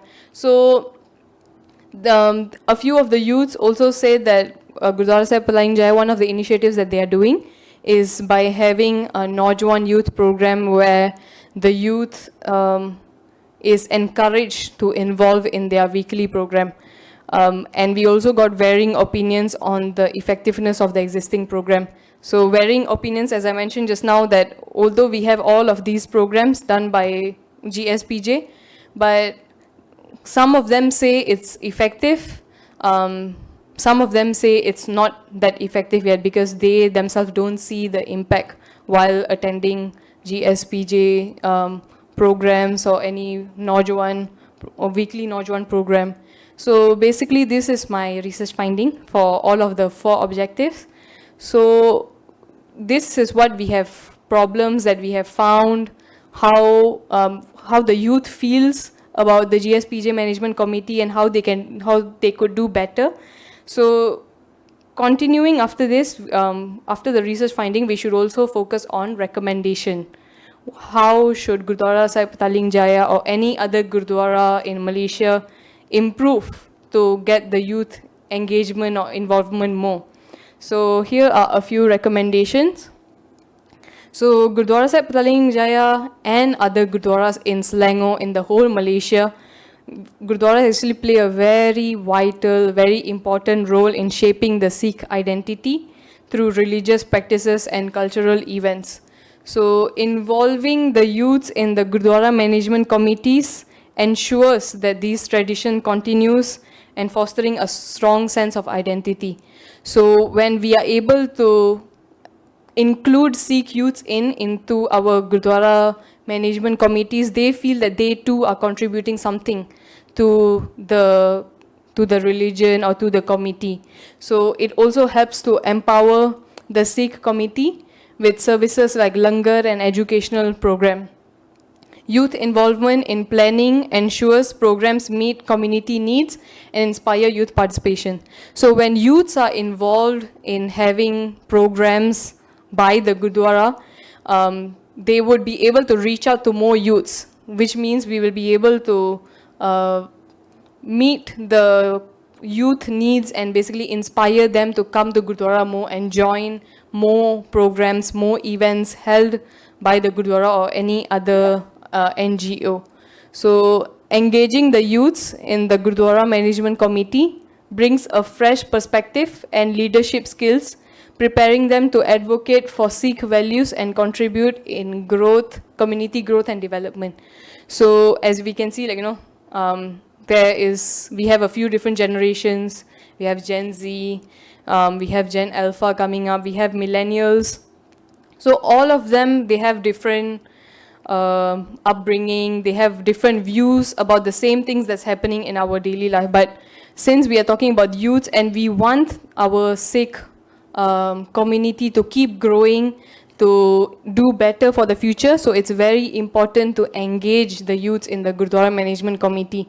So we can get fresh opinions from them, we can get ways to improve, to do better, to involve our Sikh youths, especially those who are feeling left out or those who are feeling isolated. So these are a few recommendations from me and also my prof. So there are a few of the recommendations were also given by the Sikh youths who were the informants. So I'm very grateful for this opportunity and I'm very grateful for Prof for giving me this stance here today to speak about it. I was actually nervous early on, but thank you so much for today. And I hope that my research finding was able to help you or give you any sort of information that you could use to, improve our Sikh community better and to improve more of, to bring in more youth engagement into the committee. Okay, yeah, that's all. Thank you. Waheguru Ji Ka Khalsa, Waheguru Ji Ki Fateh. Amanpreet, we have just one question. We have time for one question. Yeah. Someone has asked, what was the objective of recording religious identity, example, Khalsa, not Khalsa, in the academic survey? So basically the reason why, okay, wait, let me go back there. Okay. So the reason why we actually recorded the religious identity was to make sure that we are reaching out to all sections of the youth. So for example, if I were to only interview Khalsas, they have already taken Amrit. So probably they are going to Gurdwara quite often. They are someone who is already quite active. They know about the religious activities, all of that stuff. So it's important to bring in the non-Khalsa as well, because when we talk about youths, it's not those who took Amrit are Sikhs only. For those who didn't take Amrit for non-Khalsa, they are also Sikhs, but they are on their own journey. So many of, for example, when we talk about Khalsa, for those who have taken Amrit, they are not allowed to drink. They are not allowed to, have drugs and all that stuff. So if we don't tap into the youths that are non-Khalsa, problems such as alcoholism or substance abuse would not come up in front of us, because there were some youth, some informants who were able to tell me in detail what they are doing or what they are going through, because there are a few of them who do not want to drink, who are not interested in substance abuse, but because of peer pressure, they are getting involved in it.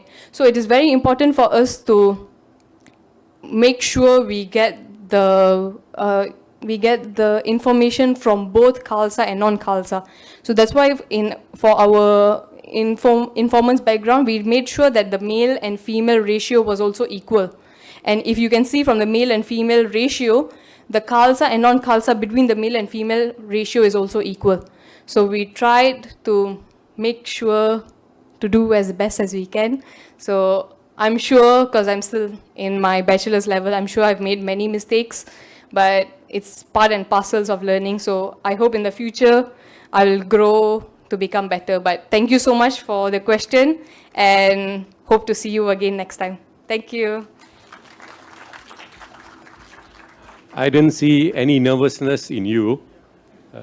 Anyway, thank you, Amanpreet, for sharing a very inclusive finding with us.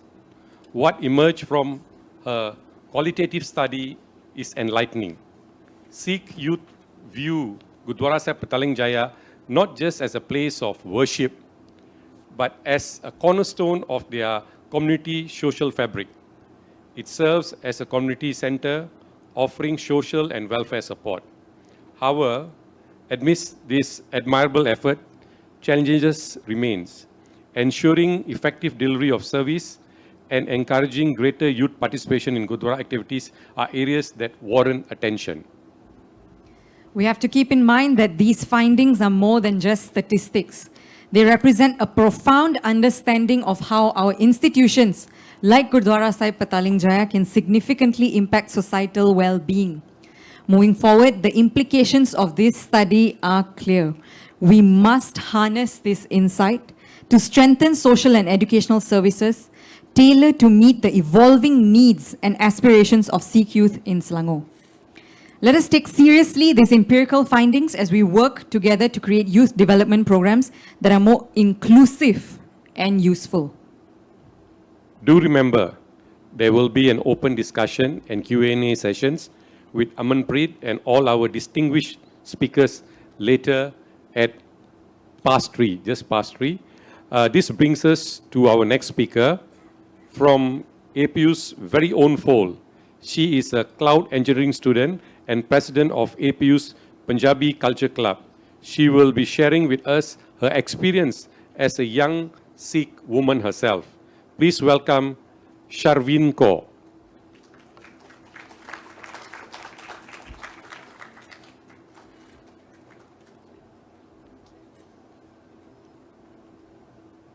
Thank you to the speakers and to the MCs for today. And Vaheguru Ji Ka Khalsa, Vaheguru Ji Ki Fateh. And a good afternoon I bid to everyone gathered here today. My name is Sharveen Kaur, and I'm a 21-year-old cloud engineering student here in APU. As a Sikh youth in the 21st century myself, I have come to realize one of the many challenges we face today is connecting with our spirituality. And it is highly impacted by external influences. In high school, I experienced firsthand the sting of criticism, shame for my appearance, and bullying for my love of dancing. Man jite Jagjit, I quote from the Guru Granth Sahib Ji, which translates to, if we can learn to conquer our minds, we can learn to conquer the world. This goes to show that a simple shift in perspective can elevate the quality and experience of one's life. Moreover, youths in the 21st century are faced with many technological social evils. In our pursuit of success and happiness, my humble observation is that many of us tend to look for instant gratification. Or in other words, quick results in everything that we do. The root cause of this, I believe, stems from excessive use of social media, generating an influx of dopamine within ourselves. For example, likes and comments that we constantly receive. Tying this back to my initial point, a shift of perspective. The teachings of our gurus remind us that good things take time, but greater things take resilience and perseverance. Guru Nanak Dev Ji mentions in Japji Sahib, Ape beech ape hi khao, which means the fruits that you plant today will be harvested tomorrow. It is important to note that true contentment and lasting success comes from dedication and unwavering efforts. Strive relentlessly and let the sweetness of patience and faith bless you with the best. Furthermore, Sikh youth today tend to stray away from the values of Siki in challenging times and often look for easier outlets as a coping mechanism. When something doesn't go as planned in life, that's hukum. But what you choose and how you react, that is your choice. In my personal opinion, there is no greater solace than that I receive from reciting the Shabads of the Guru. Guruji has so easily become my best friend and source of strength in facing the adversities of life. Finally, I seek to remind everyone here that Siki is a way of life and it is a journey that is personal between you and God. There are many values that our gurus have left us with to inculcate into our lives. And I humbly ask the youth, do not be afraid. Do not be afraid to turn to God with your pain, with your struggles. You need not come to God, you need not come to Vaheguru perfect. Come to Him with your pain, and He will teach you His ways. Thank you for your time, and apologies for my shortcomings. Vaheguru Ji Ka Khalsa, Vaheguru Ji Ki Fateh. Thank you, Sharvin, for the valuable insight. We had much to learn on the challenges faced by Sikh youth in connecting with their spiritual journey amidst modern life's complexities, the impact of external influences on their spiritual growth, and practical guidance on how to navigate difficult situations and difficult times while staying true to Sikh values. You truly inspire and empower a generation of Sikhs to embrace their spirituality and find balance in their life. And now for our final speaker today. She is the fourth-year medical student, Sharvin's counterpart as president of the UPM Sikh Society, and here to speak to us about the Punjabi language in the 21st century. Please welcome Jasjit Kaur.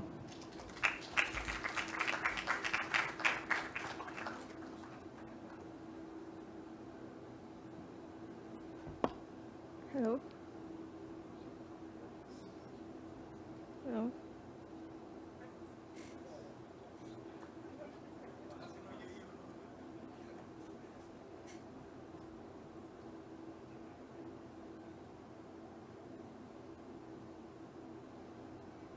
Testing, okay. Vaheguru Ji Ka Khalsa and Vaheguru Ji Ki Fateh. My name is Jasjit Kaur. So today I'll be presenting on the topic which is Punjabi. So actually the topic of the name of my topic is actually Oh My Punjabi. So as we all know, Punjabi is the language that we speak as Sikhs. And Punjabi was actually, so let's just talk about history, a little bit on history on Punjabi. So Punjabi was developed from the ancient language of Prakrit, which was developed simultaneously with Sanskrit at the 7th century. So the event here we are talking about is Siki and Sikh youths in the 21st century. And this language was developed in the 7th century. It's a very long time, right? So it is mainly written in Gurmukhi and is the 10th most spoken language in the world in 2024. So Punjabi is actually spoken a lot nowadays. But for me, I feel that in the youths, it is not well spoken. Because nowadays, youths in the 21st century are more towards speaking in English. And for us Malaysians, we speak either English or Malay more often, but majority is English. So our mother tongue is actually changing, and Punjabi is actually becoming lesser among us. And what is mother tongue? So mother tongue is actually defined as the first language that you learn since birth and you are more fluent at. So there are a few factors that contribute, in my opinion, to why Punjabi is actually deteriorating nowadays. And the first factor is parents. I am so sorry. I know there are a lot of parents here today. So based on the definition of mother tongue itself, it starts from home, right? So when we are born, the first people that we see are our parents. The first people that we hear, communicate with is our parents. So if our parents are speaking more in English, how are we going to learn Punjabi? So coming back to parents, so in our household nowadays, English is spoken more compared to Punjabi. And I can take example, I'm sorry, mommy. So I can take example is my house. Yes, in my house, normally it's a mix between Punjabi and English. But compared, English is more often, and I can blame myself as well for that, since I also speak English more. So that is parent factor, but however, we cannot blame the parents also, because there are a lot of parents that actually send us for Punjabi classes as well. That's how we learn Punjabi more, right? Because they actually encourage us, they take us to the Punjabi class every weekend so that we can learn Punjabi better. So parents are not, we cannot just blame the parents for this. So that comes up to my second point. The second factor here is environmental factor. Environmental factor meaning that in the youths, especially us Malaysians, when we go to the school, we are more exposed to different people from different ethnic backgrounds. They have their own language, we have our own language. We cannot speak to them in Punjabi, they won't understand us. So the universal language that we normally use in the school is either English or Malay. And majority of time is English. Every time we use English. To our friends, we use in English. I think even if we talk to our Punjabi friends, we use English compared to Punjabi. And I'm also one of the example. Even when I talk to, for example, Aman, I don't talk to you in Punjabi, I talk to you in English. So that is one, which is environmental factor. And we cannot blame the environment also. We blame ourselves. And I take myself as the example. I myself don't really speak in Punjabi that much, so it's an individual factor. And it could be because the reason why is mainly, first, I've been using English my whole life. I don't use Punjabi that often. And it's more of like being afraid to be judged by others. Because I'm afraid if I speak in Punjabi, people might judge me. And they might, think that I'm not fluent in this language. So I tend to speak in English more. However, I can still understand Punjabi actually. My mom speaks to me in Punjabi, but I answer her in English. So that is one, that's basically the third factor that I wanted to point out. So just a recap, there are 3 factors in total. Parent factor, we cannot blame our parents, so we blame the environment. The environmental factors, we cannot blame the environmental factors also, because we ourselves have to change. So we blame ourselves, which is the individual factor. So therefore, I feel that these are the obstacles that we face in our Sikh society in the 21st century. So Punjabi language is actually the power of unity.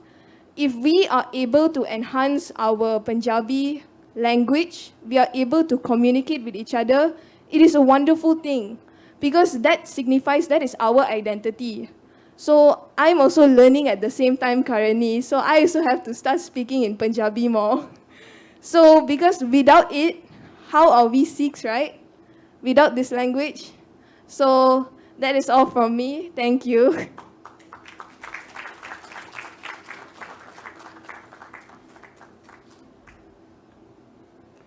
Jasjit Kaur ਦਾ ਧੰਨਵਾਦ ਕੀਤਾ ਜਾਂਦਾ ਹੈ, ਜਿਨ੍ਹਾਂ ਨੇ ਆਪ ਸਭਨਾਂ ਨੂੰ ਉਹਨਾਂ ਦੇ ਰਿਸਰਚ ਆਪਣੀ ਪੰਜਾਬੀ ਭਾਸ਼ਾ ਦੇ ਨਾਲ ਸਾਂਝ ਕੀਤੀ ਹੈ. I hope you understand that. Jasjit, just to appraise you, I have the same issue. I speak to my sons in Punjabi and they answer me in English. Okay, thank you, Jasjit, for the comprehensive presentation on the history and relevance of the Punjabi language. It is true that although Punjabi is the 10th most spoken language in the world in 2024, looking into the 21st century, our mother tongue has changed. We speak more English or Malay rather than Punjabi. The contributing factor being parents, our environment, and confidence in speaking. Some of us may be afraid of being judged for speaking in Punjabi since we have been speaking English most of the time. As she summarized, the Punjabi language is the language of Gurbani and one of the common factor of unity. With that, our speakers' sessions have concluded, and we can now dive into the long-awaited discussion and question and answer session with all of our speakers and additionally invited experts. We invite all speakers and experts to take a seat on the stage for now. While they take their seats, we'd like to remind everyone that you may raise your hand if you have a question to ask, and a mic will be provided to you. Or you may post your question on the online board. The QR code is within the program book. If you like your question to be answered by a specific expert, please say so, and we will inform them as well. For now, I'll also just reintroduce our panel. We have Dr. Karminder Singh Dhillon, Sardar Jaswant Singh, Professor Sarjit Singh Gill, Professor Hardev Kaur, Amanpreet Kaur, Sharvin Kaur, Jasjit Kaur, who are also joined by Sardar Amarjit Singh Gulati and Dato Sarjit Singh. If everyone is ready, we may begin. Can we have the first question, please, from the crowd?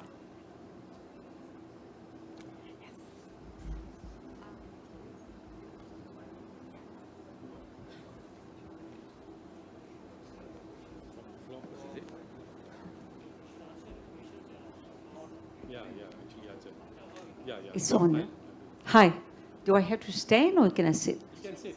Okay. I'm Harjinder Kaur, previously exco of Subang Gurdwara. Of course, I've stepped down due to some personal reasons. Okay. Coming back to all this here, I've seen this. I mean, our youth also. I mean, you also have to play your part also. It's not only us. Sometimes we ask, come and help us. So come in.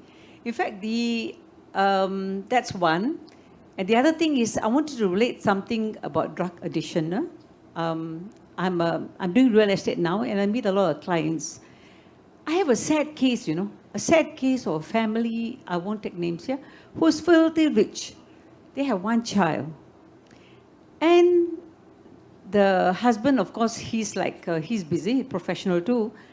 He's not bothered. But the child is almost reaching 40. And the mother can't do anything because the mother has some kind of illness too. Now, she is breaking down every now and then. Every now and then.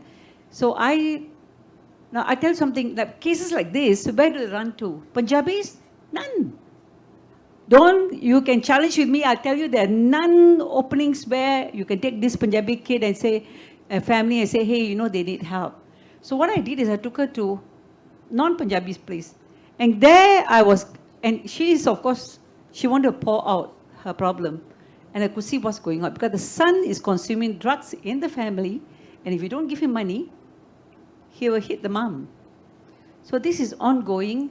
So I'm surprised. And that's one thing. I mean, I don't know if we can, the thing is that's one. And also, let's talk about Gurdwaras lah. I have been to 40 Gurdwaras in Perak alone with my 8 ladies. We did our own yatra. And some of these Gurdwaras, I'm not hitting, the person in charge will sit with a chair under the Gurdwara and wait for what? I don't know. And there's no Sangat. There's no Sangat. Go to the 40 Gurdwaras in Ipoh, Perak. Anybody who wants a database, you can come and reach out to us. I'll give you. Some of them are really empty. And we also interviewed the grannies and the committee members there. They say they have no people coming in. All the youth are in KL working. And the Gurdwaras are empty. But they are beautiful. They're really beautiful Gurdwaras. There's one Gurdwara I went. Penji, I don't want to cut you off. Yeah? Sorry. What is your question? Because Okay, we have very limited time. Okay, sorry, we have enough speeches. Yeah. So could you just ask your question? Sorry to cut you off, because this is on Siki and Sikh Okay, youth. fine. So now, you guys are good. You guys are on the right platform. What are you going to do with these Gurdwaras who are running? Some of them are white elephants, you call it? That's one. And number two, about drug addiction, is there a center where Sikh families can run to or ask for help? That's it. Two my questions here.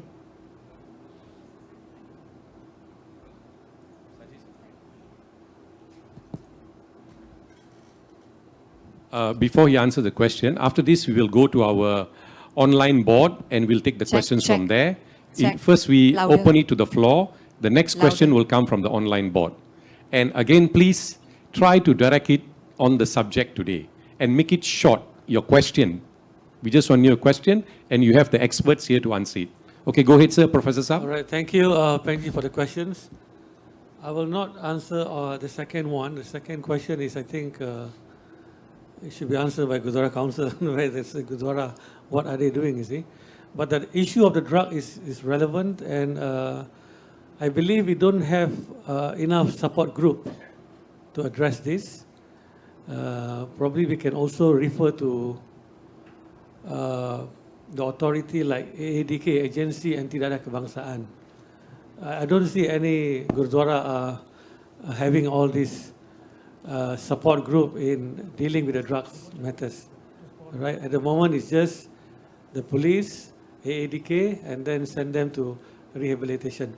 But the issue is important. So probably the support must, probably, I do not know whether Sikh Nojon Sabha may need to have this in the focus in the next, coming up on the new management, whether they need to look all these social issues among the youth and who's supposed to be addressing, and probably we get expert from psychologists, from the university to assist on this matter. All right. So thank you for the questions. About the Gurdwara, whether they are doing work and all these things, I think I do not know. Huh? Yeah, I think I have discussed a lot. You can read, and the politics is there, and people mindset. We need to address them, and I hope the young one will come and address this and confront this management committee. This is the only way. If you're the young one, just keep quiet to yourself, and then just you go to Gurdwara, just fulfilling your psychosocial needs, and you're not coming to participate. I don't think we're going to solve any more issues. We're going to come back another 10 years. We're going to talk the same issues that we have discussed in 1979. 79 until now, already almost 40 over years, same issue and again. So it must come from the Gurdwara's leaders, the non-governmental organizational leaders. So we have so many organizations, and we need to work together. We cannot be working in silo. Thank you. Thank you, Professor. Now we'll go back to the question board for a bit. And there were quite a few questions directed for Dr. Karminder. Dr. Saab, if you can address some of the questions that were posted on the board. Okay. Thank you very much, Simar. Okay, what I've done is I've been looking through the board consistently, and I've been picking up the questions that are directly related to my presentation or indirectly related, or questions that I think I might be able to assist you. So what I've done is I have, put them into 4 areas, not 4 questions, but 4 areas. So sometimes one question, there are 3 or 4 questions, okay? So when I'm answering them, hopefully you know that I'm addressing you. So the first issue, the first area is about symbols, kakars, because I spoke about that. That symbol is one of the pillars of religion, and Guru Nanak deconstructed the pillars of symbols. Yeah? And then there are some questions on hukam. This is actually just one area, right? But I want to give you a general idea of hukam when viewed from religion and viewed from spirituality. So that's how it becomes relevant to me. Again, the third area where I picked up some questions, the divine virtues, again, just one area, so the expertise is here. But I still have to give you an answer based on the distinction, the line I drew between spirituality and religion. And finally, clergy. Now, that's directly my area, because that's one of the pillars that I said Guru Nanak deconstructed. So these are the questions regarding the symbols and the kakars. Number 1, did Guru Gobind Singh establish Sikhism, the religion? Remember, I said that Guru Nanak did not introduce a religion. He introduced a spirituality. The question is, did Guru Gobind Singh do it, the 10th Guru, thereby contradicting what Guru Nanak did? That's one question on your board. Then there's another question about, and I'm summarizing, doesn't hair, the Panchakakars, 5 kakars, turban, etc. fall in the category of symbols? And there's one about why Sikhs cannot cut their hair. So this is all about symbols.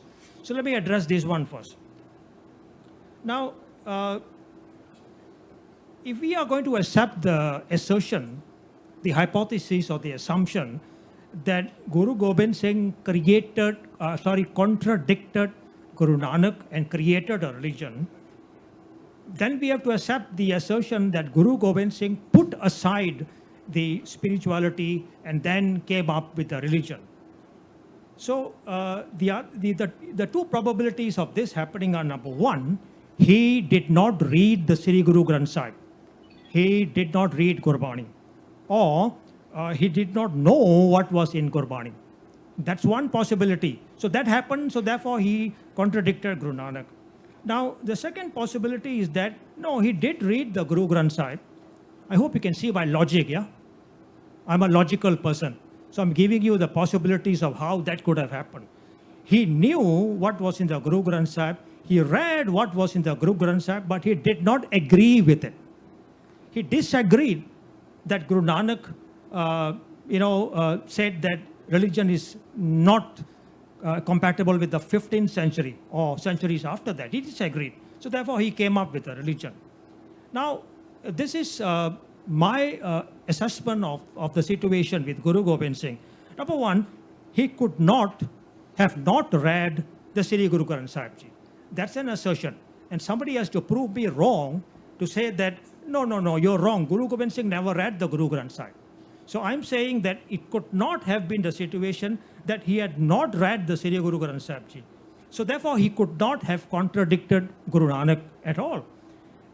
Now, what about the assertion that he read it and knew it, but he did not agree with the contents of the Guru Granth Sahib regarding religion and spirituality? Then my question is this: 1708, when he's breathing his last moments of life, what was his command? What was his command? Yeah? Sab Sikhon ko hukam hai, Guru Maniyo Granth. How could somebody who does not agree with the contents or the structure of Guru Granth Sahib, Sri Guru Granth Sahib Ji, then tell the whole Sikh world that this is where you are going to go to for your answers? You know, what is the meaning of Guru Maniyo Granth? What is the meaning of Sab Sikhon ko hukam hai? Abide, so this is the command, abide by the counsel, abide by the messages, abide by the content that is within the Sri Guru Granth Sahib Ji. And the Sri Guru Granth Sahib Ji is not about religion, it is about spirituality. Now, let me go on to the issue of symbols and kakars, yeah? Okay, what we need to know, I think, to help you, bring clarity in your mind about symbols. Because this is how I bring clarity into my mind and that of my children, my wife and my son and my daughter, is to be clear on the position or the status of symbols in spirituality, number one. Then to be clear on the status of position in religion, number two. You have to be very clear on this. Number three, which is the topic today, and this adds to your whole portfolio of clarity, to be clear on the status and position of symbols in the 21st century. I think once you got these three parameters right, you don't have to ask any more questions. So let me fill in the details and all these parameters, yeah? So let's start with spirituality. Within the parameters of spirituality, Pyareo, symbols have no role. Let me put it in simpler English. Symbols have zero role. Tada, nothing, kosong, yeah, sifar, kakhani. If your purpose is to serve humanity, which is spirituality, if your purpose in life is to serve, to make the world a better place to live in, if your purpose of life is to add value to humanity or to mankind, what is the symbol going to do to help you? Nothing, absolutely nothing. So symbols do not matter when you talk about spirituality. They have no role, no position. Guru Nanak says, which dunya sev kamaiya. What is the meaning of this? This is the purpose of our life as Sikhs, spiritual Sikhs. Which dunya sev kamaiya. Serve the world, serve humanity, make humanity, the world, living a better place than the one that was given to us. And ta dargah besan paiya. Dargah is your conscience in spirituality. So therefore, once you serve the world, serve humanity, you will earn dignity in the eyes of your own conscience. Ta dargah besan paiya. Besan is a seat of authority, a seat of respect, a seat of dignity. है ना? Spirituality. Now, let's go to religion. What is the status of symbols in religion? They matter. They matter to the extent that if you don't have them, you are not religious. That is the reality of religion. You simply have to accept that. You have to accept it. Religions are based on all the pillars I gave you. One of the pillars, the core pillars, is symbols. So if you want to be religious, you want to have religion as part and parcel of your life, you want to have a square peg in a round hole, that is your choice, but you need to understand you need the symbols. You don't have the symbols, you call yourself a religious person of that religion, you are a laughing stock. Laughing matter. People look at you and ask you, do you understand what your religion is all about? Imagine, taking a Christian who doesn't wear a cross and says, I don't believe in the cross. The question is, how the heck do you become a Christian? A Muslim who does not circumcise, a Jew who has not done that either. So you have to understand this reality. Now, the most important. Living in the 21st century, what is the position of symbols? So this I didn't cover, so let me answer it now. Living in the 21st century is not incompatible with symbols as an identity. Get this clarity in our mind. Identity is part and parcel of 21st century living. People need identity. People need to belong to something. Absolutely no harm in that. There is no contradiction with logic, reason, justification, nothing. Identity is something people need. Okay? So someone, for the purposes of identity, someone wears an artifact. Someone wears symbols. Symbols are about identity. Someone can go to a shop and get a tattoo. A lot of people these days, young people, they wear tattoos, and tattoos is a sign of identity. Now, the clarity comes from understanding what I'm going to say next, which is that having symbols for identity while living in the 21st century is different from making a claim that symbols are for the purposes of religious advancement or for spiritual development. That is not true. Imagine someone comes to you and say, I have a tattoo. What's the purpose of that? The tattoo is, I have an identity. But let me tell you this, I have a tattoo, so I'm going to heaven. And you guys who don't have the tattoo, put up your hand, you are on the way to hell. Laughable, right? Laughable? I see some of you already laughing and smiling. Now, the question you have to ask is, the tattoo as a symbol is no different from the symbols that you and I are claiming that will show us the journey to heaven. Get that right, Pyareo, and your life is going to become very, very simple. Okay, so what I've given you are 3 parameters in which you're going to place symbols. You need to make a choice. It's your life. So I make a choice in my life.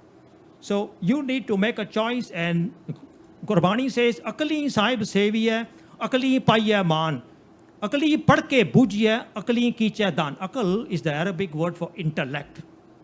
So the spirituality of Guru Nanak, I just quoted you verses of Guru Nanak. Guru Nanak's spirituality is based on the use of intellect in the journey of spirituality. Use your intellect, listen to your conscience, which dargah besan paiye, and then make a decision as to whether you want to place the value of symbols in which of these parameters. Choice is yours, life is yours. Okay, I've taken too long, have I? All right, I'm going to stop before I go to the other 2 areas that I talked about and give others a chance, yeah? If you disagree with me, please put up your hand, mic will be sent to you. Take issue with me, yeah? Question me, critique me. Beat the shit out of me if you have to. I came here for that purpose, you know. I'm an old man of 60 plus years, but I'm dealing with you young people because I came here to be challenged. I came here to be questioned. I came here for you to pull the rug from under my feet. And please, somebody make this statement, K, you make no logic. You have no logic. And I will pull the rug from your feet. Don't forget that. Thank you. I believe a couple of other speakers have also prepared answers to questions on the board. Sardar Jaswant Singh, maybe you can address some of the questions that were directed to you. Waheguru Ji Ka Khalsa, Waheguru Ji Ki Fateh. There were around 2 questions about giving specific examples of divine virtues, how you internalize them, one of them stated. Another question was, how do I apply divine virtues, again the same as prescribed by the SGS, in my daily life and work. As I stated in my talk earlier, the divine virtues is within us. Sade vecha,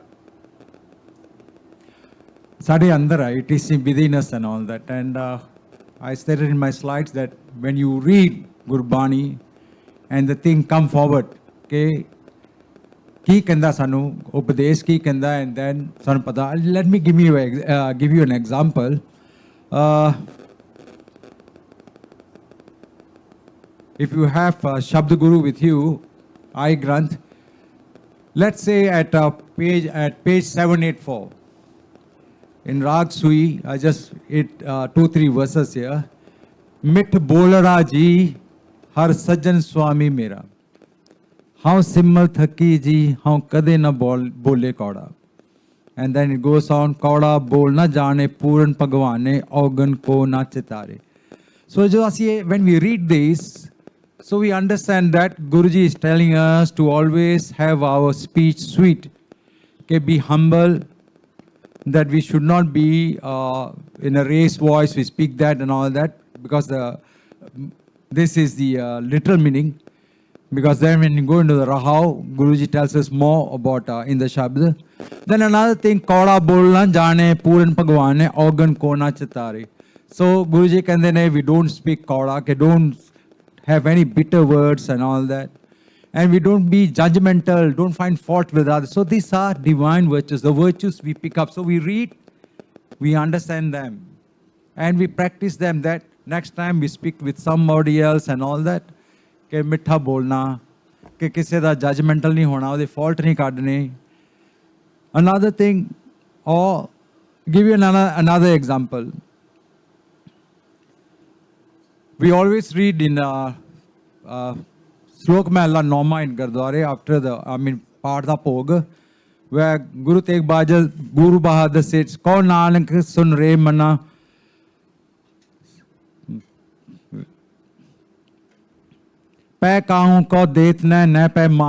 He said, don't frighten others and you don't be frightened also. Okay? Tu aapna dar. As in the first one, Ek Onkar, Satnam Karta, Purkh Nirbhav, Nirvair. Kya se darna nahi, fearless hona.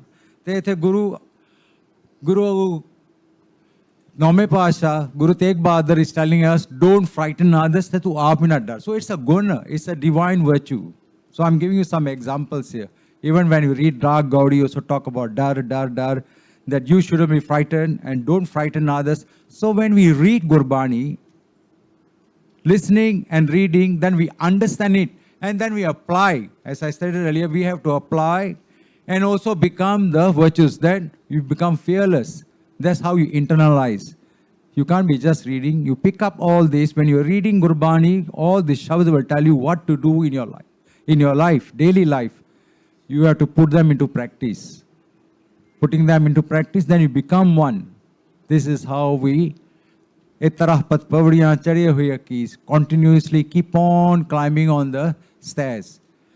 From reading, listening, we go up to becoming the divine virtues. Anji, any other thing? Anybody wants to say something? Otherwise, I'm going to continue here. Sing a song? Okay. So while they are thinking of, their questions, I thought to save you the time, don't let me frighten you, yeah? Just because the way I talk is so you know, my son said, Dad, you're a bully. You know, I said, I never laid a finger on you. He said, your words are worse than your fingers. So I told him, yeah, pick up that trait, it'll help you a lot in life. Nobody will question you too much. Okay, so I want to come back to the issue of hukam. There are a number of questions about hukam. Lot of confusion. And let me tell you this straight away, the entire Sikh world is confused about this hukam thing.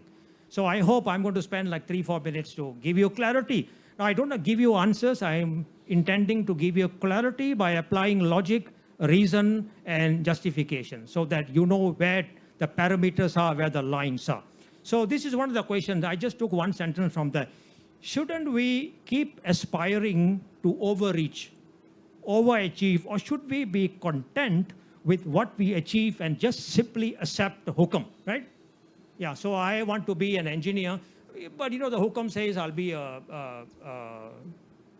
is there something less than an engineer? A technician. You know, so, oh, there was hukam, so I am a technician. This is the question, very important. Secondly, does hukam mean we have no influence on our outcomes in our lives? Huh? Excellent question, you know.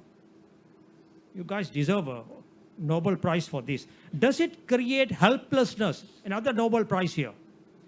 Do we just surrender to accept hukam in all aspects of our life? So you will hear this your whole life in every religious establishment. This is the hukam, accepted. Without the hukam, even a leaf does not move. Patta nahi hilda Guru de, Rabb de hukam to bagair hukam. But these sensible people have put us on the right track. Let me try. So I'm going to give you the two parameters, yeah? Answer from two parameters, the parameter of religion and the parameter of spirituality. And then decide what makes sense to you. I'm not here to convert anybody, yes, so no benefit from me. Just like the chairman said, he's not selling APU. I'm not selling spirituality, pyareo, it's only for me. I'm just sharing. Okay, religion. You see, the first thing religion tells you, we learned it from day one, is that there is a God sitting up there. Yeah, keep this in mind, yeah? Without this kind of points, there is no religion. Every religion, including ours, the moment they are talking, you know, tu thakaratam pair das, or, you know, show, the hand moves up. The finger automatically goes up because there is a God sitting up there. Now, this is important. In religion, the God is external to his creation. God is not part of creation. His creation down here. People like you and me wasting time here, talking to each other. And then there's a God sitting up there. Okay? So what is the purpose of the God sitting up there? He is micromanaging the whole world. Remember Patani Hilda? That's micromanagement. So your life, gentlemen, is being micromanaged. You wearing a blue striped shirt today. I like your shirt. It's because there was a hukam this morning that came down from God to you or whoever, higher authority. You're going to wear this. Otherwise, you wouldn't have woken up and so on. You know, micromanaging. And the next point is the one sitting up there, he does as he likes. So when he gets up one morning and says, okay, today I'm going to create a calamity. You know, today I'm going to create a disease and let people suffer and cry around. I'm going to create floods, you know, famine. And all of this is hukam. Don't you dare question it. This is hukam. I'm giving you the parameter of religion. I'm feeding in the details for you to make up your mind.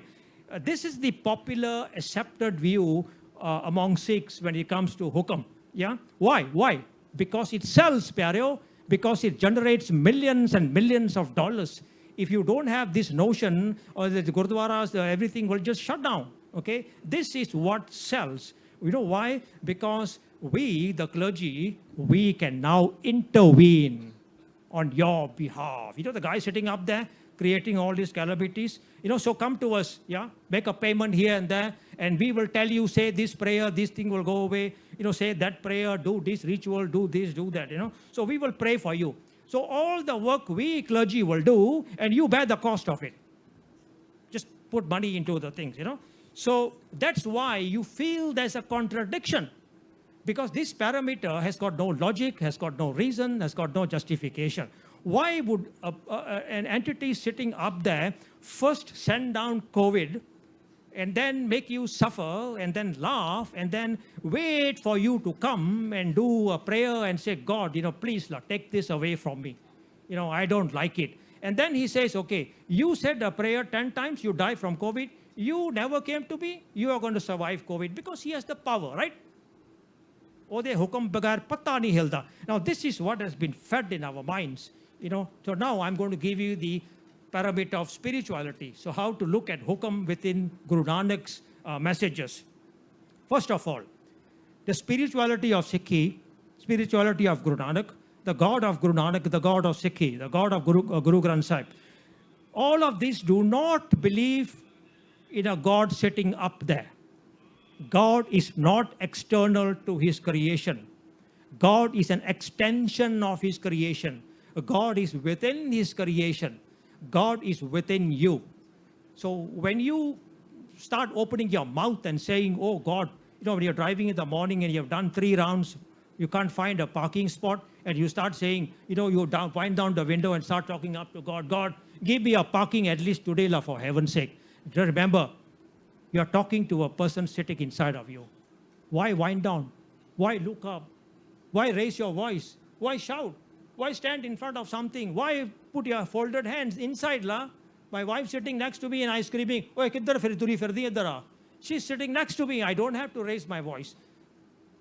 Divine is within us. And the divine is the voice of the conscience. Listen to your conscience and you will get the answers. Secondly, in spirituality, God does no micromanagement. Get that right. Clarity. God is not in the business of micromanaging. I'll tell you why. Because he gave you an intellect, pyareo, from the day you were conceived. From the point of conception, a God gives you, the divine gives you an intellect, and then says what? All right, now I've given you an intellect, but please don't use it, yeah? I'm going to decide everything for you. I'm going to micromanage for you. It's just like me telling my daughter, the curfew time is 10 o'clock. You can go, you can see your friends, but you got to be back at 10 o'clock. And then I'm driving, following her in the car and waiting outside and looking at her, who she's talking to, what she's doing, what her friends are wearing. What kind of nonsense is this? This is micromanagement. It doesn't happen. When I've given, God says, or think about it this way, that the power has given you the intellect. And let me tell you this, with intellect, pyareo, comes what? What? When you have an intellect, what happens? You have choice. Thank you very much. You have choice. All right? So the hukam in spirituality, the parameters of spirituality is very simple. It is simply every choice, you have a choice. Why? Because I give you an intellect. So once you have an intellect, you use it. When you use it to make choices. The hukam of spirituality is every choice comes with consequences. Choices are within, let me give you the verses. Where does it say in Gurbani that every choice comes with a hukam, with a consequence? Ape bij.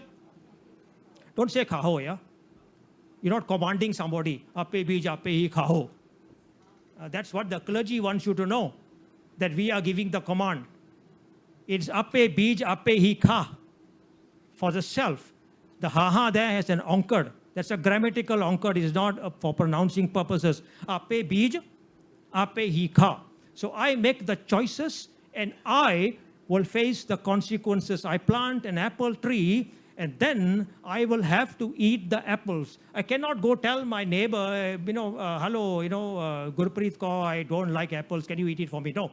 My apples, I have to eat. Ape bij, ape hi kha. Go back to the parameter of religion.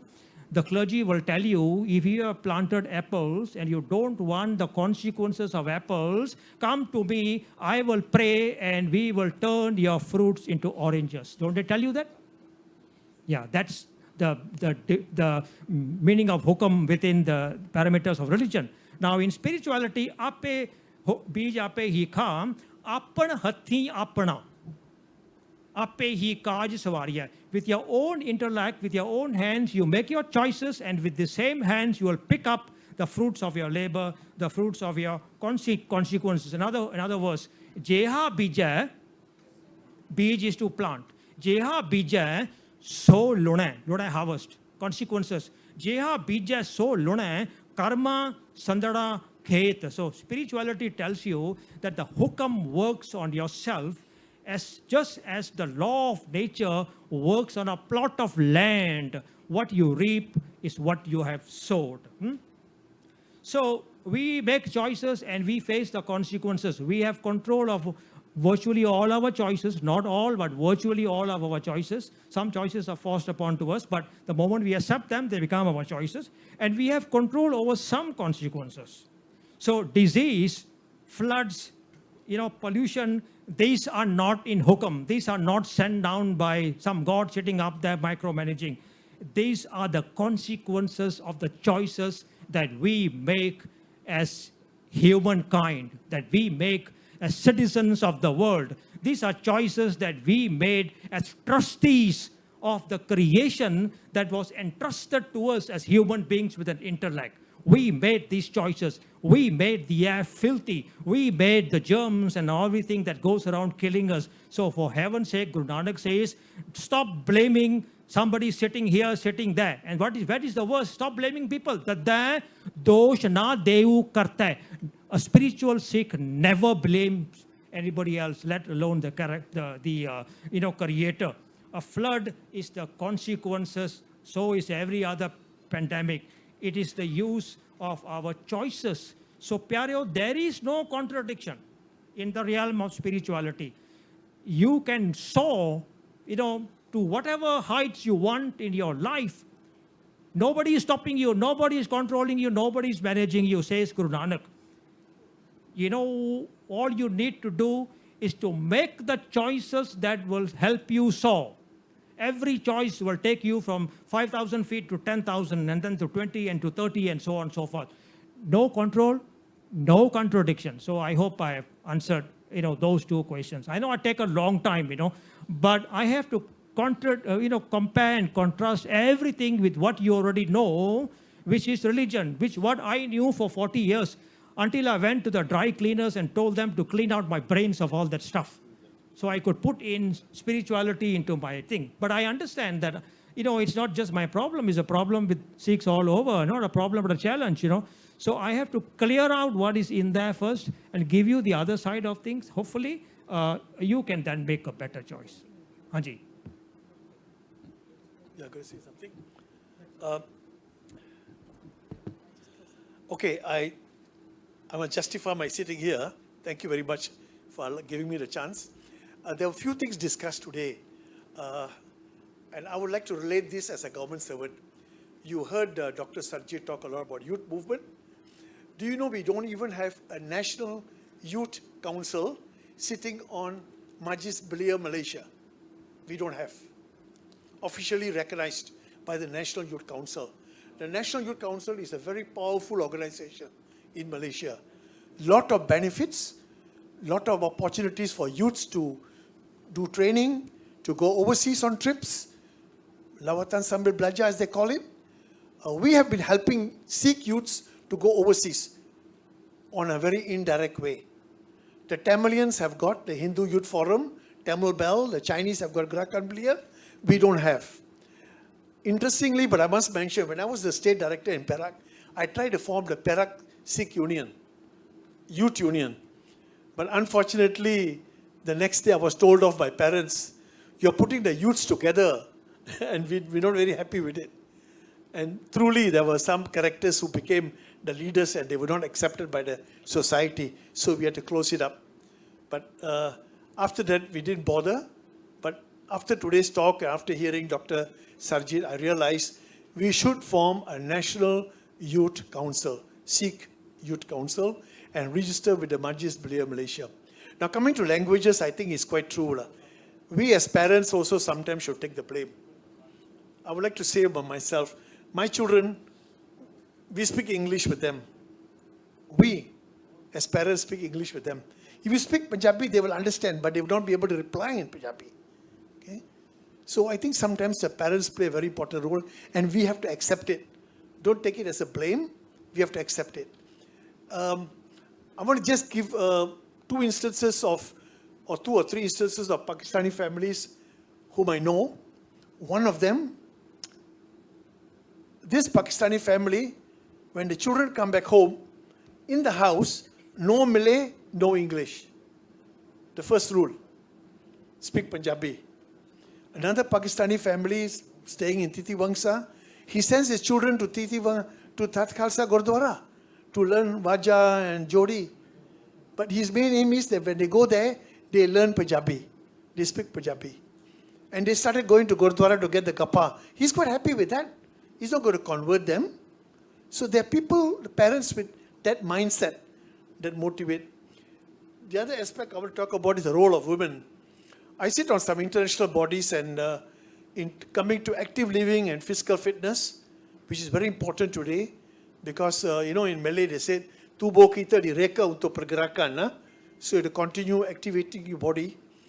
Well, there was an international forum held and it went on to 6 different venues. Final one was in Toronto. And it was decided that the most important person in the family is the mother. The mother at home. Irrespective whether she's a PhD or a buta huruf. She plays a very, very important role in the future of the children. And this is the fact. This is under Tafisa. You can quote Tafisa and you can check on this. So the woman at home is a very, very dominating factor. And then Australia started this by having a program on television. They call it The Norm. And this guy comes home. I will make it very short. This guy comes home and he tells the wife, darling, let's take the children to the park. She says, no, today, I did a lot of washing and cleaning. I'm tired. He said, all right. One day he comes home very, very tired. And the wife says, darling, let's take the children to the park. He didn't say no. Let's go. And he takes them. It's just one of those captions on televisions that they had on Life Be In It. So these are the 3 things that I picked up. And I want to just emphasize is very, very important. What Dr. Sarjit mentioned about youth movement is very true. We have to be very, very sure of our youth movement and try to probably have a few dimensions for them. And my view is, let's form a national Sikh Youth Council and register with Majlis Belia Malaysia. Thank you. Thank you, Dr. Sarjit. Sorry. We have a couple of questions addressed to Professor Sarjit. Professor, if you'd like to take those questions directly. All right, thank you, Simarpreet. There's a question on the representation of youth and women in our community is very low.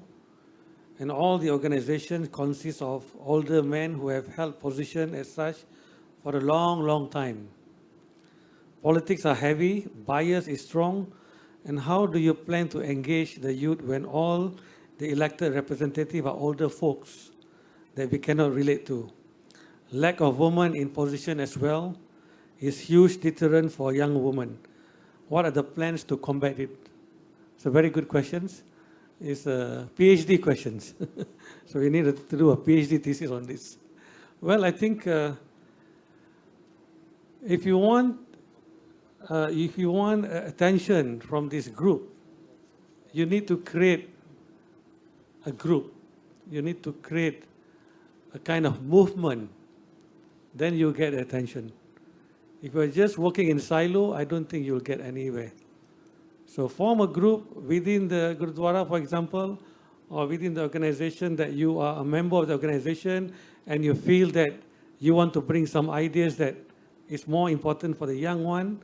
You form something, bring a proposal, discuss, debate, and see whether you can go about it. If you cannot do anything, then you plan for another level. You engage, you do a seminar, you do a talk, you raise the issue, and see probably from there you might get some attention. Otherwise, if you are just commenting like this and we are not coming forward, I don't think we are going to go anywhere. So I think the most important for us is participate. Young people, women roles are very important in whether it's in Gurdwara or whether it's a non-governmental organization or community-based organization. The participation is important.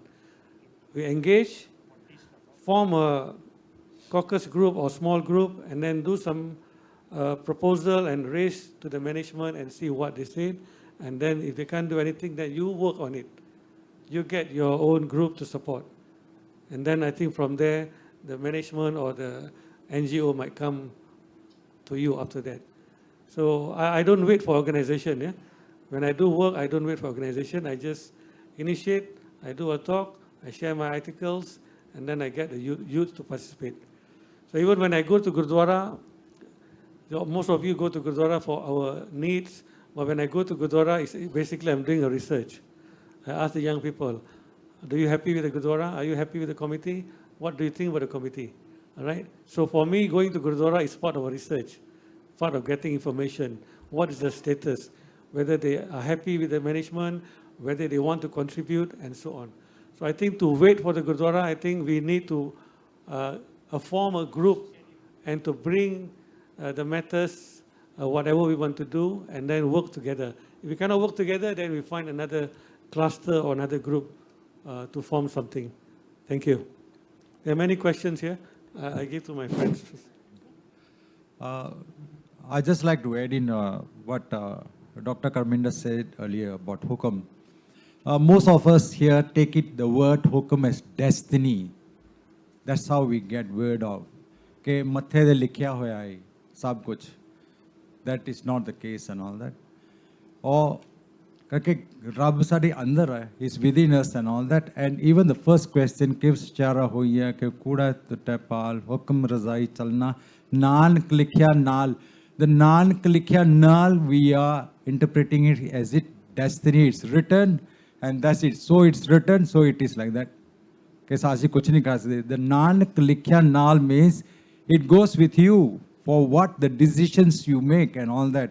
As I stated earlier, you got a free will, your choice, what to do, and then it follows. See, like parents, just give you an example. Like parents, how they bring up the child and all that, and what it come to be and all that. Ejra input, every decision, man bach karam. Continuously, the decisions we make in life, bring up the child and all that, will put him into a different path.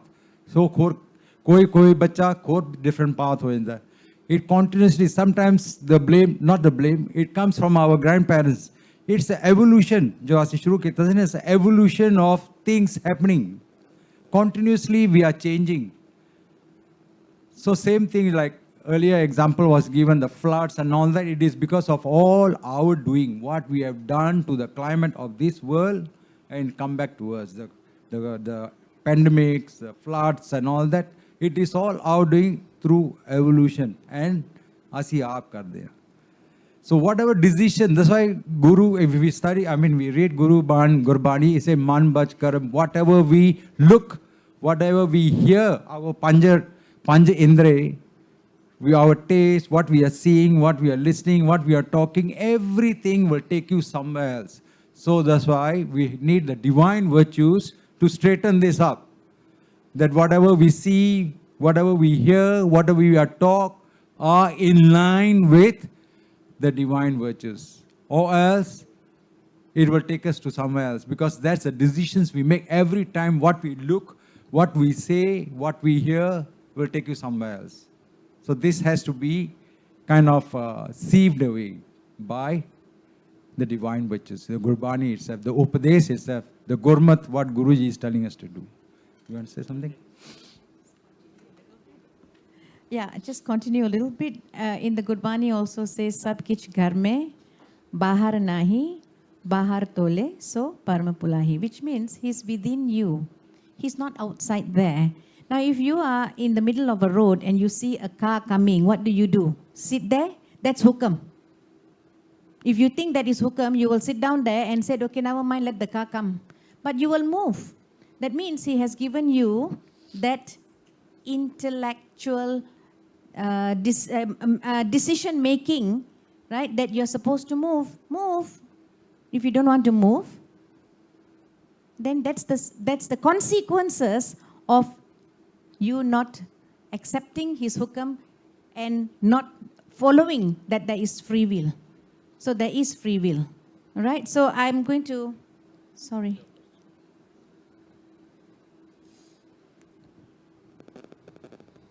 Okay. There's a question here this person has said that, it is difficult for him or her, to study. He went overseas, okay, and he says he's back. or she is back, and wished I am given a real insight or a grooming insight on what to expect in UK as a student. I hope the future students will know what to expect. Now, every human has got their virtues, beautiful virtues. If you keep that you have a guru in you, I don't see how you cannot remain in a group that is not your same religion or same spirituality. So if you have that beautiful quality in you, you can go anywhere and study, and no one can make you feel small. No one can make you feel small. No one can bully you because you know that you are special. Everyone is special. We are all born special. So if you think you are going to go there and feel that, oh, I'm being bullied and I don't think I can remain here, then you're not fighting. You need to have the spirit of fighting. You need to fight for your identity in your place. Then no one can say anything to you. Right? That's all. Okay, can I just take one question, Dr. J? Mission. Okay. So there's one question here says that without the knowledge and deeper understanding of Gurbani, how do youth begin to dissect and understand the messages contained within SDGs? Okay, I'll just give you a little bit of a briefer, a little bit about me. Actually, we've been reading Gurbani a lot. I come from a background where my grandfather was a Granthi in Singapore, Gurdwara, Silla Road. And, so my mom is a Kirtani, my dad is a singer, we're all into the instruments and everything. So I grew up in that environment.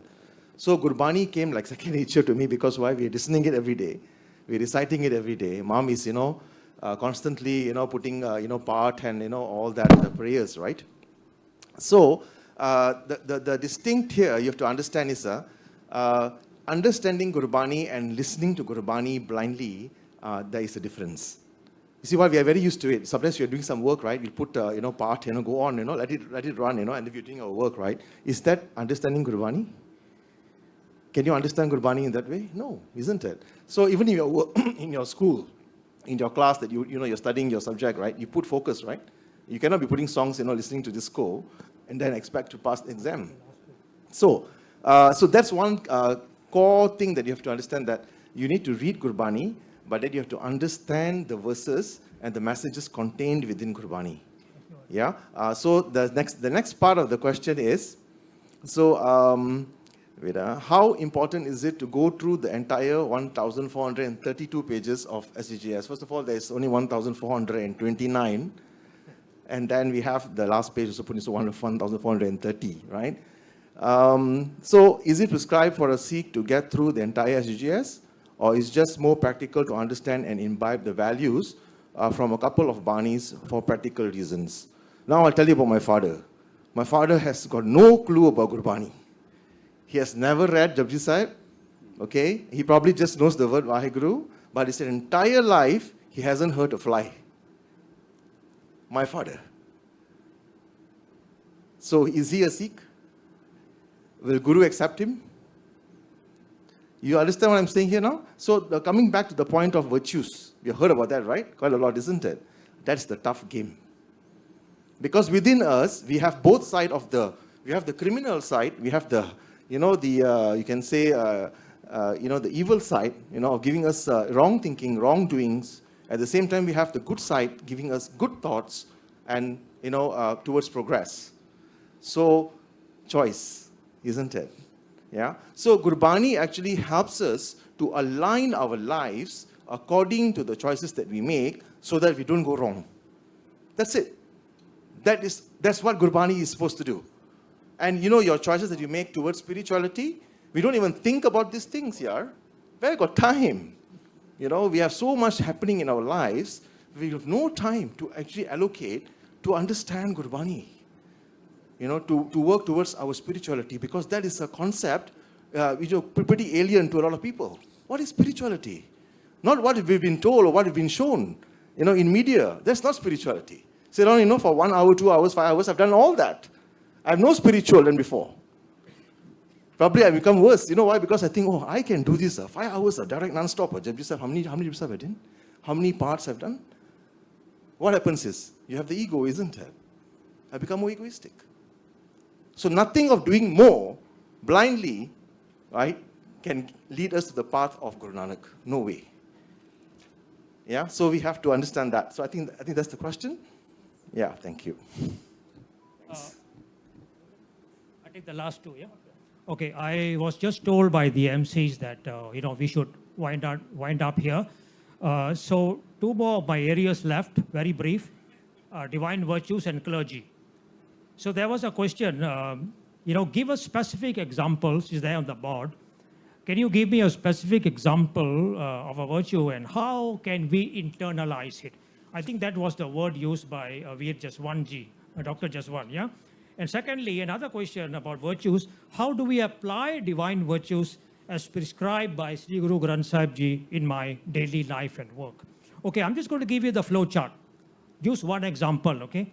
Now, the word divine virtue can sound, bombastic, but really it simply means virtues that are practical and applicable in our daily lives. So I'm going to use the virtue of courage, which is used in Gurbani virtually everywhere. Nirpao is one of the virtues of the opening verse, yeah? So courage, yeah? Number one, the flow chart is understand the virtue. So you can understand it on your own, go back into your conscience, check out with friends, or read Gurbani. Gurbani says, Nirpao japas sagal pao beta. You see, the word is being defined and you're being told where to go to get the meaning. After you have understood the virtue of courage, now you accept that this is going to be part and parcel of my life. After you have accepted it, the third step on the flow chart is to practice it. So we have to be courageous. Now I'm not asking you to go fight a war somewhere, yeah? Courageous means when you see something wrong, just speak up. That's all, yeah? Colonel, is that the point? That's what courage is, If you see somebody doing something wrong, mistreating, not just a human being, mistreating an animal or, even a plant or something, speak up, say something. Is that the right thing to do? Are you sure you're doing the right thing? It's something like that. Now, after you have practiced it and practiced it and practiced it, the next step on the flow chart is to habitualize it. So immediately your mind goes to this virtue of courage all the time. After you have habitualized it, now it's going to become internalized. The meaning of internalize is courage becomes you become courage, and courage becomes part of your DNA. And finally, the word that Jaswant Singh has been throwing all over the place, you become courage. That's the flow chart. Okay, I'm done with the divine. I have one more, the clergy part, yeah?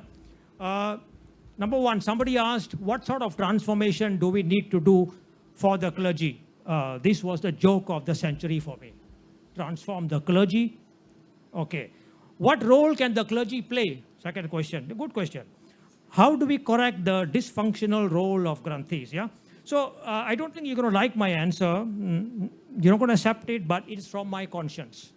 And I come from the conscience of spirituality. Number one, we have to take charge of our own spirituality. Let's get that right.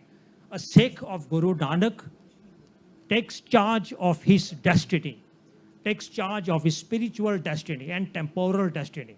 Number two, we need to wean ourselves from relying on clergy. Just switch off your mind and say, they're not going to do anything for me. Really, can somebody, come up during tea time and tell me one thing that you think a clergy can do for you on your journey of spirituality? I would like to know that. Number three, the last one, yeah?